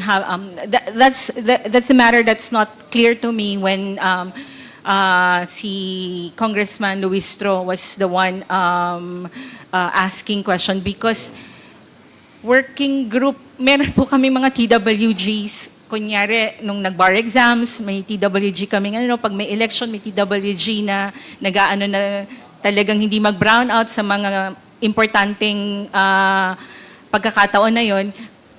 Hindi po ako pamilyar, Your Honor, sa working group.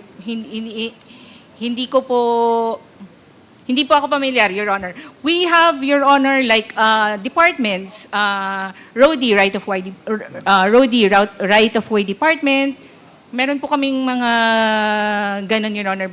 Working group, wala po. Mula nang pumasok ako ng NGCP, TWG. There's no such working thing group, as working group. I'm sorry, Your Honor. There's no such thing as the working group. Is that what you're saying? Yes, since I joined, Mr. Chair, Okay. hindi ako familiar sa When did you join the NGCP? 2019, Your Honor. But more or less you have reviewed or perhaps you have been informed as to the contracts entered into Yes, Your prior Honor. to your appointment, correct? Yes, Your Honor. Halimbawa I'm po, with the yung- UGC, Your Honor. Halimbawa po, yung 2014, yung nagkaroon ng bid para sa natitirang aspeto ng Aurora, Polanco, yung transmission line project, tama? You're familiar with that? If your document provides so, Your Honor. Yes, kasi nga, napakahalaga because this is the information that was shared with us wherein this working group plays a very vital and important role. Ba't ko nasabi ito, Mr. Chair, is that nung pong nagkaroon ng isang project, itong sinasabing Aurora Polanco 138 kV transmission line project, nagpabid ho kayo. But that is a normal procedure, correct? Opo, competitive And, bidding before awarding any project. Okay, so when you open for bids, do you qualify those that will submit their bids? Yes, the bidders, Your Honor, are qualified. Yeah. Okay, so I am also sure and certain that in this particular project which I mentioned, is that may nag-submit na mga bids sa inyo. And doon sa mga nag-submit ng bids, karamihan po ay Chinese-owned companies. Are you aware of that? Pagpaumanhin po, Your Honor, I'm not aware dyan sa particular po na minimension nyo. or perhaps it may help us to determine whether these companies are really those that submitted their bids in this particular project. Can we ask the Secretariat to show the slide of these Chinese companies who joined the Aurora Polanco transmission line project?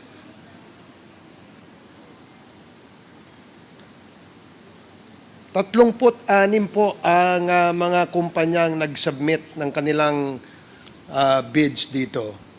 At lumalabas dito sa mga bid na ito ay mahigit kalahati ho ay puro China o Chinese-owned bidders o Chinese-owned companies. Now, bakit ko sinasabi to, no, na ano bang importansya, no? Okay lang naman ho siguro kung mag-bid ang isang Chinese company kung wala hong bidder mula sa Pilipinas. Do you agree? Opo. Okay. So, dun ho sa mga bids, sino ho nag-evaluate ng bids? Sino nagsasabing mananalo ito, matatalo ito, hindi nagka-qualify ito? Sino ho yan? Meron po kaming department, Your Honor, at yung most advantageous bid, yun po yung mako-consider for an award, Mr. Chair. Can you repeat that, please? Meron po kaming department that who evaluates kung ang most advantageous bid, Your Honor, sa kanya po maa-award yung project, Your Honor. Base sa aming kasing information, ang nag-evaluate o yung membro ng evaluation, bid evaluation, nag-submit ng bid evaluation report on this particular project ay si Mr. Yuan Mingjun at si Mr. Chen Changwei. You're familiar with those names? I am not familiar with those names, Your Honor. Yes, I agree because you were not there yet. No, this was 2014 project. So for those who were already there in 2014, you're familiar with these names?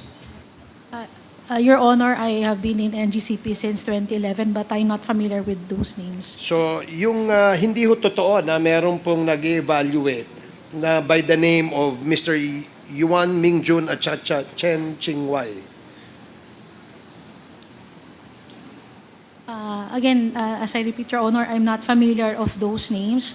But as mentioned by Attorney Malyari, we have a department which evaluates the bid submitted by different bidders and recommend the award with the most advantageous bid, Your Honor. Based on the documents that we have, it seems that the approval, the evaluation of all these bids are done by these two Chinese nationals.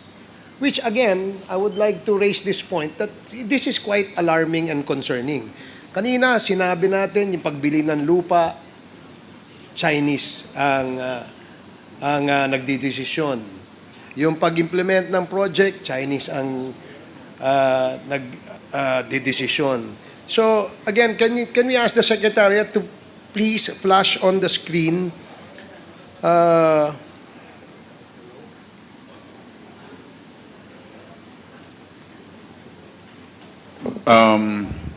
Which particular document do you want flashed? I think yan yun. Thank These you are very the much. bidders, no? These are the bidders doon sa project which I specified, no? And in the next slide, it will show, can you show the next slide?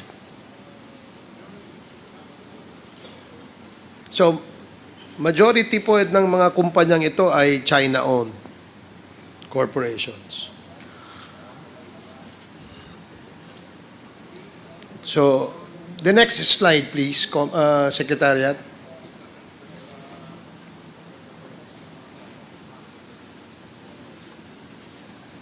Kanina ho kasi na-raise na po ito ni Congressman Suarez. And when he raised this issue, of Chinese nationals being involved in the decision-making of the NGCP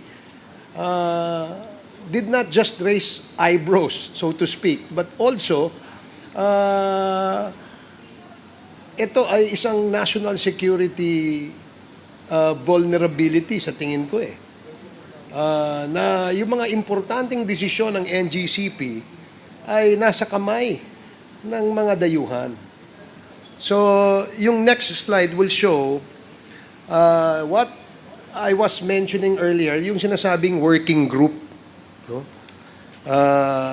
Wherein itong si Mr. Yuan Mingjun at saka si Cheng Changwei, the chairman and the alternate chairman of the working group, no, are the ones deciding. So, ayan, yung name na Uyang, ayan, that's July 11, 2014, the so-called working group, the chairman of that is Yuan Mingjun, and the alternate chairman is Chen Changwei. So, as you said earlier, you're not familiar with this document, but perhaps ma'am, maybe you're familiar with this since you were there already in 2011. Your Honor, I'm not familiar with this document. So, you're not familiar with that. So, dalawang bagay lang ito. Yung research namin at yung base sa dokumentong sinasubmit nyo sa amin ay yun mga information that we'd like to be clarified on. That's why we ask these questions to you. Now,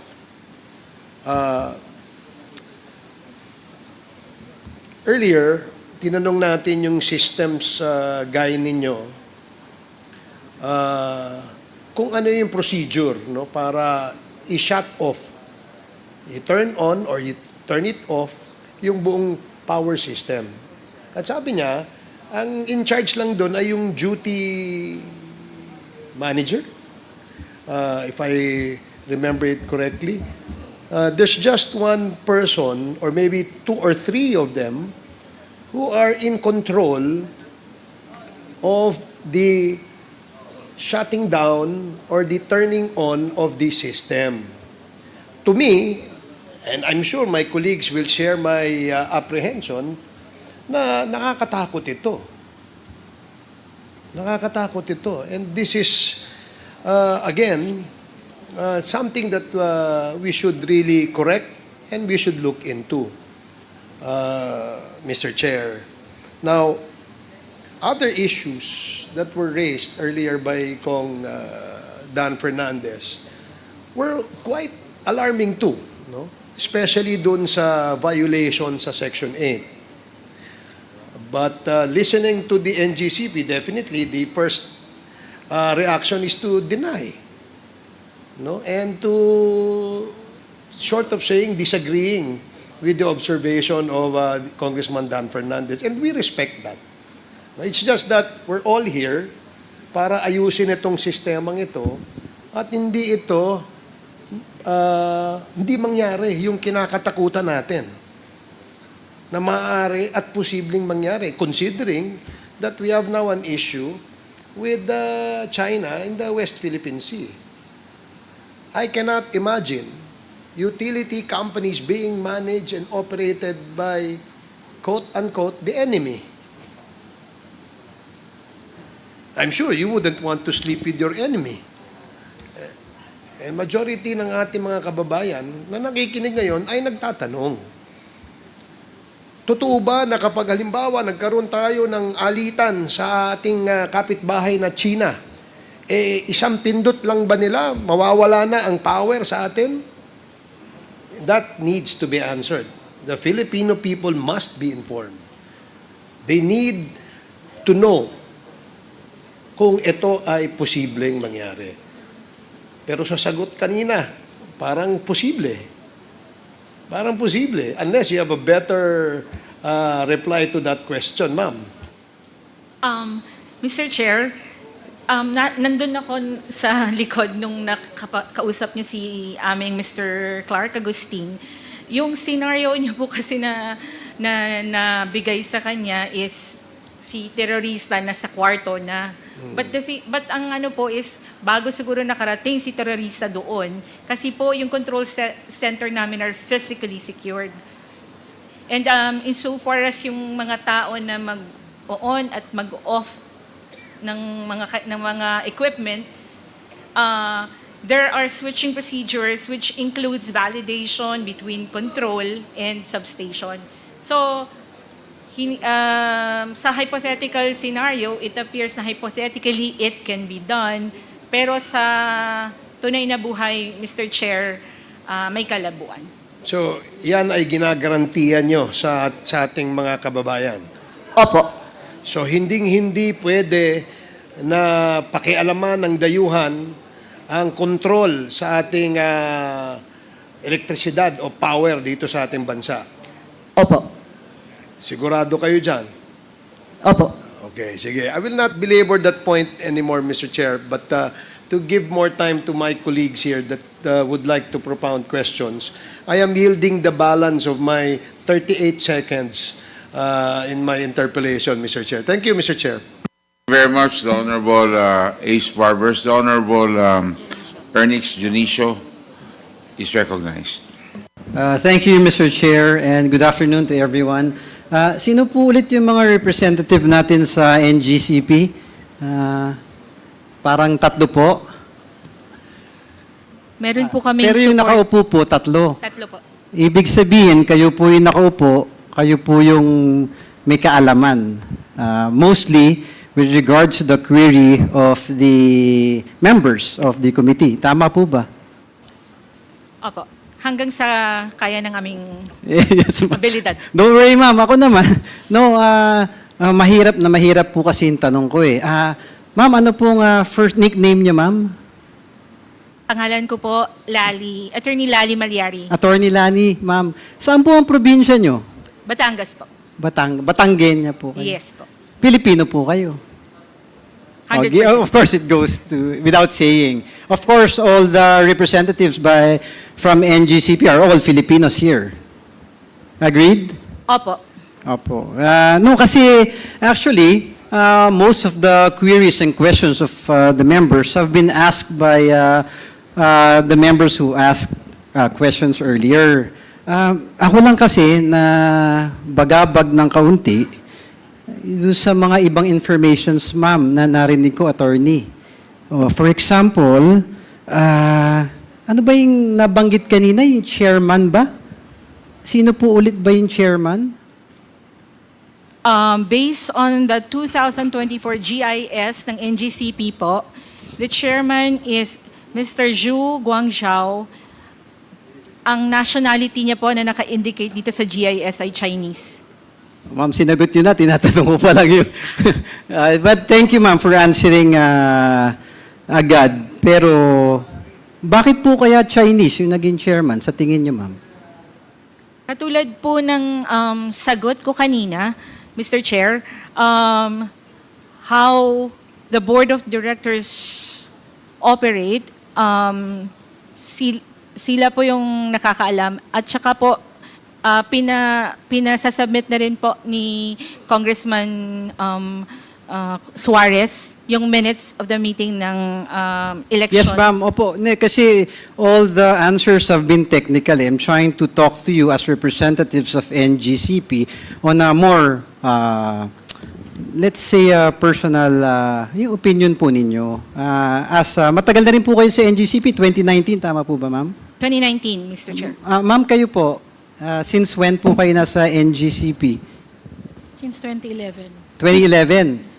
So, more than a decade. Sir, kayo po? 2009 po. 2009. Mas antigo si Sir sa inyo. Pareho. No, yung ano lang kasi sa akin, hindi ba kayo... Ako kasi, ng first time I've heard dun sa sinabi na yung chairman natin, although yes, ipapass nyo sa committee yung mga minutes of the board, hindi ba kayo na babagabag na... O na sa sarili niyo pong opinion na I'm sure you are lawyers na meron din kayong sariling opinion. Nababagabag po ba kayo o hindi naman po? Mr. Chair, sa pagkakaalam ko po, insofar as our board of directors is composed and how they proceed with their order of business, ang chairman po ng board only presides. So, para pong nag-preside. So, kung bagabag dahil Chinese. dahil meron siyang pwedeng ma-exercise na compulsion, kahit sa akin, sir, hindi po. Kasi it's outside. It's ultra-virus na po yung gagawin niya kung i-compel niya ako to do anything, Mr. Chair. So in your opinion, attorney, yung chairman walang influence. Nagpe-preside lang siya. That is your opinion. That's my opinion, and as they are constituted, Mr. Chair. Yes, I understand that. That's the technical. Yeah, but the reality is, yung chairman, alam naman nating lahat, hindi lang naman hanggang sa preside. Yun naman ang realidad. Pero I won't stay with that. Ang nag-aalala lang ako si ma'am, yung mga narinig kong information, yung control over management, yung extent of influence in decision-making ng operations, medyo nakaka-worry. Yung State Grid International Development Limited, or SGID, tama po ba? Ito yung may 40% ownership, ma'am? Opo, State Grid International Development Limited, Hong Kong, SAR. Buong pangalan po. Sino po ba tong SGID na to, ma'am? Katulad po ng nabanggit ko kanina, NGCP po kami. Technically, ito pong mga korporasyon na to ay separate from us.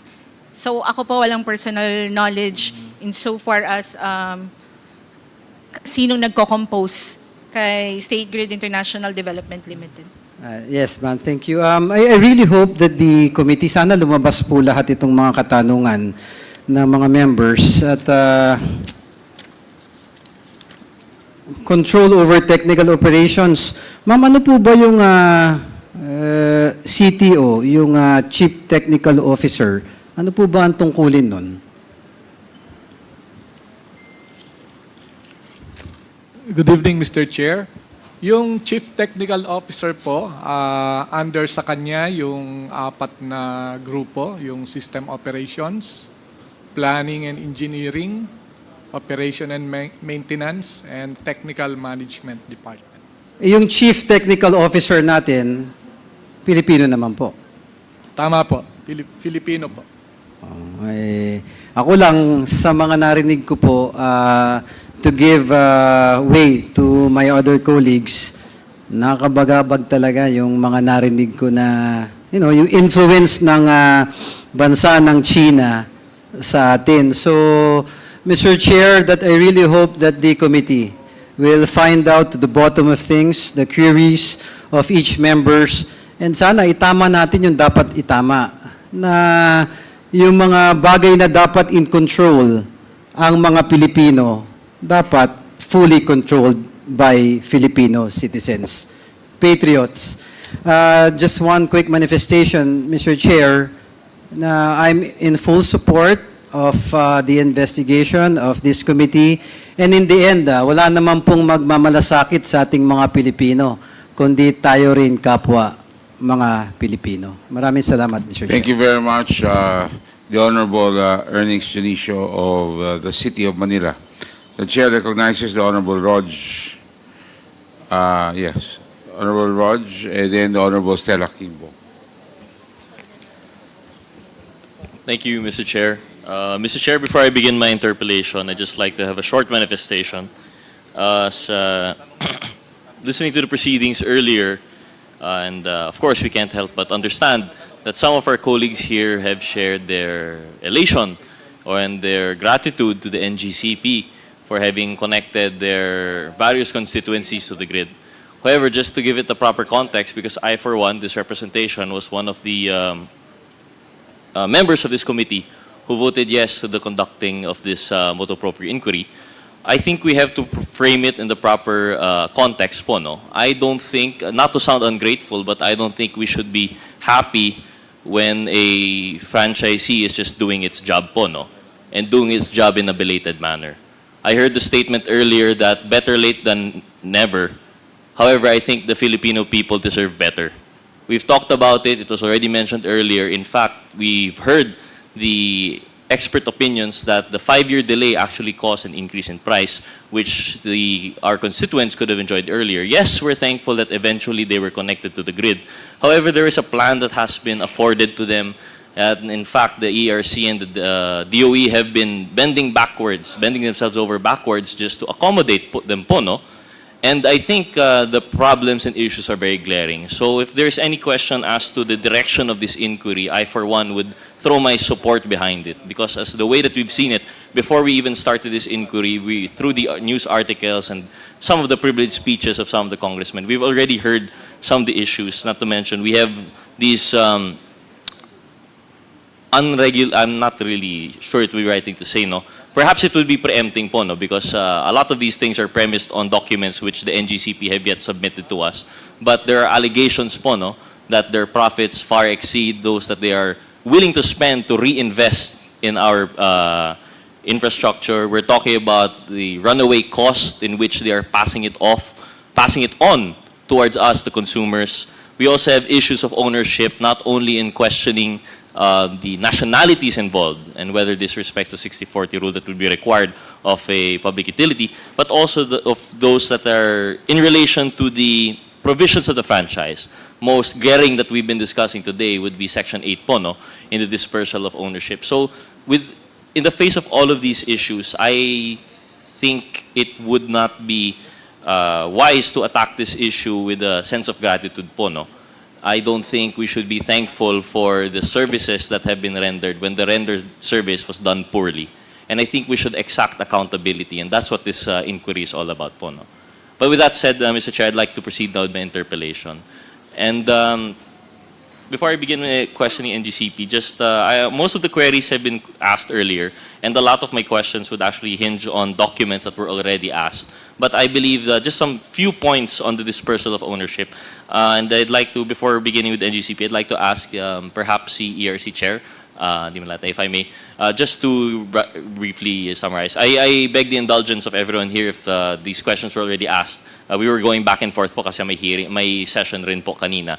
But Madam Chair, Mr. Chair, from our understanding, I understand that you would be speaking on behalf of the ERC and that the ERC has already made rulings previously. Whether or not those were wise, we see as we go along with the line of questioning. However, Mr. Chair, Madam Chair of the ERC, yung ating dispersal of ownership, the basic concept of Section 8, what is the reasoning for this? I understand this would be under the wisdom of the previous Congress, but to give us to shed some light at least on the viewpoint of the executive, what is the reason for having a dispersal of ownership?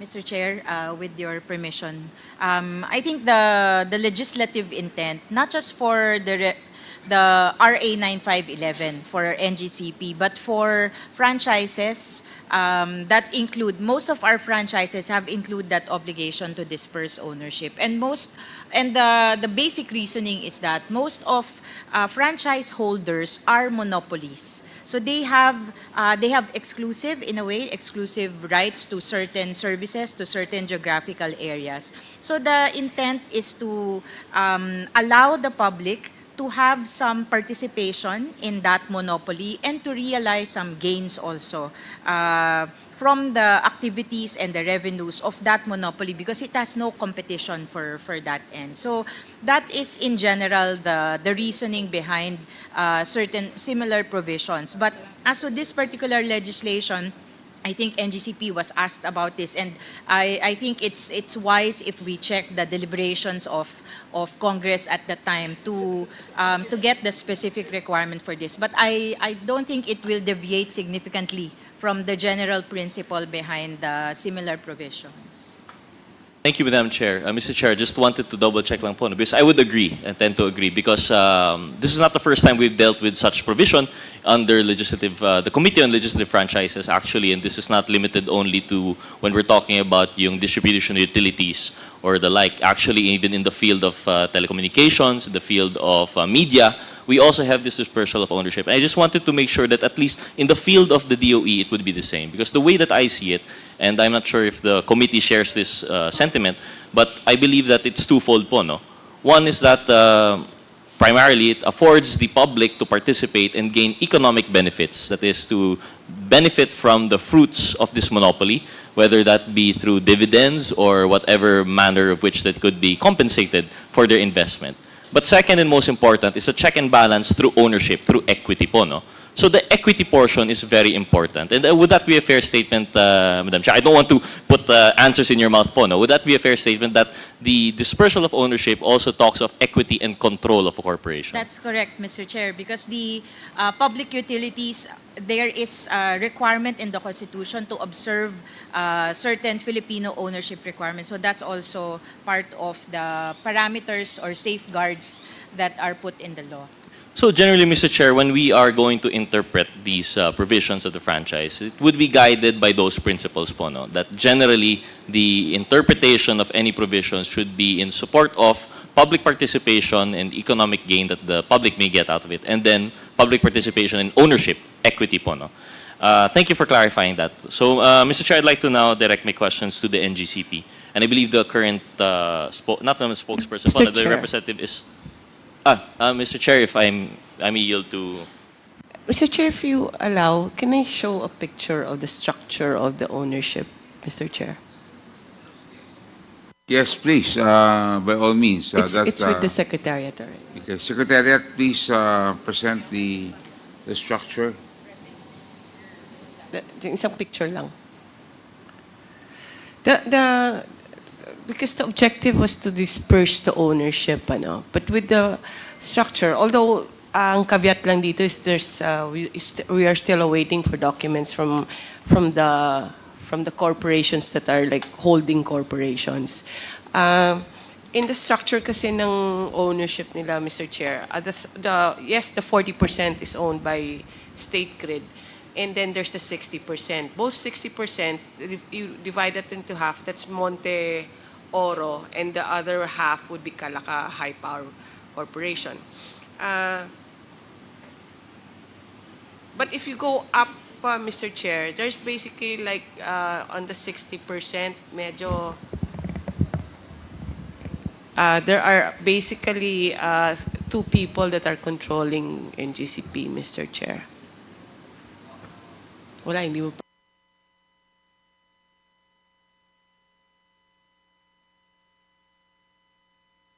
Ayan, Mr. Chair. It's too small, ano? We lifted this from the dissenting opinion in this is a public document already. So pag inakyat mo siya, exactly what is the statement? Principally held by two persons lang siya, Mr. Chair. But yes, that is it depends on the submissions of NGCP on the ownership of the companies that are holding the shares, Mr. Chair.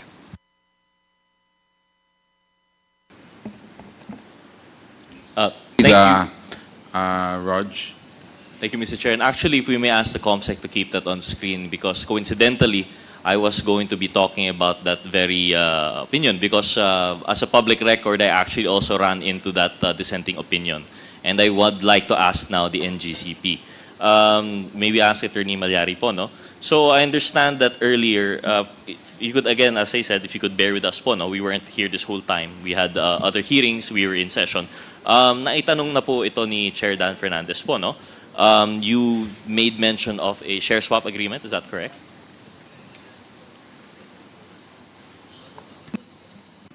Mr. Chair, the share swap agreement has always been in the questions of Congressman Dan Fernandez, but not from me, Mr. Chair. Okay. So, so I'll take the questioning from the start na lang po, no? Okay, so under Section 8, you have dispersal of ownership requirement po, no? And based on some of the filings that you've had with the ERC. I'm not sure if this was a case or whatever the main, whatever this was a dissenting opinion to. You were actually seeking for extension po for the compliance with Section 8. Is that correct, Attorney Malyari? Up, Mr. Chair. And the extension was made in reference to the requirement that you would have your shares directly offered to the public through an IPO, 20%. Is that correct, Mr. Chair? Yun po, Mr. Chair. And I believe that this was actually run down. I thought this was taken up by Congressman Dan Fernandez because I heard Chair Dan going through the specific dates of which you had motion for reconsideration, etc., etc. So, tama naman po, we were still talking about the IPO. But somewhere along the line, the NGCP opted to comply with Section 8, allegedly, through another mode. Is that correct, Madam Chair? Yes, Mr. Chair. And that other mode would be what mode po kaya, Attorney Malyari? The second mode provided under Section 8 of RA 9511.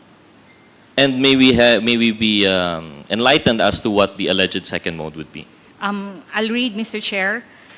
So, Section 8, dispersal of ownership under RA 9511, the grantee shall list subject to the requirements of the SEC and the PSE and make public offering of the shares representing at least 20% of its outstanding capital stock or a higher percentage that may be hereafter be provided by law within 10 years from the commencement of its operations. Then there's the second, Mr. Chair, there's the second mode, provided that the listing in the PSE of any company which directly or indirectly owns or controls at least 30% of the outstanding shares of stock of the grantee shall be considered full compliance of this listing requirement. And Mr. Chair, you are of the opinion that this was complied with by the NGCP? Mr. Chair, yes, as confirmed in the ERC decision dated May. So which would be the company po which directly or indirectly owns or controls at least 30% of them? The one that was listed, Mr. Chair.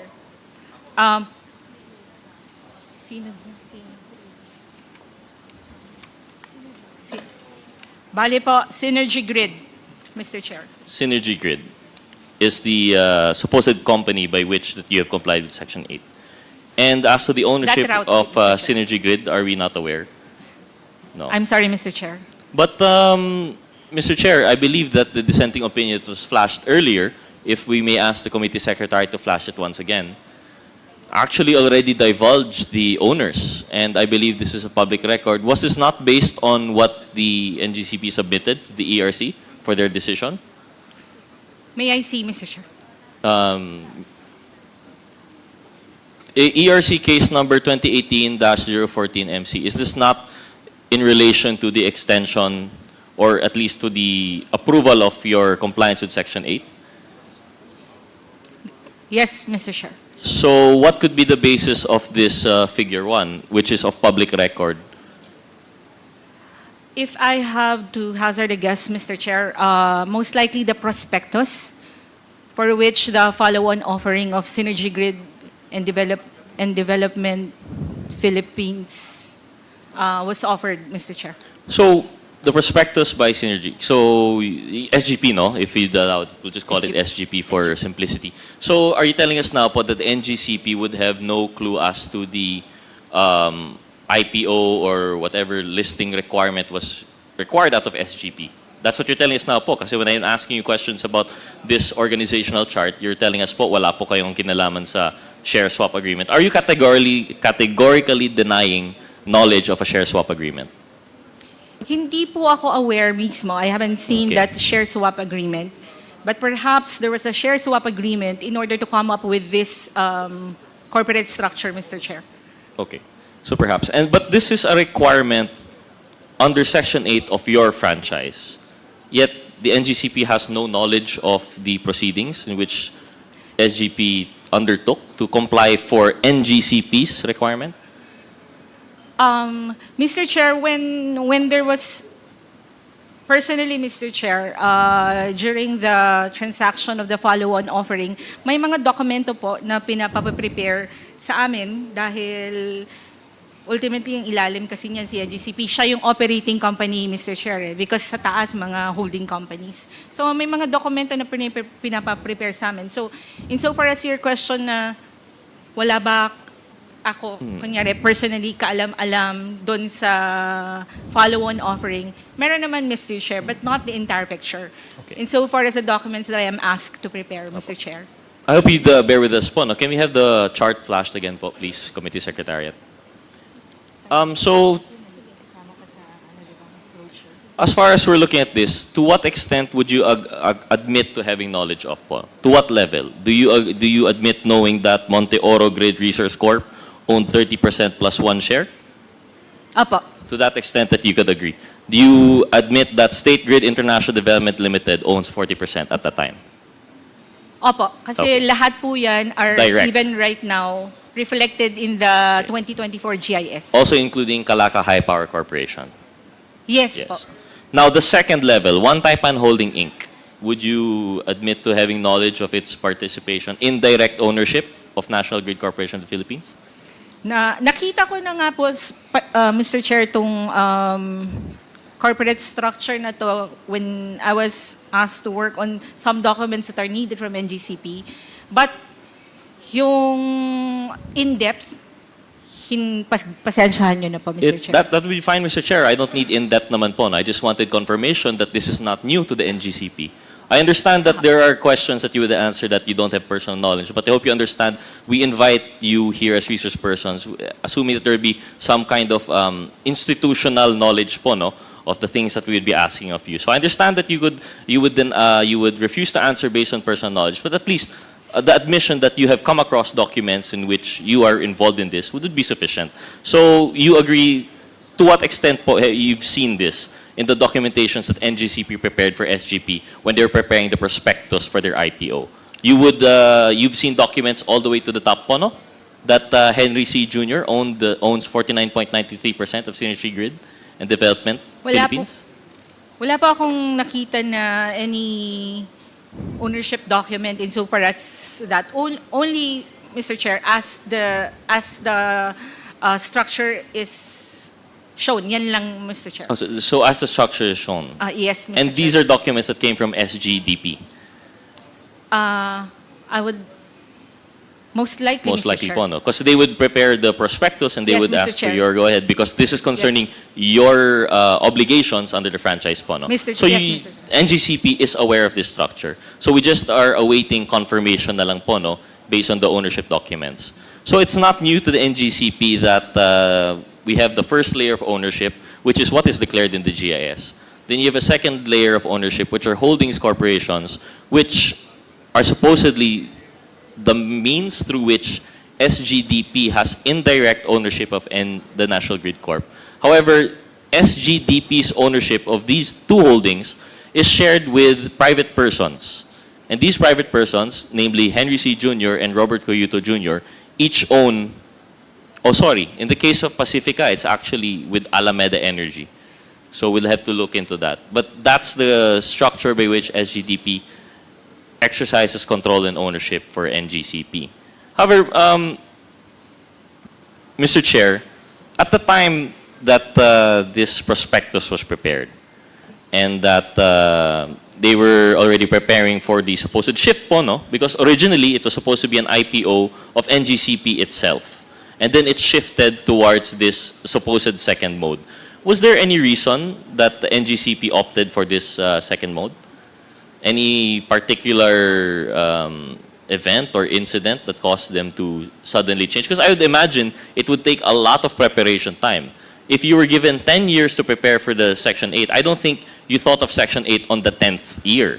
So for over 10 years, you've been preparing for an IPO. Only at the last minute, after 2 extensions, I believe, you decide to opt for the, well, you won't admit it now in the share swap agreement, pero that's basically the method of which you have tried to comply with Section 8.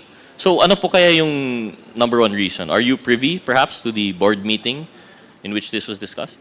Mr. Chair, I am not privy. But can I venture an opinion, Mr. Chair, based on my previous life? Because, Mr. Chair, previously I was in the Philippine Stock Exchange. And Previously also, I was involved in companies that do intend to list in the stock exchange.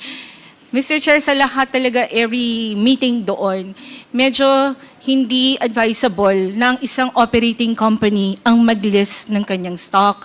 Dahil po, Mr. Chair,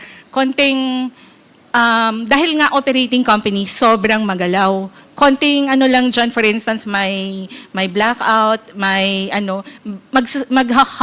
halt trading po siya. So, that's my guess, Mr. Chair. But kung ano talaga yung nangyari dito, hindi po ako privy for the reason. Mr. Chair, thank you, Madam. Thank you, Attorney Malyari. Mr. Chair, may I ask the chairperson of the ERC, would that be, in your opinion, a sufficient answer? Because I understand for an operating corporation, that would go for a lot of other corporations too. And at any time, we still have Section 8 and it's being complied directly by these franchise holders. So would that be a sufficient answer, Madam Chair? Mr. Chair, maybe we'll just base it on our experience. For example, one of the longest listed utility is Meralco.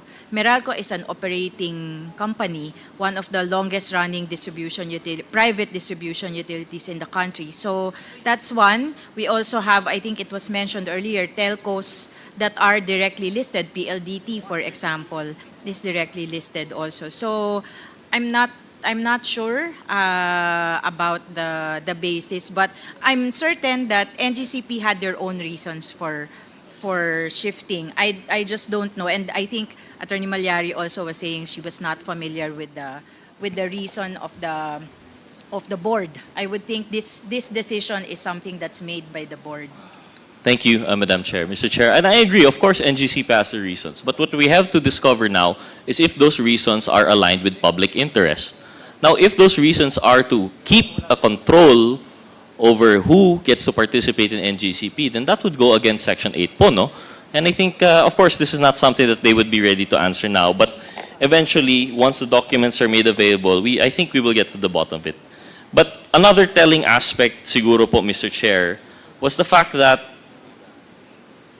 the means by which they opted for this alleged second mode po, no? Yet, these shares are supposedly, maybe confirm, are these preferred shares or are they voting common shares? Maybe ask, Mr. Chair, Representative NGCP. NGCP or Attorney Malyari? Mr. Chair, sorry, no knowledge, Mr. Chair. Would- Sa buong sa buong proseso ng follow-on, hindi po ako familiar, Mr. Chair. May I ask SEC the same question of the Honorable Rog Gutierrez? SEC. Can Thank you you, please repeat your NGCP. question? Okay, I'll repeat it for the benefit of the SEC. Would the SEC have any knowledge po, no, as to what kind of shares were listed by SGP? What kind of shares are owned by SGP in NGCP po, no? Were there any common shares or are these all preferred non-voting shares? I would just like to clarify SGP as in State Grid International Development. Sorry, no. We're talking about... because SGP owns shares of Monte Oro. Wait. Can we flash again for the chart, no?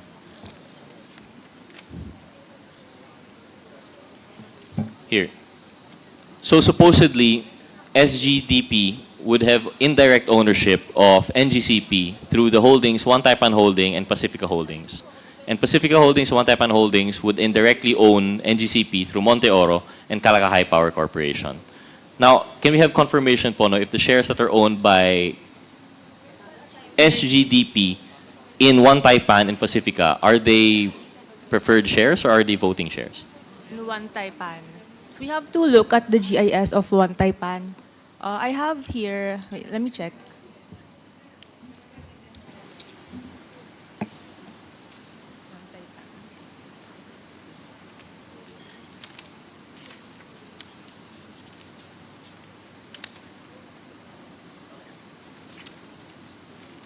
Based on our records, based on the GIS 2024 of One Taipan, Synergy Grid and Development Philippines Incorporated owns 86,430,000 common shares.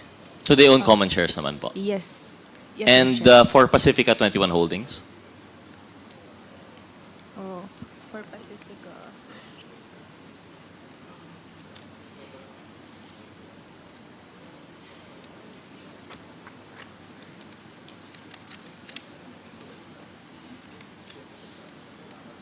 For Pacifica 21 Holdings Inc., based on their 2024 GIS, it's the same, Mr. Chair. They also, Synergy Grid also holds common shares.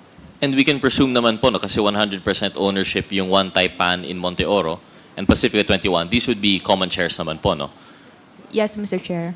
And for Monte Oro and Calaca, what is their percent ownership na common po sa NGCP? Do they own preferred shares in NGCP?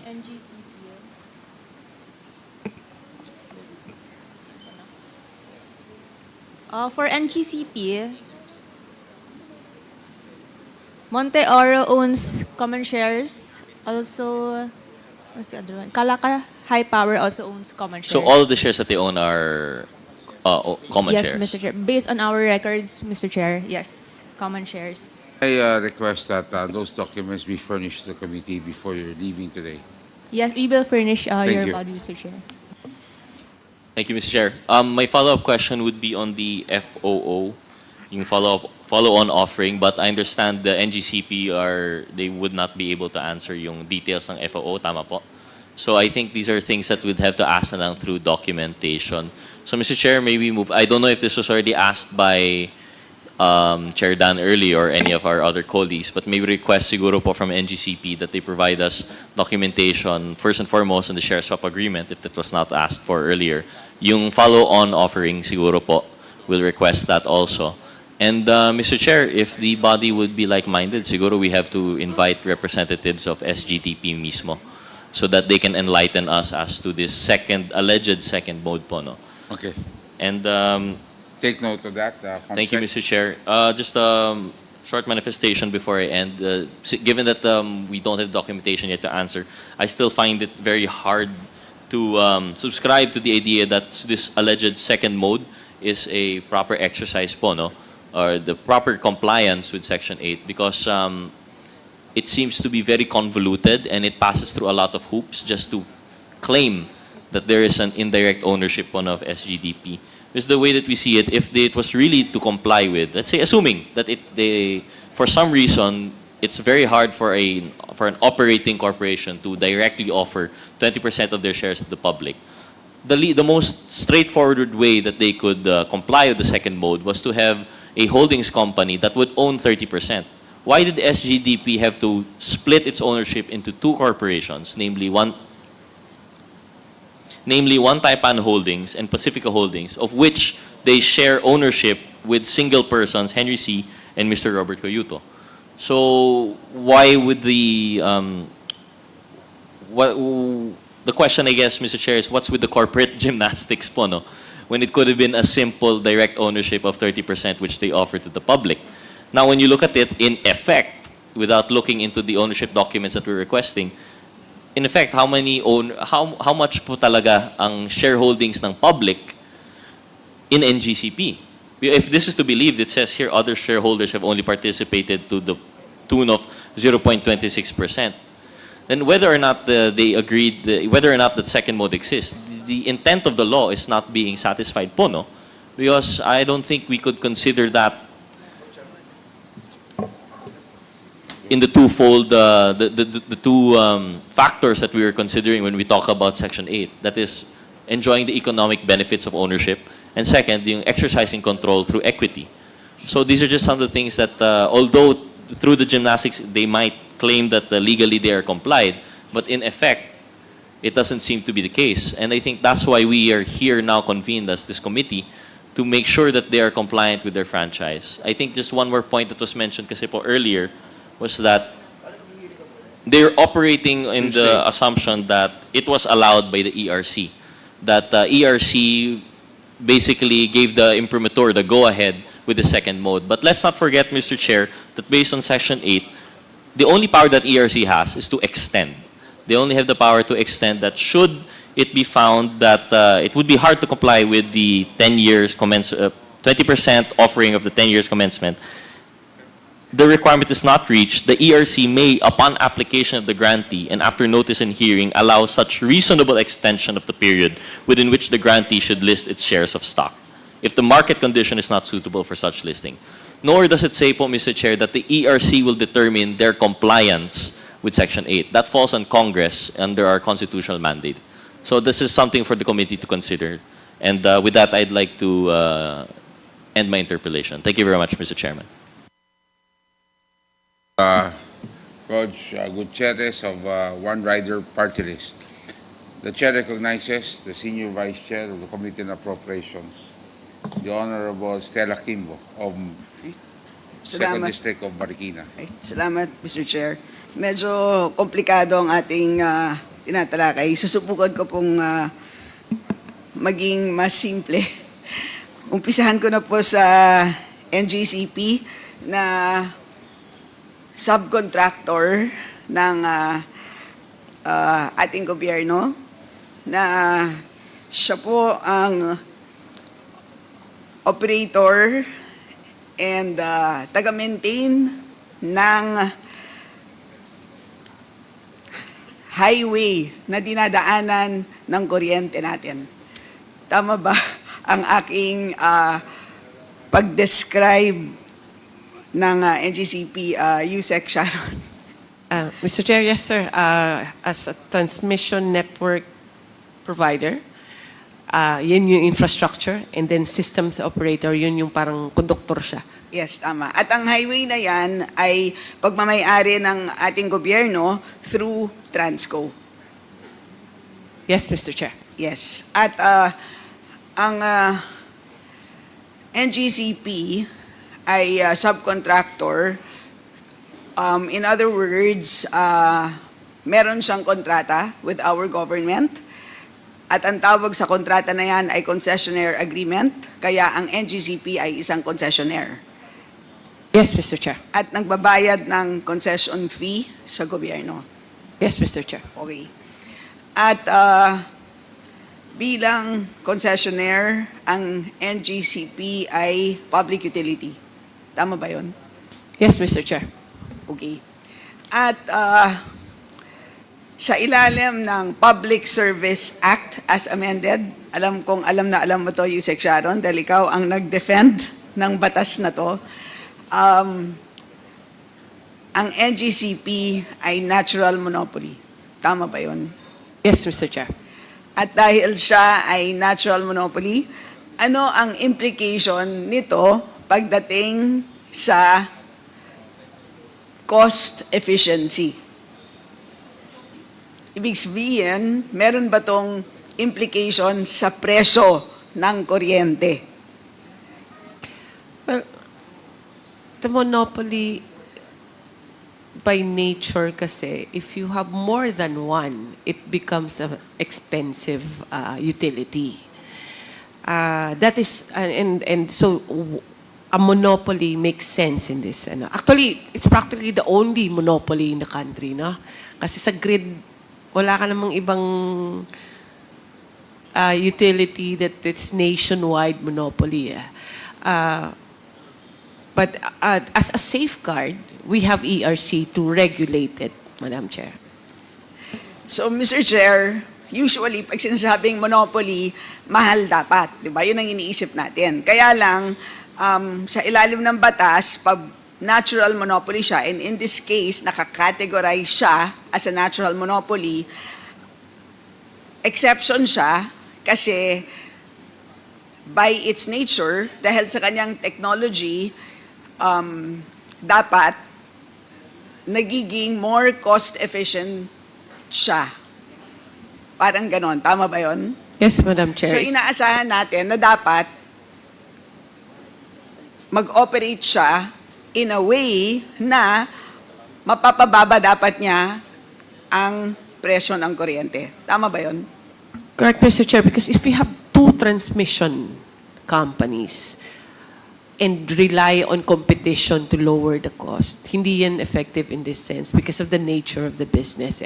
Dalawang infrastructure gagastusan mo, then that won't make sense. So that is the purpose of EPIRA and also the franchise law. Now, by having one, it will redound to cost efficiency and lower prices for the consumers. So yon ay in theory. Okay, so pabalik ako sa'yo. So right now, naniniwala ka ba na ang charge ngayon ng NGCP, meaning yung wheeling charges, tama ba yon? Yun ba, magkano ba ngayon ang wheeling charges ng NGCP per kilowatt hour? Madam Chair, I submit to the opinion of the Pwede ba statement namin of malaman? ERC kasi sila yung nag-regulate ng prices, Madam Chair. Mr. Chair pala. Mr. Chair, based on NGCP's own representations dun po sa billing, consumer bill updates nila, for November 2024, for example, the wheeling charges, which we call Power Delivery Service, PDS, in Luzon is 46 centavos per kilowatt hour. In Visayas, it's 36 centavos per kilowatt hour. In Mindanao, 47. On the average in the Philippines, 45 centavos per kilowatt hour. How does this compare to other countries? Ay, naku. So bilang isang regulator, Apo. so tama ba na ayon sa concessionaire agreement, ang nakadesignate na regulator ay ang ERC? Tama ba? Tama po, at ayon din po sa EPIRA. Apo. Anong role ng DOE? DOE is the policy side. So if there are any infractions on even in the policy or in the franchise, then they go to ERC for whatever penalty or impositions. We just issue the policies. So pagdating sa PSA, kapag may violations, yung administrative agency sa ilalim ng PSA, yan ang ERC? Yes, for the regulation, yes. Okay. So dapat, alam ng ERC kung ano ang global comparison. So kung about 46 centavos per kilowatt hour dito, magkano siya halimbawa sa Vietnam? Madam, Mr. Chair, hindi po, siguro po we can do a survey, may data naman po, pero hindi po madaling mag-compare kasi po in other jurisdictions like Vietnam, as you cited, they are still what we call vertically integrated utility. So yung kakumpara lang po natin in our region, Southeast Asia, would likely be Singapore. Pero we would also caution against comparison. Kasi masyado maliit. Masyado pong maliit, tsaka GOCCs din naman po yung ibang So players po subsidized. nila. Opo. So wala kang sense kung mura ba siya o mahal? Not in the global comparison Paano, sense. anong basihan mo? Di ba, natural monopoly siya. So, paano mo malalaman kung pinaperform niya ang kanyang mandato? Di ba? Opo. Meron po tayong under the regulatory framework that governs NGCP, meron po tayong tinatawag na building blocks for its reset. Included po doon, yung global comparison po doon, papasok doon sa WACC, for example, because basket of elements po yung magko-compose ng WACC, which includes some global risk component also. Pero maliit lang po yun. Yung other po are performance parameters that the ERC would set. But we also have consultants, na alala ko lang po, na that are also exposed to other jurisdictions. Okay, Maybe so, they can long and provide. short, ano ang assessment niyo pagdating sa wheeling charges ng NGCP? Right now, Mr. Chair, because we are finalizing our reset, I think it has been disclosed and it's public knowledge already that there has been no reset of the NGCP rates since 2011. So, and based on our review, for example, just the WACC component, that should have been adjusted, lowered over So, the mataas. last few years. So mataas po siya talaga pag dun po natin binase. Kasi meron akong nakita, well, Google search lang naman, ang nakita ko is sa Vietnam, 0.19 per kilowatt hour. So, pag Pero kinonvert yun nga po, in it's pesos. government-controlled po kasi yung... Well, yun na nga. So, but sinasabi ko nga, well, again, kaya kung gustong tanungin sa inyo, pero, well, unang tingin, ang laki ng difference. So, pwede bang, in the next hearing, ay bigyan nyo kami ng global comparison? We will submit, Mr. Chair. Okay, so itutuloy ko na yung tanong ko relating to the refund. So earlier, nasabi po ninyo na 21 billion yung, should I say, charges na hindi dapat. Tama naman yon, di ba? Is that accurate? From On the- 2016 to 2022. That's the franchise tax. Ito po Mr. yung Chair. 3% Opo, tama po. franchise tax na pinasa sa consumers na sa tingin ninyo hindi dapat. Tama po, Mr. Chair. Okay, so anong status nun? May pag-asa po ba na i-refund yan? Yan, based on the hearing in the other committee, Mr. Chair, we've commenced the review, revisiting of that possibility to refund.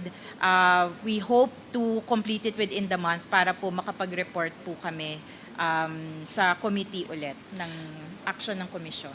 So earlier, tinanong kita, Chair, kung bakit hindi nyo po alam kung magkano dapat yung from 2011 to 2015.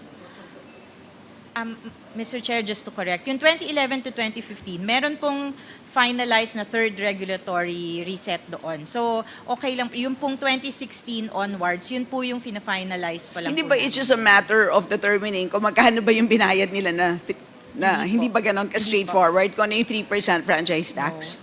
You're just talking about the franchise tax, Yes, Mr. di ba? Chair. Yun yung 21 billion, yes. right? Opo. Meron naman, yun pong franchise tax, madali pong makompute, pero wala po kaming data from Hindi ba it's as 2011. simple as if I ask you, magkano yung franchise taxes from from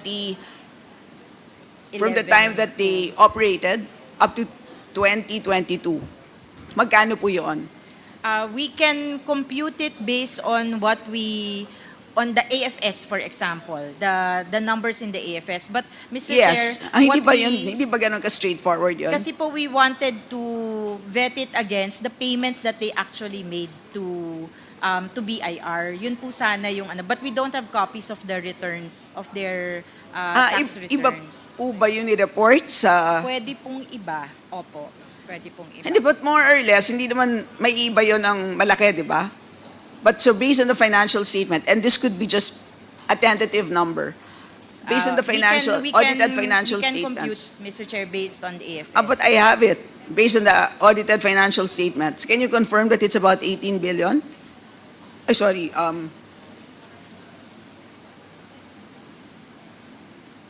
would you have it with you? Yung total franchise taxes? I will have it checked, Mr. Chair.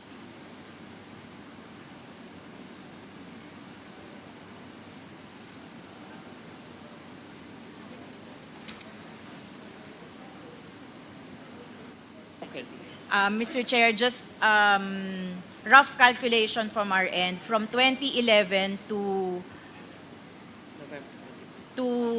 November 2023, that would average, no, even 2022 po, i-cut off natin, that would average about 1.3 million pesos annually.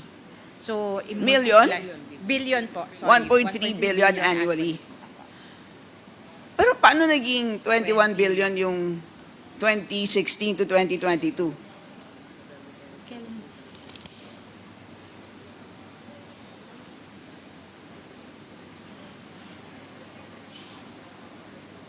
Checking now, Mr.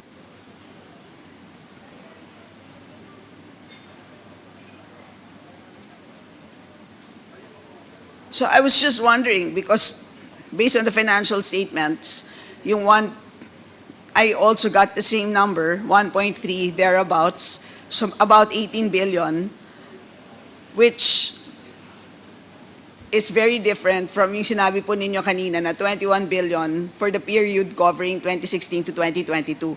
So malaki po yung disparity. Opo, mga 3B. I'm trying to... Yes, it's about 3.5 Opo. billion per year Yes. for the period 2016 to 2022. Trying to reconcile that, Mr. Chair. But of because course, mas from gusto the namin yung total- 3.5. Opo. checking po kung how we reconcile. But from the initial numbers based on average, mga 18 nga po. Sige po, but when you come back sa next hearing, so can you just give us a more, yes, and for the entire period? Yes, we will do that, Mr. Chair. Okay. My next question is, bakit po, dun sa nung tinignan po namin ang financial statements, why is there a line for other taxes? Hindi po ba maliwanag naman po sa franchise agreement na nagbabayad lang dapat ang NGCP ng 3% franchise tax in lieu of all other taxes? So bakit po may about Mr. Chair, bakit may fees of about 7 billion? Mr. Chair, there are instances based on our review, but maybe NGCP can provide more details. But based on our review in the reset that we conducted, there were some LGUs that were imposing RPT, real property taxes and local taxes on NGCP. NGCP would pay under protest, but there were collections made. So NGCP would reflect it in their AFS. But from our reset, it's unanimous naman po yung commission dito. We did not allow it. We did not allow it to be passed on to the consumers because But that was only beginning 2023.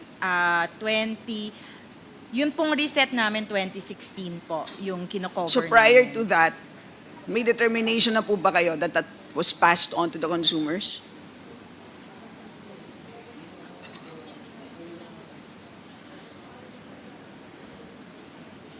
We'll check for the past period, Mr. Chair. Yeah. So, Mr. Chair, in other words, can they please make a more comprehensive assessment with respect to this provision? So, hindi lang po sa franchise tax, kundi dun sa all other taxes na posible pong, and fees, kasi itong provision na to, I believe, refers to not only taxes, but all other fees. Hindi po ba? So, lahat po ng pinasa ng NGCP sa consumer na hindi dapat pinasa sa consumer, kung pwede po sanang matignan at kung paano natin ma-refund sa consumer, not necessarily in a form of rebate, but in a form of rate adjustments moving forward. We will do that, Mr. Chair. Okay, salamat. Next ko po na tanong, ay, nasan po ang representative natin mula sa BIR? Sir, kayo naman, sir, nandyan pala kayo. Sorry, Your Honor. Nakikinig naman kayo sa discussion, no? Yes, Your Honor. Lumabas lang, Your Honor, for restroom, Your Honor. So first question is, bakit malaki yung difference between yung reported na taxes dun sa financial statements versus actual collections ng BIR? Could you kindly just work na lang with the ERC to do the reconciliation? Yes, Your Honor. It's already been discussed inside of the Bureau to reconcile or look into this matter, Your Honor. And I will raise this. I will raise the request to work with the ERC, Your Honor, with our principals, Your Honor. All right. Okay, Thank you, salamat. Okay. So my next question, Mr. Chair, is with respect to section 7. This is on cross ownership.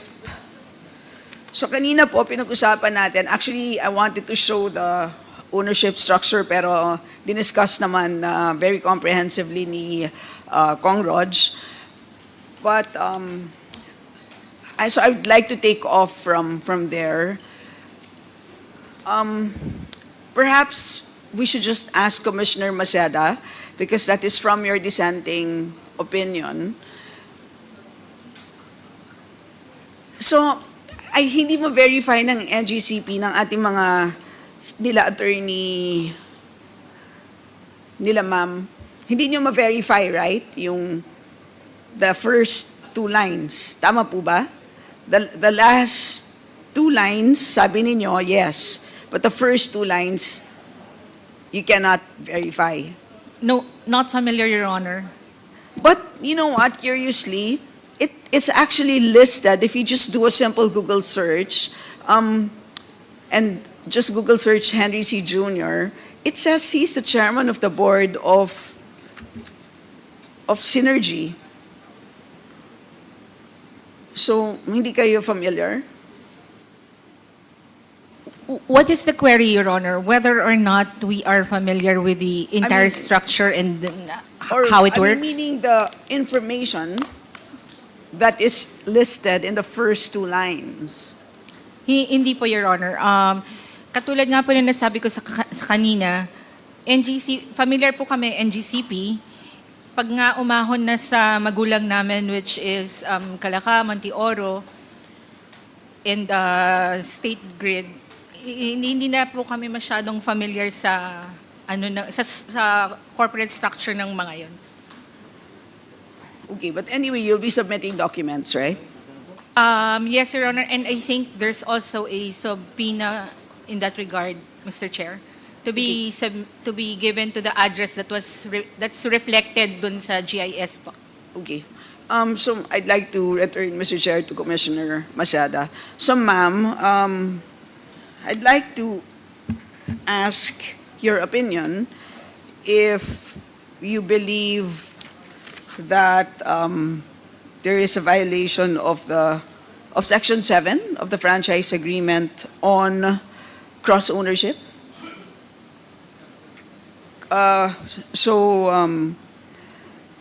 Particularly the second paragraph, the grantee or any of its stockholders, directors, or officers thereof, or any of their relatives within the fourth civil degree of consanguinity and their respective spouses shall not be allowed to hold any shares of stock in any power industry player as defined in this act, etc. So in other words, kung meron po na pangalan na listed po doon sa ownership structure, if we can pull up the slide na pinakita po kanina, kung meron po sa inyong, nung sinusulat po ninyo ang inyong opinion at ginawa po ninyo yung chart na yan, may napansin po ba kayo na posibleng paglabag po ng cross-ownership provision? Mr. Chair, Honorable Congresswoman Kimbo, my dissenting opinion principally focused on this structure. In fact, if you look at this structure, you'd find this in the order of the commission itself. This is the May 26, 2022 order. So, earlier on, there were questions as to the source of this document. This was actually a compliance by NGCP. NGCP submitted this to ERC, and it's in page 171 of the prospectus.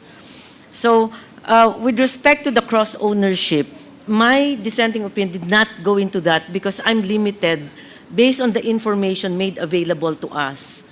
But with respect to this structure, what I raised in my dissenting opinion is the fact that these corporations have interlocking directors. And if we're talking about public dispersal of shares in a public utility, the intention is to widen the reach of that dispersal. But if you have, for example, and as stated by our SEC representative earlier, when we talk about a share swap, based at least on her opinion right now, there is actually no public offering, but rather a transaction between two corporations or more.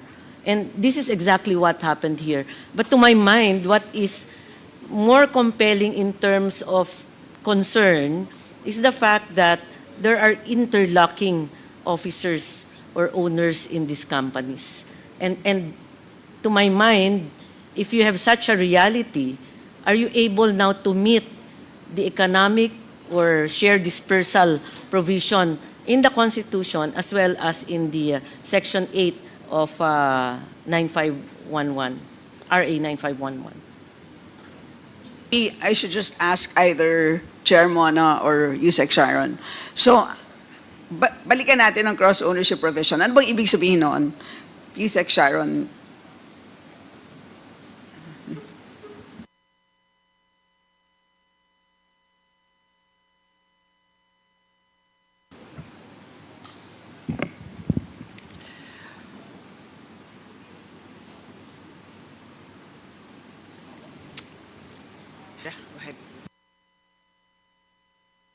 Mr. Chair, if I may respond, I think this is referring to Section 45 of EPIRA, which prohibits the ownership of shares of stock of NGCP, of the transmission operator, directly or indirectly within the fourth civil degree of affinity or consanguinity. So this is under Section 45 of EPIRA. But under... So in other words, if any of the shareholders of NGCP would be related to Up to the fourth any degree. shareholder of any other player Generation, in generation distribution. or distribution. So kunwari, may power plant, hindi siya dapat related Apa. doon. Absolute po yun, under EPIRA. But under the franchise of NGCP, RA 9511, I'm just looking for the provision, Mr. Chair. Section 7, thank you po. Section 7 of RA 9511, the word indirectly is no longer, the phrase directly or indirectly was no longer present. So in effect, it refers to direct share. The prohibition is only on direct shares, and therefore indirect shares, there can be an interpretation that indirect shares can be allowed. Plus, there is an exception that's provided now in 9511 that So that is your interpretation. it will look like it, Mr. Chair, especially if the proviso is read that the cross-ownership prohibition shall not apply to a relative. So you are by blood. looking at EPIRA. I am... No, this one po franchise. So the Section- franchise, under the franchise, Section 7 po of the franchise, okay. naglagay na po siya ng exception. Sa EPIRA po absolute. Sa franchise po, may mga exceptions po siya. So which proviso allows? The proviso in Section 7 says that the prohibition does not apply to any stockholder if such relative is any stockholder, director, officer of the grantee, if there is no employment, consultancy, fiduciary, and so on. Plus, if the share ownership is not more than 1% of the total outstanding shares, then that can be part of that's no longer covered by the prohibition. So naglagay na po ng mga exceptions in that absolute prohibition in EPIRA. So for example, if 1% ka lang sa NGCP, okay lang. 1% po dun sa 1% po dun sa industry player. So may shares ka sa NGCP, tapos meron kang up to 1% in a listed industry player, allowed. Then you're po allowed. yun. Apo. So, Plus, but plus there are other exceptions. okay, so but my question is, have you, because there are possible, right? Just looking at the names, tama ba ako? Well, I mean, there are obvious possibilities, right? So have you looked into those? not yet, Mr. Chair. Compliance with this. Yes, so yun ang tanong ko. Kasi kayo po ang regulator, tama ba ako? Maliwanag sa concessionaire agreement, kayo po ang regulator. Kayo din po ang administrative agency sa ilalim ng PSA as amended. So kayo ang titingin ng mga paglabag. Tama? Tama po. So, kaya po kayo tinatanong. Yes. Wala pa pong ganung analysis, Mr. Chair, but definitely that is part of Sige po, what so we sa should susunod review. po na hearing, kung pwede po, Sige po. yan na lang po ibaon ninyo na information. Yan po ang isasubmit po ninyo na dagdag na report. Mr. Chair. Mr. Chair, other than the specifics of the provision, Mr. Chair, I think behind this, the spirit of the provision is to disperse ownership, in order to avoid parang mga anti-competitive behavior.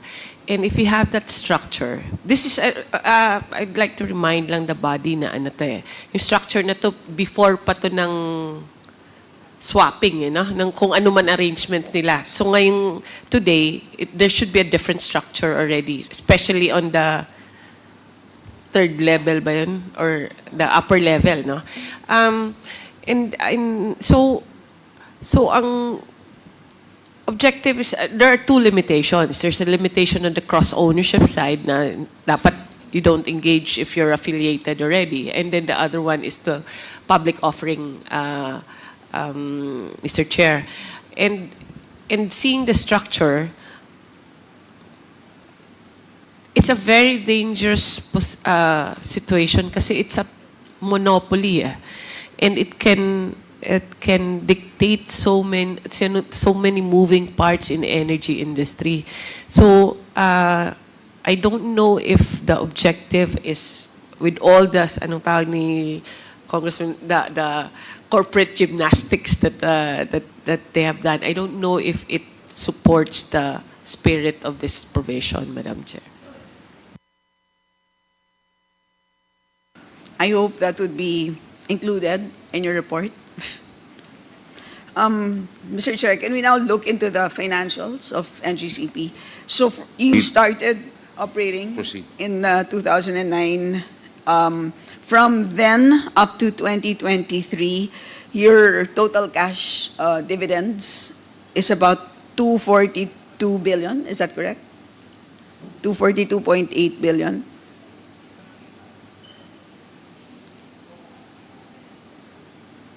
NGCP, anyone who has the financial statements?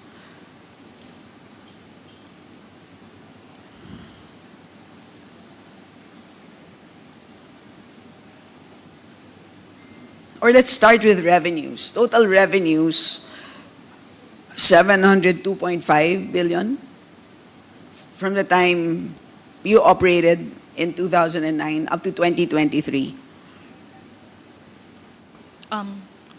Your Honor, may we know whether the figures are being that you were From the audited financial from statements. the AFS? Yes.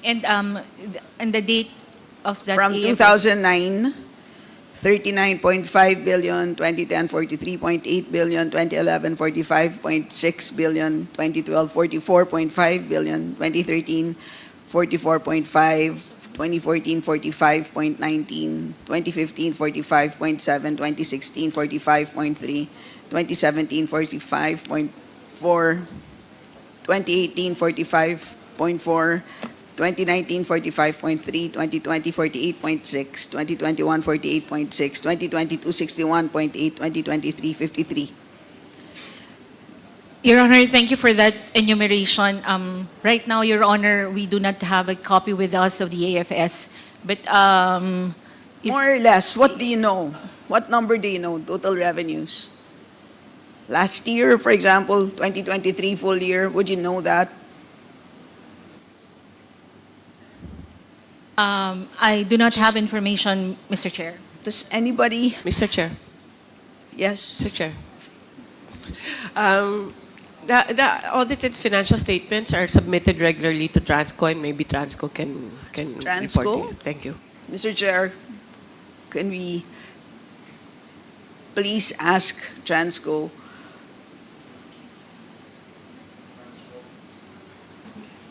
Goes recognized. if they can provide us with the financials of NGCP? Can you give us a few 1 minute? We just Revenues, net get the income, numbers. dividends.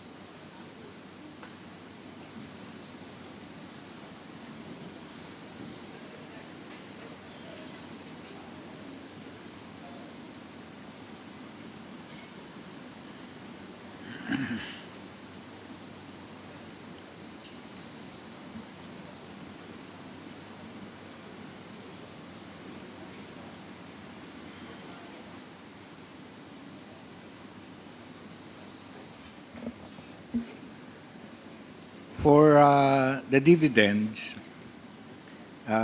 given by NGCP Mr. Chair, let's start na lang with revenues, sir. with the Pwede ba natin umpisahan sa revenues? for the gross revenue starting 2009. Meron po ba kayong kahit aggregate na lang? Aggregate po is from the time they- 704 billion point 29. Net income is 330.17 billion. And cash dividend is 242.839 billion. Okay, salamat po. So, Commissioner Masada, just to return to you quickly, earlier, nung pinakita po natin ang ownership structure, parang ang naging conclusion ninyo dun sa diagram na yon, tama ba ako na sinabi ninyo, essentially, dalawa lang talaga ang individuals ang may-ari ng NGCP. In a gist, tama ba yon? Well, plus China po, the state grid of China. So if you look at the structure, I think we need to look at the detailed structure of these participating entities. Tatlong levels po kasi yan eh. But if you look at the two major shareholders there, Henry C. Cuyuto, you look at Monte Oro, Pacifica, and you look at the share swap with Synergy, makita nyo po na may interlocking owners no, or shareholders. So, sila lang ba yung players dito? Definitely hindi po. May mga iba pa namang shares na hindi accounted for nitong dalawang major shareholders ng NGCP. But Pero what's... in a major way, ang sinasabi po nyo, pretty much, itong 242 billion, in a big way, ay napunta sa dalawang major shareholders. Yes, yes. Plus state grid of China. Plus yung Chinese Opo. group. So Opo. yun yung tatlong entities, yung dalawang individuals and the Chinese group. Yes, Chair. So yung 242 billion na yun, napunta doon sa tatlong entities na yun, dalawang Filipino individuals at yung Chinese group. Yes, Chair. Being the principal shareholders. So yun ang ibig natin sabihin na may problema tayo na hindi dispersed ang ownership. Yes, Chair. Okay. Salamat po. So, yun ang bottom line, Mr. Chair.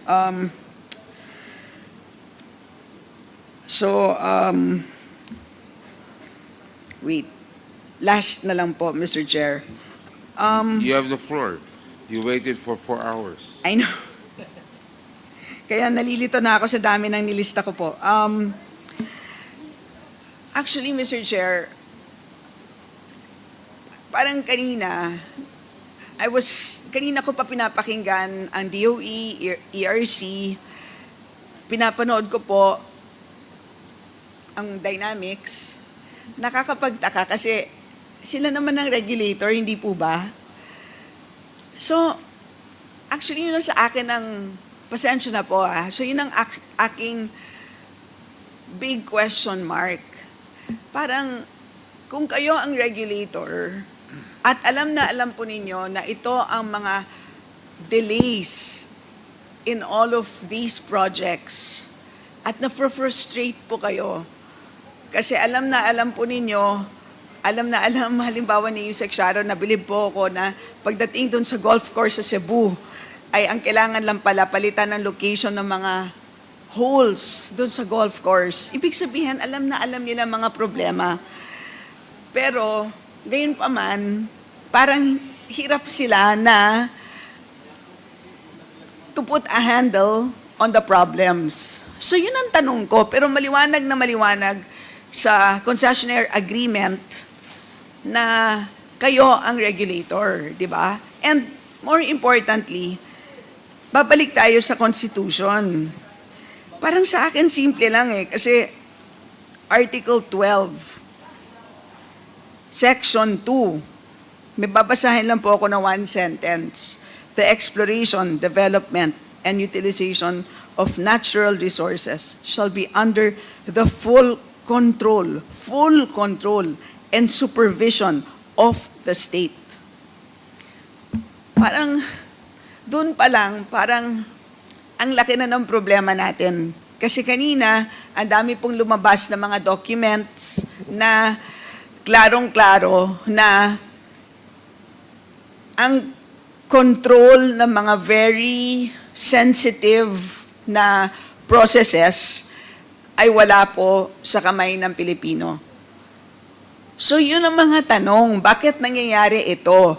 Bakit natin pinapayagan? Bakit ang ating regulator ay hinahayaan na mangyari ang mga ganito? Eh klaro naman po sa ating constitution. Tapos ang ating NGCP, ang palusot is, nangyari yan noong 2014. 10 years ago, hindi ko alam ang document na yan. Wala na yung tao na yan, si Mr. Wanbo. Eh hindi yun eh. Kasi maliwanag sa constitution na dapat may full control and supervision ang Estado. So, yun ang malaking tanong. So, siguro, ARC lang ang pwedeng sumagot. Ma'am, Chair muna. Chair muna. Mr. Chair, and You then can, I think that was, Yusek Sharon also no, I think, wants to make- Chair muna, this is a issue of regulation, and you're the sole agency for this. Yes. Please Mr. Chair, answer the question. We really have that obligation, and Please, I'm sorry. We cannot deny that that obligation rests on us, on the ERC. And that's why when, I think 3 months into the job, in 2022, that's among the first things that I did as the new chair was really to commence the reset of NGCP. And since then to this day, we have for the first time penalized also the delays of NGCP for those 34 projects. For the first time also enforced the show cause orders on NGCP for their failure to comply with DOE directives since December 2019. So I think on the enforcement side, we are doing our share. We're doing a lot of catch up, but definitely since 2022 to this day, it's very challenging to catch up for more than a decade of I don't know, delays in projects, issues on enforcement. But for this time around, we are committed to really do our part, to really do our role as you have put it, as the sole regulator of the transmission concessionaire. But Mr. Chair, I cannot answer for the past. I can only commit and comment on what we are doing today and what we have been doing since 2022, since August 2022. Pero, Chair, Yes, nagulat po Honorable ako Kimbo. na yung kahit na yung simpleng cross-ownership, pasensya na po ha, I mean, these are basic, di ba? Cross-ownership, ownership, control. Eh, yun lang naman ang basic elements ng ating franchise agreement. Hindi po ba dapat naman po maging compliant naman po kayo kasi may reportorial requirement sa Kongreso taon-taon. Hindi po ba dapat seryosohin naman po ang nire-report sa Kongreso? So, yun lang po. So, sana naman sa pagbalik po ninyo ay sana magkaroon kayo ng mas masusing report po sa amin bilang regulator po. And huli na lang po. Mr. Chair, Yes. with your indulgence, Yes. Mr. Chair, on the Yusek, question. Garin. I totally agree with the question because your first question when you interpolated was like who is NGCP? It's actually a subcontractor of the government, and it should be under the control and direction of the government, thereby with DOE and ERC as a regulator. If historically, there has been, we've researched this actually, what happened in the past and all the communications. For example, Mr. Chair, we have issued policies on the audit or the evaluation of creating an audit committee of the performance of NGCP. And NGCP has objected to our authority in issuing the policies. In fact, we in place when Secretary Lutilla took office. Yeah, I can't remember the exact name. The evaluation committee, performance assessment committee, in which NGCP should be part of it, and it's still not moving because they're not willing to participate because they have so many objections on, and you have three things that are the basis of this, which is the concession agreement, the franchise, and the IPIRA. Now, if you go to the franchise, that's for Congress to determine, and the franchise actually just puts the regulatory on ERC, and that's one of the reasons in the communications of NGCP that we do not have the authority to check on their performance. And on the other hand, if we go to the concession agreement, then they will go to that will prolong the agony because they will bring us to arbitration, in which they already have an arbitration case that has been going on for, I think, decades already. So DOE and ERC are tied with these limitations. Kahit nga if you remember the penalty that was imposed by ERC on the delayed projects is about 15.8 million. That is very minimal, Mr. Chair. So there are provisions in the law that limits the authority also of the DOE and ERC. Of course, that does not eradicate the fact that there are lapses also. We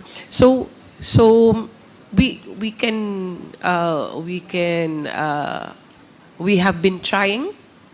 In fact, we have proposed that the issuance of an executive order in which projects that are NGCP is unable to deliver on time should be a government or a third party can be allowed to construct it and then go through, turn it over to NGCP, and cost recovery will be regulated by ERC. That has been objected to also by NGCP.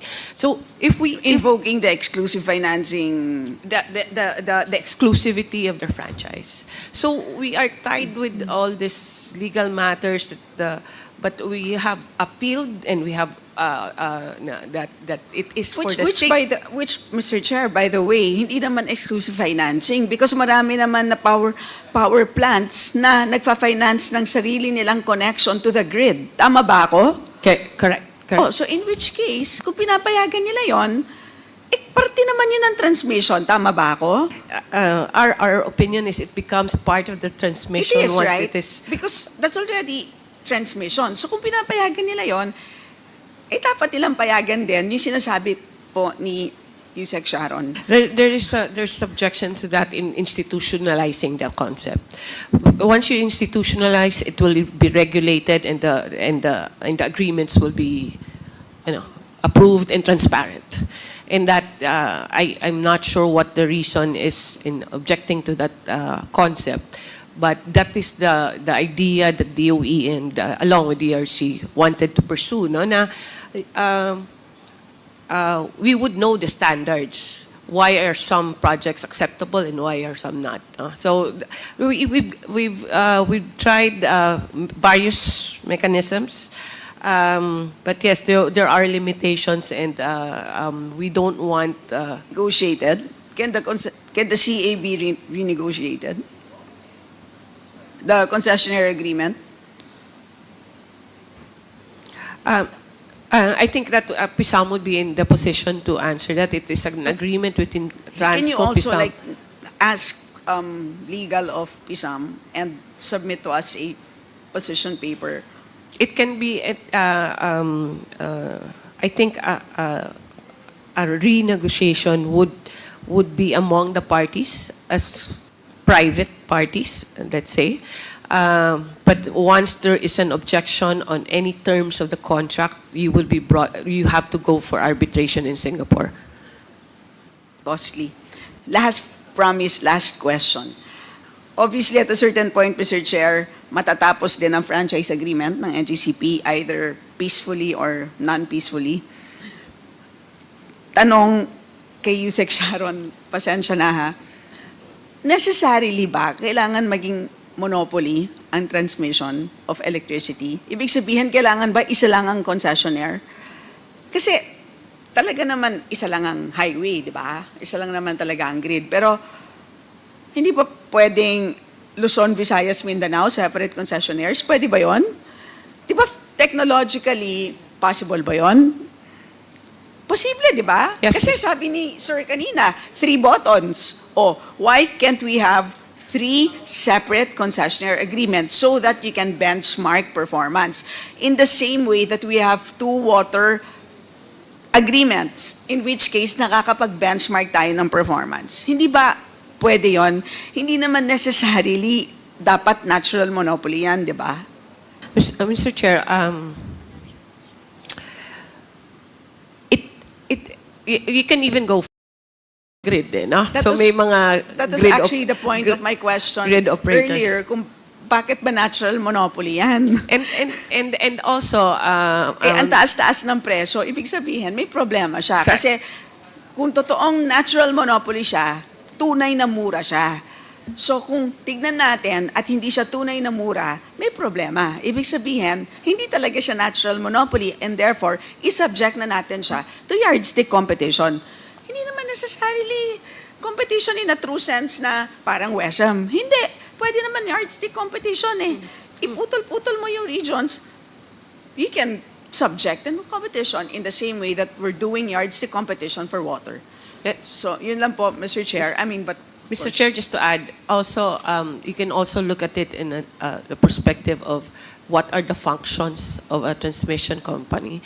So there's a systems operator and the transmission assets that you can also divide. No? So there are ways to look at it, and well, it depends on the studies, but there might be a more suitable arrangement for our country, Mr. Chair. Thank you. salamat, Mr. Chair.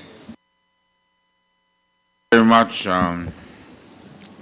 Senior Vice Chair of APRO, the Honorable Stella Kimbo.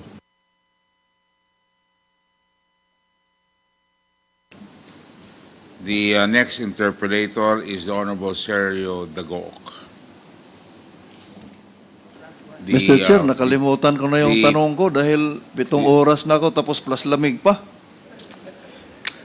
Pwedeng magpa-swap muna kayo, tapos para maging 8 oras ko kayo. Thank you, Mr. Chair. Thank you. Good evening. Good evening po.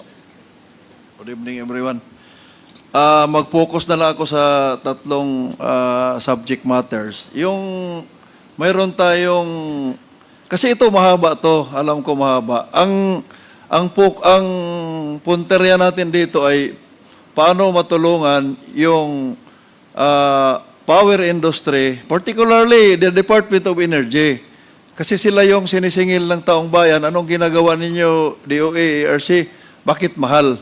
So, siguro, one thing yung hahanapan natin ng violation si NGCP, yung concessionaire. But the other thing is, ano ba yung immediate na pwede natin gawin while waiting sa result ng kung halimbawa i-review natin, i-revoke, etc. Mahaba 'yon eh. Pero hindi makapaghintay yung tao. Ano ba yung magagawa natin immediate na pwedeng maibaba? Kasi medyo as a technical person working in this industry for 40 years, medyo I am not totally agreeable na tututukan natin si NGCP, bababa na kaagad yung natin kasi napakaliit yung contribution ni transmission doon sa kabuuan na binabayaran natin. Ano pong percentage doon? 10 lang eh. 10%. Generation ang paulit-ulit ko na yan sinasabi dito sa Congress. Kaya we have filed bills since the 18th Congress. Saan ba yung puntarya natin para maipababa? Isa yung cross-ownership na yan eh. Yung cross-ownership, ang dami nating pinapayagan na IPIRA was framed na hindi magkaroon ng kolosyon na yung distributor, generator pa, tas ngayon mukhang baka pupunta na naman tayo pabalik sa pre-IPIRA. So, balikan na muna natin yung objective ng IPIRA. Hindi naman sinasabi na after IPIRA, yung objective ay pababa. Sinasabi lang ng IPIRA, affordability, reasonable cost. Kaya would IRC agree, Mr. Chair, na ang list cost na sinasabi ay ano po bang ibig sabihin ng list cost? Mura ba? ERC, is the definition of list cost sa IPERA mura?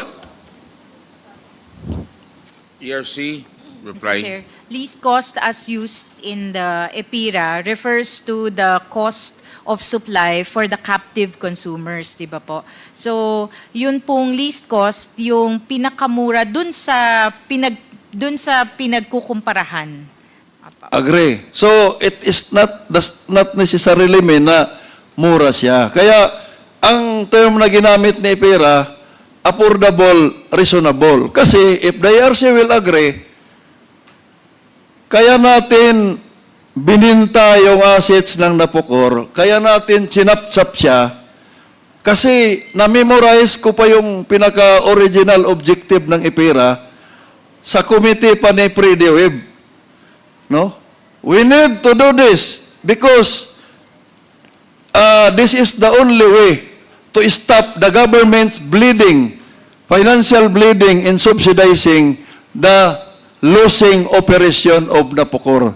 Yun ang kaya ang sigaw namin noon, because we are against IPERA, ay kung may problema yung Napocor, kung yung bahay mo may anay, bakit mo susunugin yung bahay mo? Dapat yung anay lang ang i-cure mo.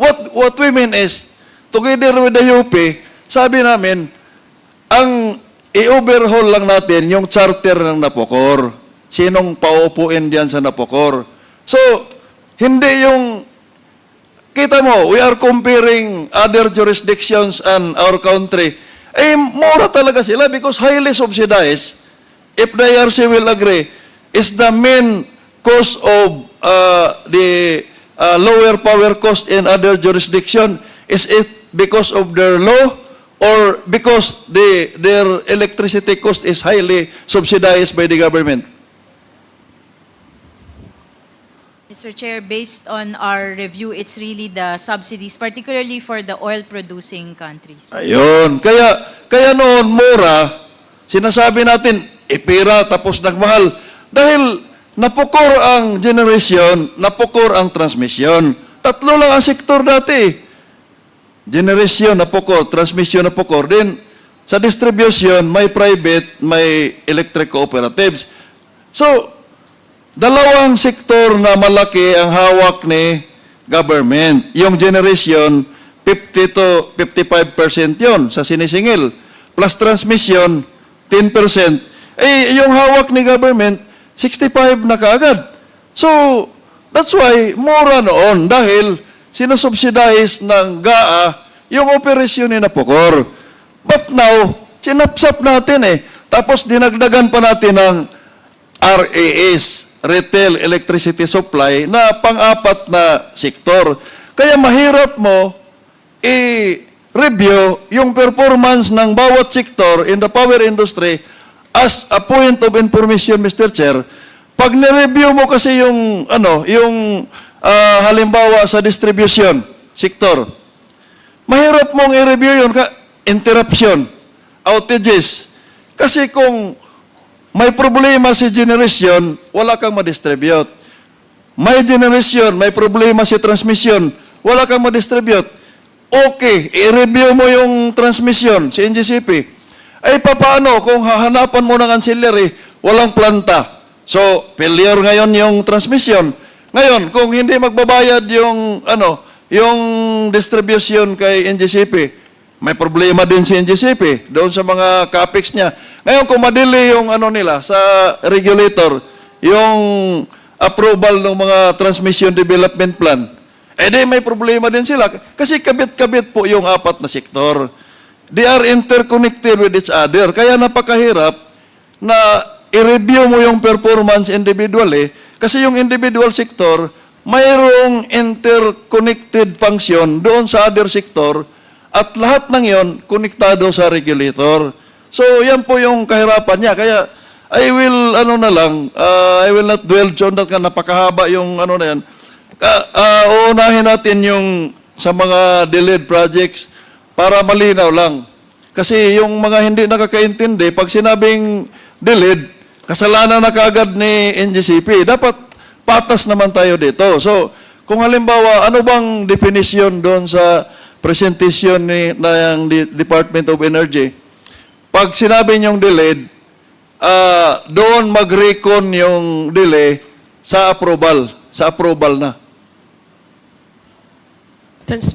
We base the delay based on the transmission development plan. Kung Not on the approval? No, on the transmission development plan. So, doon pa lang, no? Kahit mag-file ako ngayon, like in the DDP namin, if that is the case, sa pag-review, ay papalpak talaga. Imagine, 2011 na DDP namin, hanggang ngayon, I hope hindi pa naman time niya to, pero siya ngayon nakaupo, nag-catch up nga sila, I agree with her, na mayroon pa kaming mga DDP, CAPEX, 2011, na wala pang desisyon. Tumba na yun. 4 na bagyo na, pinalitan yung mga poste na yun, pero yung CAPEX. So, those are the things na beyond the control of the sector. Whether you are a transmission operator, a distribution utility, ay yung mga infrastructure na yan ay beyond your control yung approval. So that should be considered supposed to be in the review. Kasi kung ako, no, with all due respect, doon ko i-recon yung delay sa approval ng regulator. Na in-approve ko na to, inalaw na kayo na mangulikta, tapos hindi nyo pa nagawa. Pero kung doon mo i-recon sa, I hope na tama yung information na ang reckoning sa pag-consider na delay ay I hope na yung approval, hindi yung transmission development plan. Tama po ba, Chair Mona, na sa base sa transmission development plan, hindi sa approval ninyo? Mr. Chair, the report is based on the transmission development plan. True enough, merong cases na approved na hindi pa na-approve ng ERC, ano? And that's causing the delay. But there are many projects in which NGCP is already charging the consumers na hindi pa rin tapos na delayed pa rin siya. For example, ang Tuguegarao project, the Luzon Loop project, marami po yan. Nagbabayad na po tayo. Tayo po, lahat-lahat po, nagbabayad na. Pero delayed po yung project. Hindi pa rin tapos. Iba nga hindi pa naumpisa, nagcha-charge na. So, ibig sabihin nga, Mr. Chair, ang reckoning nung delay is upon the approval of ERC. Itong project na to ay approved na, tapos pinakolekta na kayo, kasi ang pagkakalam ko, hindi pwedeng mangulikta any of the regulated sector na walang approval sa ERC. Imposible po yun na mauna kang mangulikta bago i-approve. So, ang pagkakaintindi ko, I approve this whether provisionally or final approval, so mangulikta na kayo. So, doon tayo mag-umpisa pag-recon na nadidelay na siya. Tama po ba yun, Chair Mona, Mr. Chair? Sir Chair, tama po. Tama naman po na, for instance, yun pong minanggit ko kanina na first time nag-penalize si ERC ng delayed NGCP projects. Ang reckoning po namin doon, ERC approval po. So, yun pong, I think yung binabanggit ni Yusek Sharon is how they have determined based yung ni-report po niya. But kami po sa ERC, yung basis ng penalty, yung approval. Kasi aware naman po kami, di kami makakapag-penalize kung kami mismo po in delay of acting on the application. Pero mabanggit ko lang din po na for example, noon pong nag-approve po yung ERC ng IMAR, ng interim MAR, noong 2022, automatic po yun, in-include niya yung mga EPNS, yung mga projects of national significance. Pero karamihan po din doon sa mga projects na yon, so inallow na po yun sa IMAR, sa interim MAR. Hindi pa rin po nako-complete hanggang ngayon. So ibig sabihin po, kasama na siya sa inallow na nire-recover sa atin, charge, pero hindi pa rin po nako-kompleto. Meron pa nga pong mga projects hindi pa nasisimulan po hanggang ngayon. So yun na nga, Mr. Chair, na ang nilinaw ko lang dito na pag sinabi mong delay, ang reckoning period should be upon the clearance, go signal, green light ng ERC, whether provisionally or finally approved. Doon ka mag-umpisa na sasabihin mo na delay, hindi yung sa transmission development plan pa. Tama po ba ang pagkakaintindi ko? Dapat consistent kasi si DOA doon sa roles ni ERC na yung may approval lang niya ang makonsider na delay kung hindi ma-implement. Pero kung TDP pa, kasi kanina nga, I hope na mai-correct yung kanina narinig ko na sabi ni NGCP, sino yung resource person kanina na pagkatapos daw nila sa technical working group, ma-determine na yung mga projects na yon, yan yung papasok sa kanilang transmission development plan, tas ipapile nila sa ERC. May mali po doon eh, may kulang po doon eh. Kasi after nila matapos yung TDP nila, isasalang pa po yun sa Department of Energy. Si DOE po ang mag-determine doon kung kailan ipasok to, yung mga ganon. Kasi mayroon po akong side proposal diyan sa Ang tama po, Mr. Chair, is I hope ARC kindly correct me if I'm wrong. Hindi po diretso yung TDP nila i-file sa inyo. Dadaan po sa DOE. Tama po ba yun? Tama po. Hindi naman po fina-file ni NGCP po sa amin yung TDP. Yun. Kasi yun ang sabi kanina ng NGCP. Nakinig lang ako. So, dadaan po sa kanila. Now, ang sinasabi ko na side comment ko doon, kanina narinig ko si Yusik Sharon na sabi niya, yung mga planta tapos na. Tapos, wala pa kasing transmission line. That is also my issue. However, umpisahan natin, ano ba yung mag-trigger ng mga GENCO? Anong agency sila, ang ibig kong sabihin, saang agency sila lalapit? Una, kapag gusto nilang magtayo ng planta, renewable or whatever kind of technology, ano yung unang agency ng gobyerno na lalapitan nila? DOE, Mr. Chair. Okay, so DOE. So, ano yung kauna-unahang dokumento na i-issue ni DOE para mag-umpisa na yung GENCO to develop the power plant? Service contract ba? Ano ba yun? They need a service contract, Mr. Chair, for renewable energy, and for that, one of the requirements is an SIS also, Mr. Chair. Okay, so Which comes from NGCP. So ngayon, alam na ngayon ng Department of Energy, sino-sino yung mga planta, ano yung capacity, at saka saang lokasyon yung planta. Alam na DOE. Tama po ba, Mr. Chair? Yes, Mr. Chair. Okay. So, ngayon kasi, may narinig ako kanina sa kasamahan natin na dapat kasi monopoly to, dapat pababa yung cost. And we are investigating the NGCP. So, I'm sure na NGCP ang tinutukoy na dapat pababa yung cost, na may question sa ARC. Tama po ba yung prinsipyo na yon na kapag dahil sa transmission natin ay monopoly, ay pababa yung cost natin dapat? Mr. Chair, my understanding there is it was in reference to economies of scale. So kung isa ka lang na monopolyo ka, isa ka lang nag-ooperate, meron kang, pwede mo ma-take advantage yung economies of scale. Ganun ko po yun na naintindihan. But is it true in as far as the transmission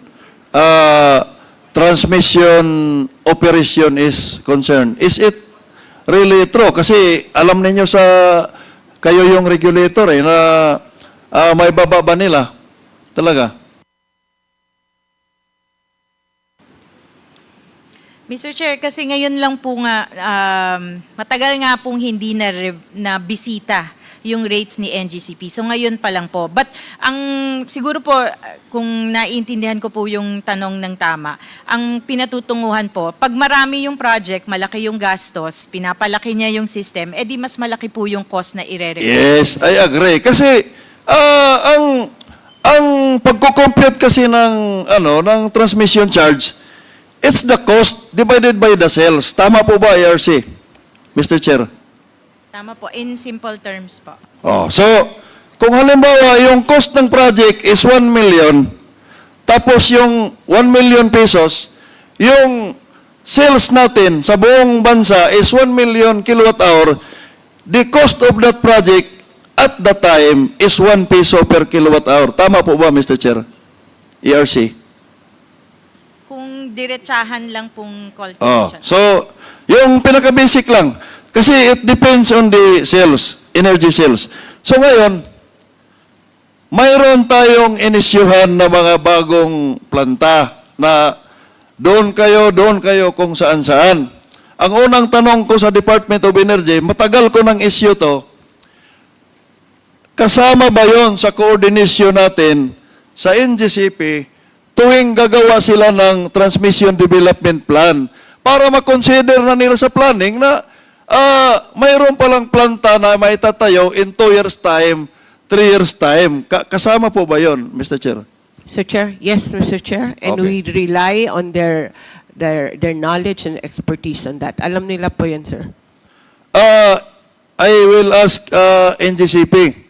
Lahat po ba ng inisyuhan ng Department of Energy na mga permits na magtayo ng planta, nakatimbre po ba sa inyo? Kasama na yung schedule of commissioning ng planta. Kasi kailangan po yun eh. Kasi kung naranasan ko po yun as managing a distribution utility, may policy kami na kayo mga big loads, pagka pupunta kayo sa Siargao, sa Dinagat, na yung load ninyo ay more than 10 kilowatt, ipaalam nyo na in advance sa amin para may kontrata na namin yan in advance. Kasi hindi madali yung pangungontrata. It will take 2 to 3 years na magpa-approve ng power supply agreement. Anong may supply ninyo kung nag-ooperate na kayo ng resort, ngayon lang kayo pumunta sa amin? Same thing, may planta tayo, may issue tayo na permit na magtayo kayo ng planta, dapat well coordinated yan sa transmission operator kasi sila yung magtatayo ng tie line, transmission line. So, regular ba yung yung coordination na lahat ng mga bagong on a monthly basis, for example, may na-issue yung Department of Energy ng mga permit magtayo ng planta, na i-forward ba kaagad sa inyo yon?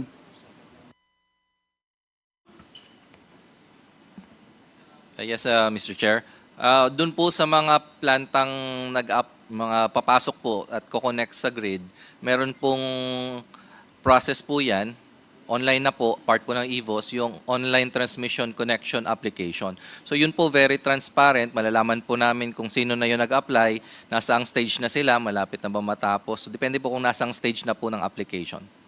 Good, if that is the case, no? Good. Now, dahil nakita nyo na, kasama ba yon sa TDP na sinasubmit niyo sa Department of Energy? Opo, yung mga planta po na yon, isa po yan sa project drivers ni NGCP. Kung kailangan po nila ng transmission project para ma-accommodate sila. Para for the interest of time, kasama po ba yon tuwing nagsasubmit kayo ng TDP sa Department of Energy for the review? Kasama po ba yung, sabi mo, naka-online naman yan dahil nakikita ninyo, kasama lahat yan sa consideration sa TDP ninyo? Yes, Mr. Chair. Wala naman po palang problema. Alam naman po pala ninyo. Ngayon, ang second stage, dahil sila, DOE ang mag-determine anong year ito ma-implement. Pagka na-file nyo sa ARC niyan, ilang taon po na-approve? Nakukuha po ba ng ng target ng DOE. Halimbawa, 2024 yung planta mag-online. Definitely, dahil advance yung TDP natin, baka 2020 pa kayo or 2021 pa kayo nakapile. Ilang taon po? Na-approve po ba yung TDP ninyo bago na-ready yung planta? In your experience? Nabanggit ko po, Mr. Chair, kanina, no, yung project, ginagawa po namin once we have the information kung kailan po pasok yung planta.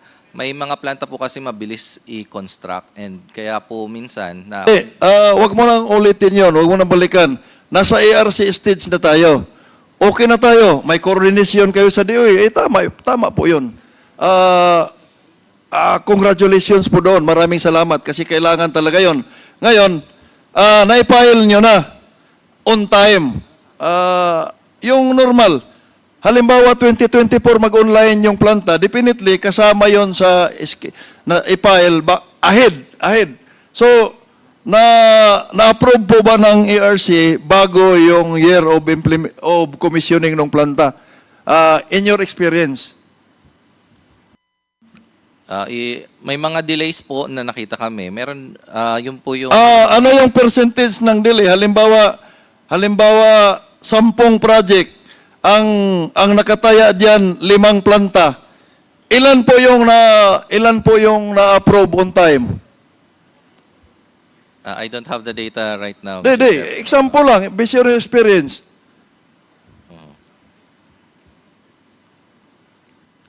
I have to check. Mas marami yung delay.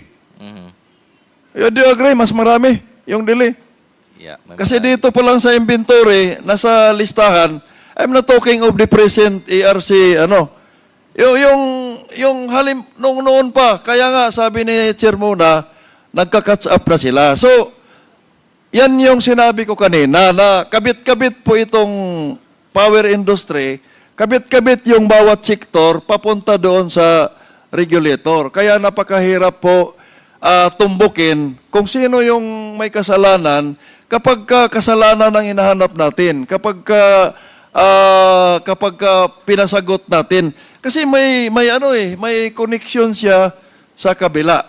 Now, iiwanan ko na yung issue na yan, but I'm very happy, Mr. Chair, na may coordination pala.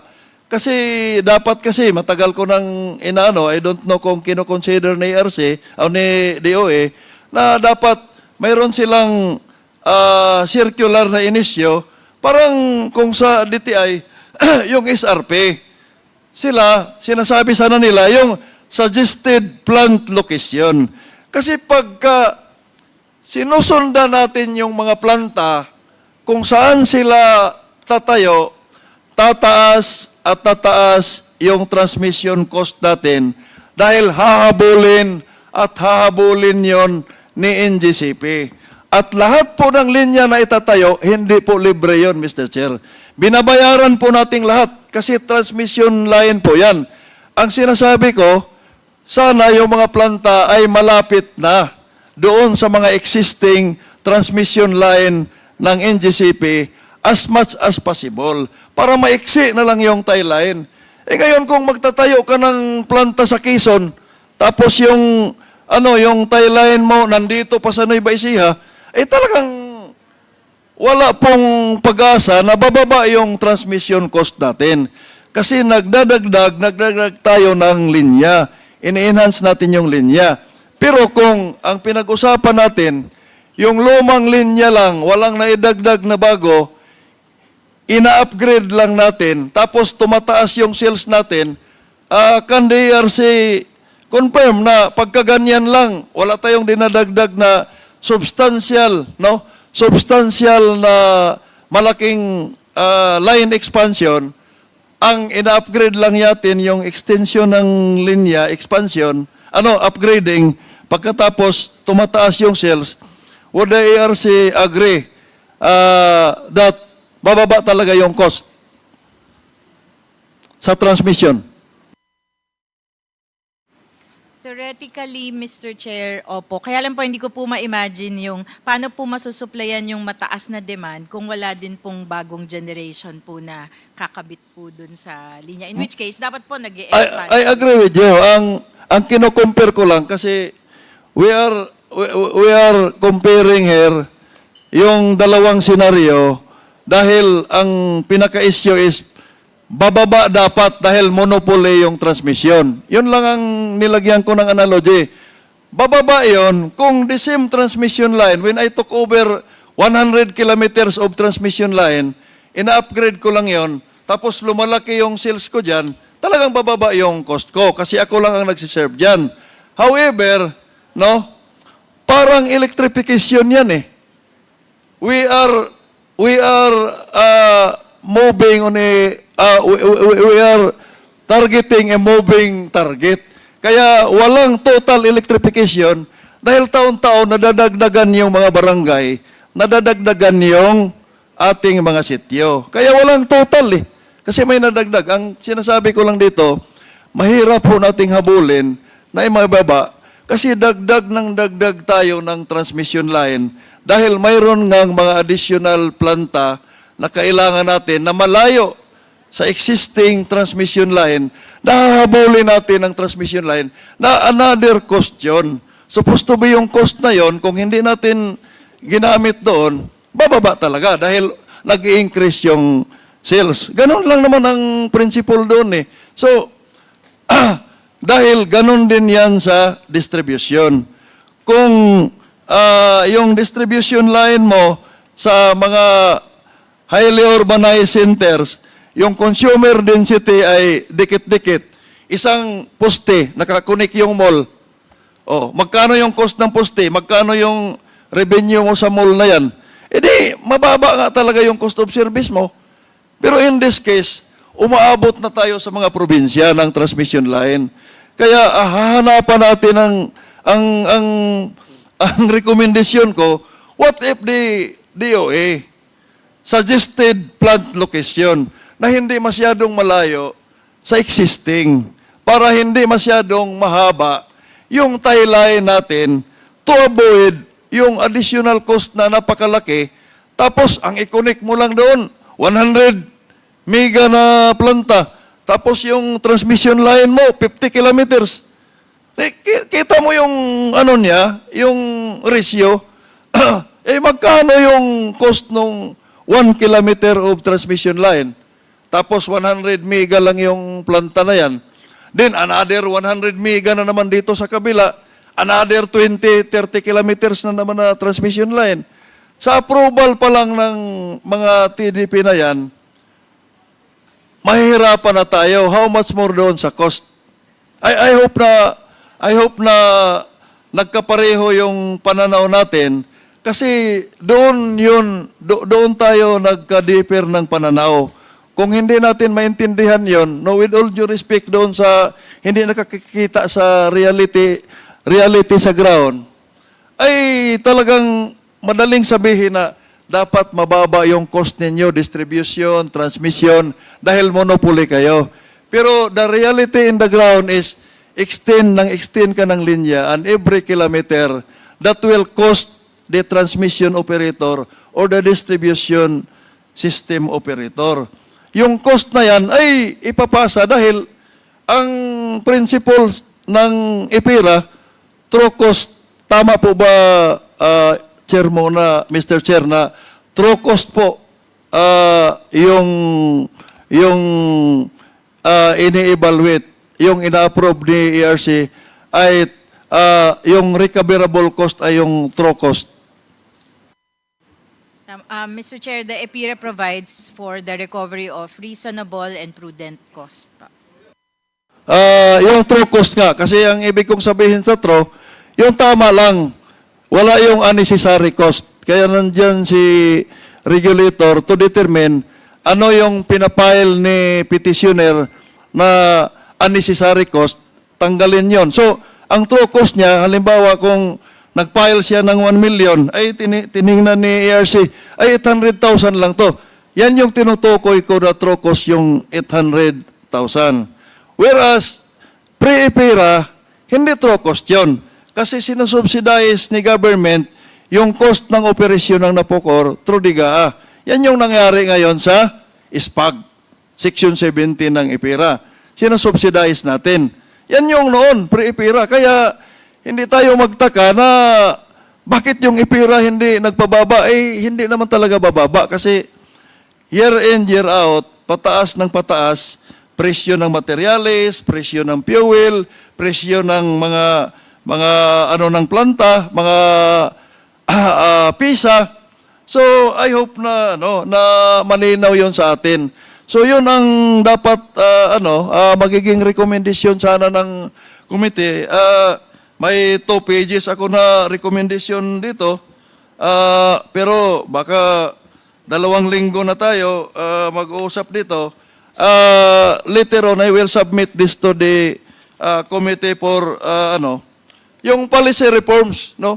Kasi to address yung highest cost of electricity, may mga bills tayong pinail. Kaya lang, with all due respect, kung halimbawa, 2 lang kami sa power block, wala kami support sa majority, minority pa kami. Sana kung natingnan to, kaagad 2018 Congress pa, 2019 pa namin pinail. Kaya nung reforma sa strengthening sa ERC, that's one eh. That's one. Yung mga delay na yan, then yung generation, yung 2 yan. So, Mr. Chair, isubmit na lang namin yung mga policy recommendations namin. I hope na yung immediate, may recommend kaagad ng committee na some of this does not need legislation. By a mere circular of the existing of the government agencies involved, appropriate government agencies, pwede nang may pababa eh. Pwede nang may pababa while waiting for the legislation. Thank you, Mr. Chair. The Honorable Serge Dagook, the other half of the power block, okay, who started as a lineman. No, memorize ko na yung story nyo. The Honorable Rufus Rodriguez for his second round. Thank you, Mr. Chairman, for the second round. I just have really only 5 points, which have been tackled very, very, lengthily in these proceedings. First, the first 3 points pertain to allegations of violations of NGCP, of 3 important provisions of its franchise. Let me start, Mr. Chair. So 3 about the franchise. 2 will pertain to the Constitution. And we are going to proceed to that after the 3 that allegedly were violated by the NGCP. First, Section 8. It has been alleged by some of our colleagues that there is a violation of Section 8, which is about dispersal of ownership. May we know from our chair of the ERC the final determinative decision on this supposedly Section 8 dispersal of ownership. Can you tell this honorable committee what was the final decision? ERC. Mr. Chair, I think as discussed earlier by the members who were part of the ERC at that time, the majority approved the mode of dispersal aside from the extension that was provided under Section 8 of the Right. branch. So therefore, there is no violation of Section 8 because 4 out of 5, the majority and 3 are here, decided that indeed the proviso, a proviso, Mr. Chairman, in law, are exceptions to the main provision. The main provision is through public offering. In other words, to have offering of shares to the public. The second one is through the stated proviso, exception, the listing of a PSA of any company having 30% term. And so it was decided, therefore, well, of course, there is a dissenting opinion. And of course, the dissenting opinion of Mama Seda is always very good, as all dissenting opinions are. They're always, they give out the other reasons. But unfortunately, in this country, the rule of law provides that in the collegial body, like the ARC, the majority will have to prevail. And therefore, my question is, that is now the final decision. May we know whether any entity, any organization, any person has questioned this decision, which said that the NGCP has complied with Section 8. May we know if they have gone to the Supreme Court on this. Is there any question? Was there? Mr. Chair, we are not aware if... None. Therefore, on the first issue of Section 8 being violated, it has not been violated. It has been complied, Mr. Chairman. Very clear from ERC itself. So, what are we talking about in terms of dispersal? There is now a decision which has become final, no question to the Court of Appeals or the Supreme Court.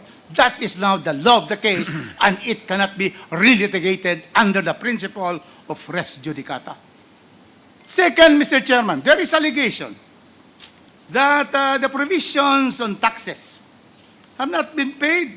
This is now Section 9. So we're through with Section 8. Clearly, NGCP is compliant. Section 9, tax provisions. We have the franchise tax of 3%. There have been talks that NGCP is liable to refund to the people and to the consumers the 3% tax collected from 2011. Mr. Chairman, may I now know from the ERC chairman, is it not that in 2011, the ERC has approved the pass-on provisions that the franchise tax is passed on? And therefore, in other words, their collection for that has been legal, and I thank the new ARC because you have already made some decision wherein last 2022 or 23. 2023, that is the reckoning period. So may I now know whether is there a liability of the NGCP for the franchise tax that were collected being passed on from 2011 to 2023? Can we have the answer? Mr. Chair, we have been asked to study that by Congress. So we are still evaluating that. Of course, that is not the answer because it is by law. The law was the ERC approval of this pass-on. So there can be no study on that. The decision of the regulator is that they can pass on. Now you have made another regulation, maybe no. From the time that you sent, did NGCP already comply with no more pass-on of the franchise tax? Maybe not from you. They complied, Mr. Chair. But Mr. Chairman, very clear. After the ERC reverse its 2011 decision to allow the pass-on of franchise tax, 3%, they have now come out. And therefore, under the principle of the law of the case, that what is allowed before it is changed, before it is questioned, is legal. NGCP legally, passed on the 3%. So now clearly we have the new regime, and therefore they have to comply. That is the regulator. So therefore, the alleged violation of Section 9 tax provisions has no basis on the law and experience of the case. We go now to Section 7. Section 7 is about cross-ownership. IPIRA law provides for the prohibition of this percentage and so forth.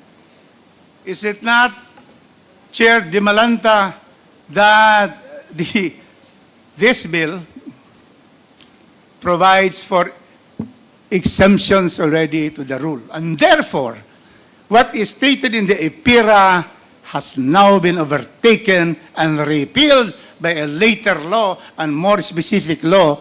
This is now the franchise NGCP. Can you restate again what you have said earlier? That's correct, Mr. Chair. There is, as far as the transmission operator or transmission concessionaire is concerned, there has been an amendment of that cross-ownership provision. Chairman, in baseball, strike 3, strike out. So, Mr. Chairman, let's now go to the other issues. Because I have waited here and listened to the issue because, Mr. Chairman, if there's anything Congress will do, it is to give due process to everyone who comes here, and we follow the law and we follow the Constitution. Constitutional. It is stated, the chairmanship of the NGCP by a Chinese citizen violates the Constitution. I will now read to you, Mr. Chairman, the exact provisions of Section 11, Article 12. That is on franchises. It states, Mr. Chairman, the participation of foreign investors in the governing body of any public utility enterprise, such as NGCP, shall be limited to their proportionate share in the capital. And all the executive and managing officers of such corporation or association must be citizens of the Philippines. This is what is referred to by some of our members. SEC, can you please tell us whether chairmanship of any board is an executive or managerial position?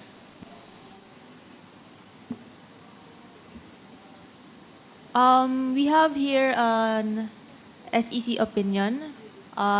It's stated here that an alien national may assume the post of chairman of the board whose act shall be limited to that of a presiding officer during board meetings. So if chairmanship, foreigner may be allowed as chairman of the board, but it should be qualified that his act should be limited to that of a presiding officer of a board meeting. So if his role involves managerial roles, that is already violative of the Constitution. Very clear, Mr. Chairman. Strike 4, constitutional. Foreigners, as decided by the members of the board, can be chairman. There are some limitations, but precisely Attorney Malyari said that he presides, and normally presiding officers do not vote. Mr. Chairman, clearly, the SEC has stated that foreigners, even minority foreigners, can be elected chairman as long as they preside. ERC, did you find any violation? Right now, you are not the new ERC. Did you find any violation of a Chinese being chairman of the NGCP? Mr. Chair, we have not, that is not part of the reset, so we have not evaluated that. With the request of Congressman Kimbo earlier, we will include it in our report once we study the shareholder structure as well. Well, you have to be guided by the proceedings of the Constitutional Commission. That certainly membership in the board and chairmanship is not an executive or managerial position. And there are many other companies which have foreigners as chairmen. So your answer is that nobody has questioned this with you, correct? Has anybody filed a case against NGCP for the removal of this Chinese chairman? Has there been a case filed? None, Mr. Chair. How about the old board? I would like to hear Commissioner Maceda. Has there been a case filed in the ERC, you being the regulatory body, that says that, this Chinese should be ousted because he's not allowed by the Constitution? Has there been a case? Well, from the time I joined the ERC, Your Honor, in 2018, I've not encountered any. None, because nobody can question this, because this is constitutional. So clearly, fourth issue, which had been ventilated, Mr. Chairman. Okay, and now, going to the BIR, to the issue back on taxes. Oh, where's the BIR?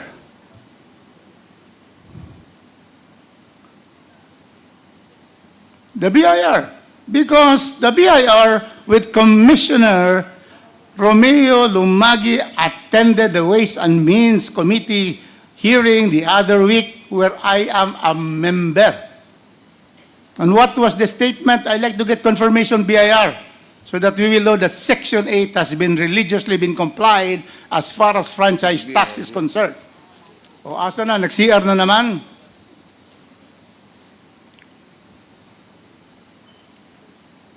Well, without waiting, Mr. Chairman, I have here the revenue RMC 124 that was submitted.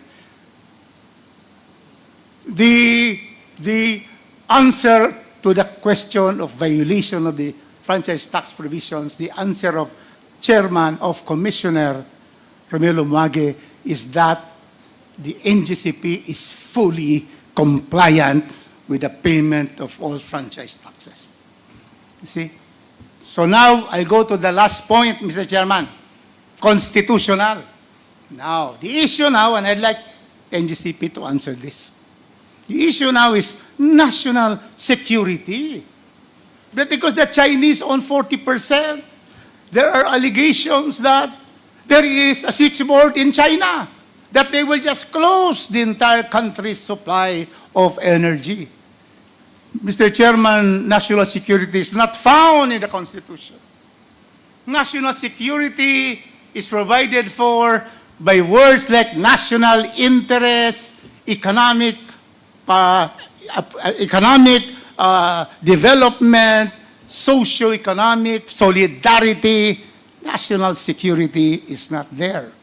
But that principle, Mr. Chairman, pervades the Constitution, that primarily foremost in the country and the administrators of this country is national security, and that is why in the Constitution, the first article is national territory, because we have to defend our territory against any aggressor, including the West Philippine Sea, against these Chinese illegal trespassers of our West Philippine Sea, as decided already by the International Tribunal of July 12, 2016. The 9-dash line of China has no basis in law and in fact. They lost in 8 counts to the Philippines. And we thank President Pinoy for filing that case in the International Tribunal in Den Haag. National security. Oh, is it true that, these Chinese are going to, because if you say it's true, I will call for the revocation of your franchise. Can the Chinese close any of the 3 control points of the NGCP in the 3 islands of the islands of the Philippines? My island, the land of unfulfilled promise, Mindanao, the promise of the interconnection has been done. That's why I am grateful. We will know.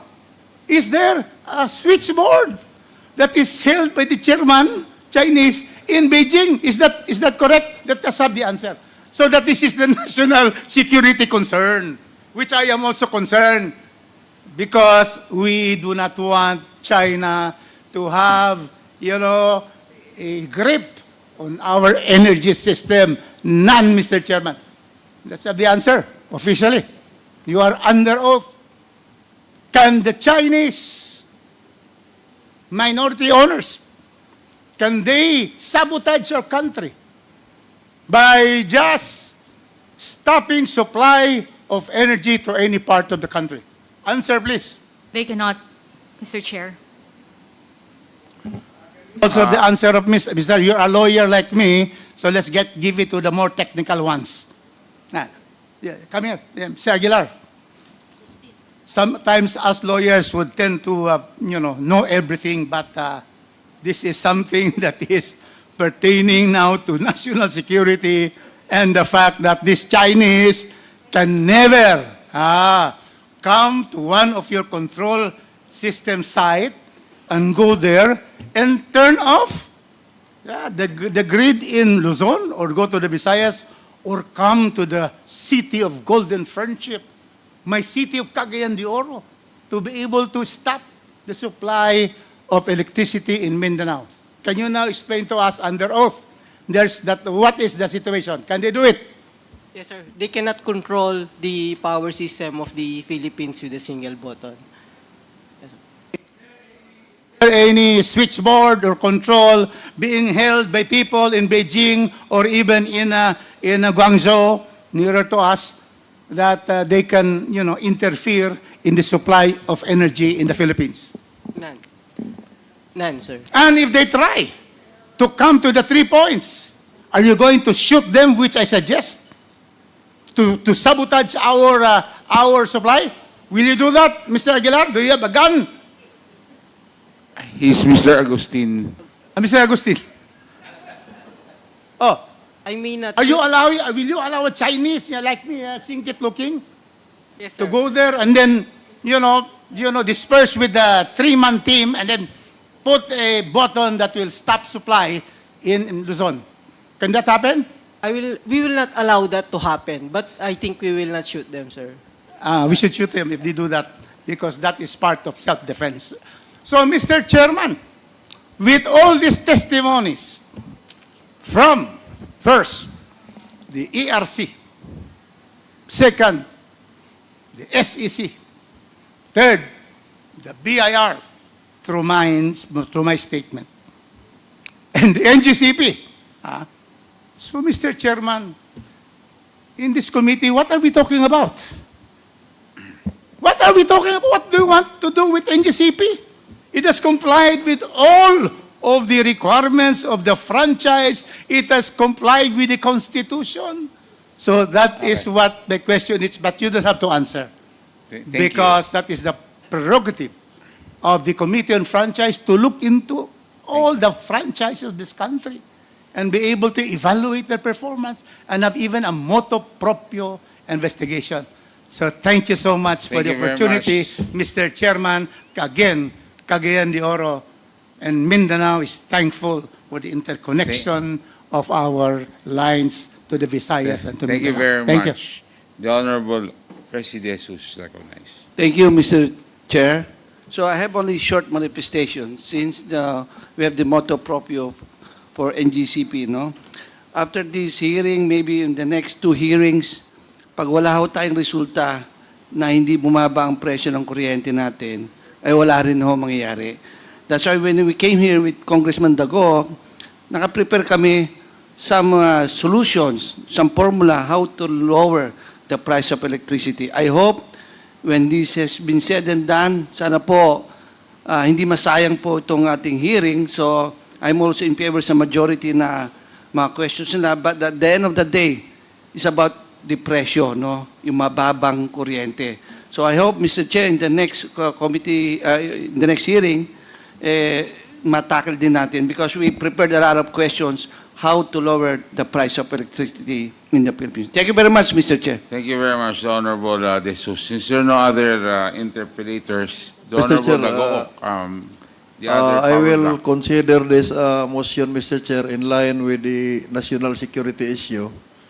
May I move, Mr. Chair, for the NGCP to submit yung protocol nila sa operasyon sa mga control center at saka yung mga tauhan na nakaman. Titingnan natin kung may Chinese doon. Yung protocol nila, alam na yung NGCP anong ibig kong sabihin, protocol. So I move for the submission of that, Mr. Chair. There's a motion duly seconded. No objections. The protocol requirement is requested from NGCP. And dami nyo kailangan i-submit before Tuesday. Mabuti, maalala ho nyo at huwag nyo naman ho kalimutan ulit.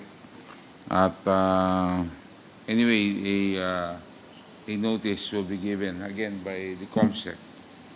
So there being no other items and nobody would like, is there anyone that would like to speak? Add ERC, meron ka bang gustong sabihin? ERC, Wala na po from our end. DOE, SEC. So it's been 7 hours and a half. And this is only the beginning. As I have emphasized in my preliminary remarks, the Committee on Legislative Franchise remains committed in ensuring franchise grantees are prepared to deliver essential services under their franchise grants and compliant with their obligations and responsibilities to the public. That is number one. In exercise of its oversight function, the committee is mandated to determine whether or not laws passed upon it are being implemented, carried out in accordance with the intent of Congress, whether or not they should be continued, curtailed, or eliminated. With all due respect, with the opinion of the Honorable Rufus Rodriguez. The subject of the inquiry is on the performance of National Grid Corporation of the Philippines and compliance with its franchise grant under Republic Act 9511. There are several issues today that is well within the jurisdiction of this committee to state. 1. Violation of the franchise, particular Section 8 of the Dispersal of Ownership. As stated by SEC, the IPO requirement within the prescribed 10 years has not been complied with, resulting to the concentration of shares to few individuals and entities, which was not the intent of the law. The management and control of NGCP are given to Chinese nationals that pose high security risk to our sovereign. 3. Delays on the NGC projects prejudicial to its customers as manifested by ERC, by DOE. Costs of incomplete projects were already collected to the consumers, and higher prices resulted because of those delays. 4. NGCP revenues were given as dividends and questions on propriety of franchise tax collections in lieu of other imposable taxes. To shed light on this issue, the committee directed the submission of documents and attendance of additional resource persons in the next hearing. Medyo gabi na po. Alas 9 na. Kung gusto nyo, alas 12 tayo dito. Okay lang ako. Pero kailangan ko po bumalik sa aking distrito. The committee will suspend this hearing and will schedule another hearing for to give our resource persons ample time to comply with the submission of the required documents. As always, due process shall be given to everyone and as manifested by every member. But let me assure you that we're here really to ensure that that this franchise, which is supposed to be for the good of the Filipino people, is really truly happening. Example, alam po ninyo yung sinagot ko kanina ni parang hindi ako makapaniwala na kaya sagutin nung Mr. Aguilar? Mr. Agustin. Pati ako nagkamali na rin ako. Mr. Agustin. Because as stated by the Honorable Jinky earlier, I don't think he's really in a position to know if kaya ng China, dahil ang gumawa ho nito ay ang China. I don't know if he's really in a position to say. Of course, sabihin niya, hindi. Of course. But that's something that we have to look at.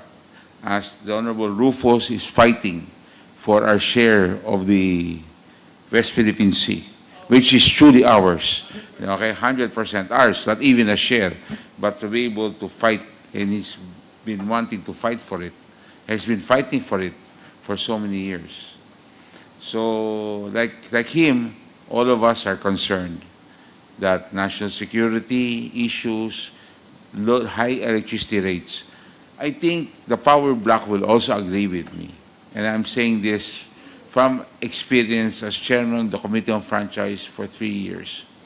Na kung saan po lagi po pag pinag-uusapan ang matataas na kuryente, ang lagi pong tinuturo, regardless kung sino po ang DU, iba-ibang klase ang mga DU, ang laging tinuturo ay NGCP. That's why medyo ako'y nababahala na ngayon ay sinasabi ay hindi naman para NGCP. Pero sa lahat ng hearings namin, ng lahat, kung tinatanong, ba't ang mahal na singil mo sa iyong mga customer? Bakit? Whether kooperatiba yan, whether, di ba? Even during the hearings of Meralco, franchise, pinag-usapan yan. At lahat ang sinasabi ay ang NGCP. So yan ay dapat talagang pag-aralan po. Kasi ang talagang hangarin ng ating committee ay maibaba ang presyo ng kuryente. So hinahanap po natin lahat ng mga pwedeng posibleng sanghi at rason kung bakit mataas ang kuryente dito sa ating bansa at isa sa pinakamataas sa Southeast Asia. So ang pagbaba ng kuryente is really the primary objective. Paano? At sinasabi ng power block, maraming sangay na kailangan pag-usapan. Pero we have to start from somewhere. Dapat magsisimul tayo. So ang talagang napag-usapan ng committee through a motion na magkaroon ng motu proprio hearing ay ang NGCP. So ulit sa inyong lahat, alas 9 na po, I will entertain a motion for suspension. Mr. Chair, I move for the suspension of this committee hearing. There's a motion by the Honorable Presti, seconded by the Honorable Dagook. The chair no objections. The hearing is hereby suspended for next Tuesday. Thank you.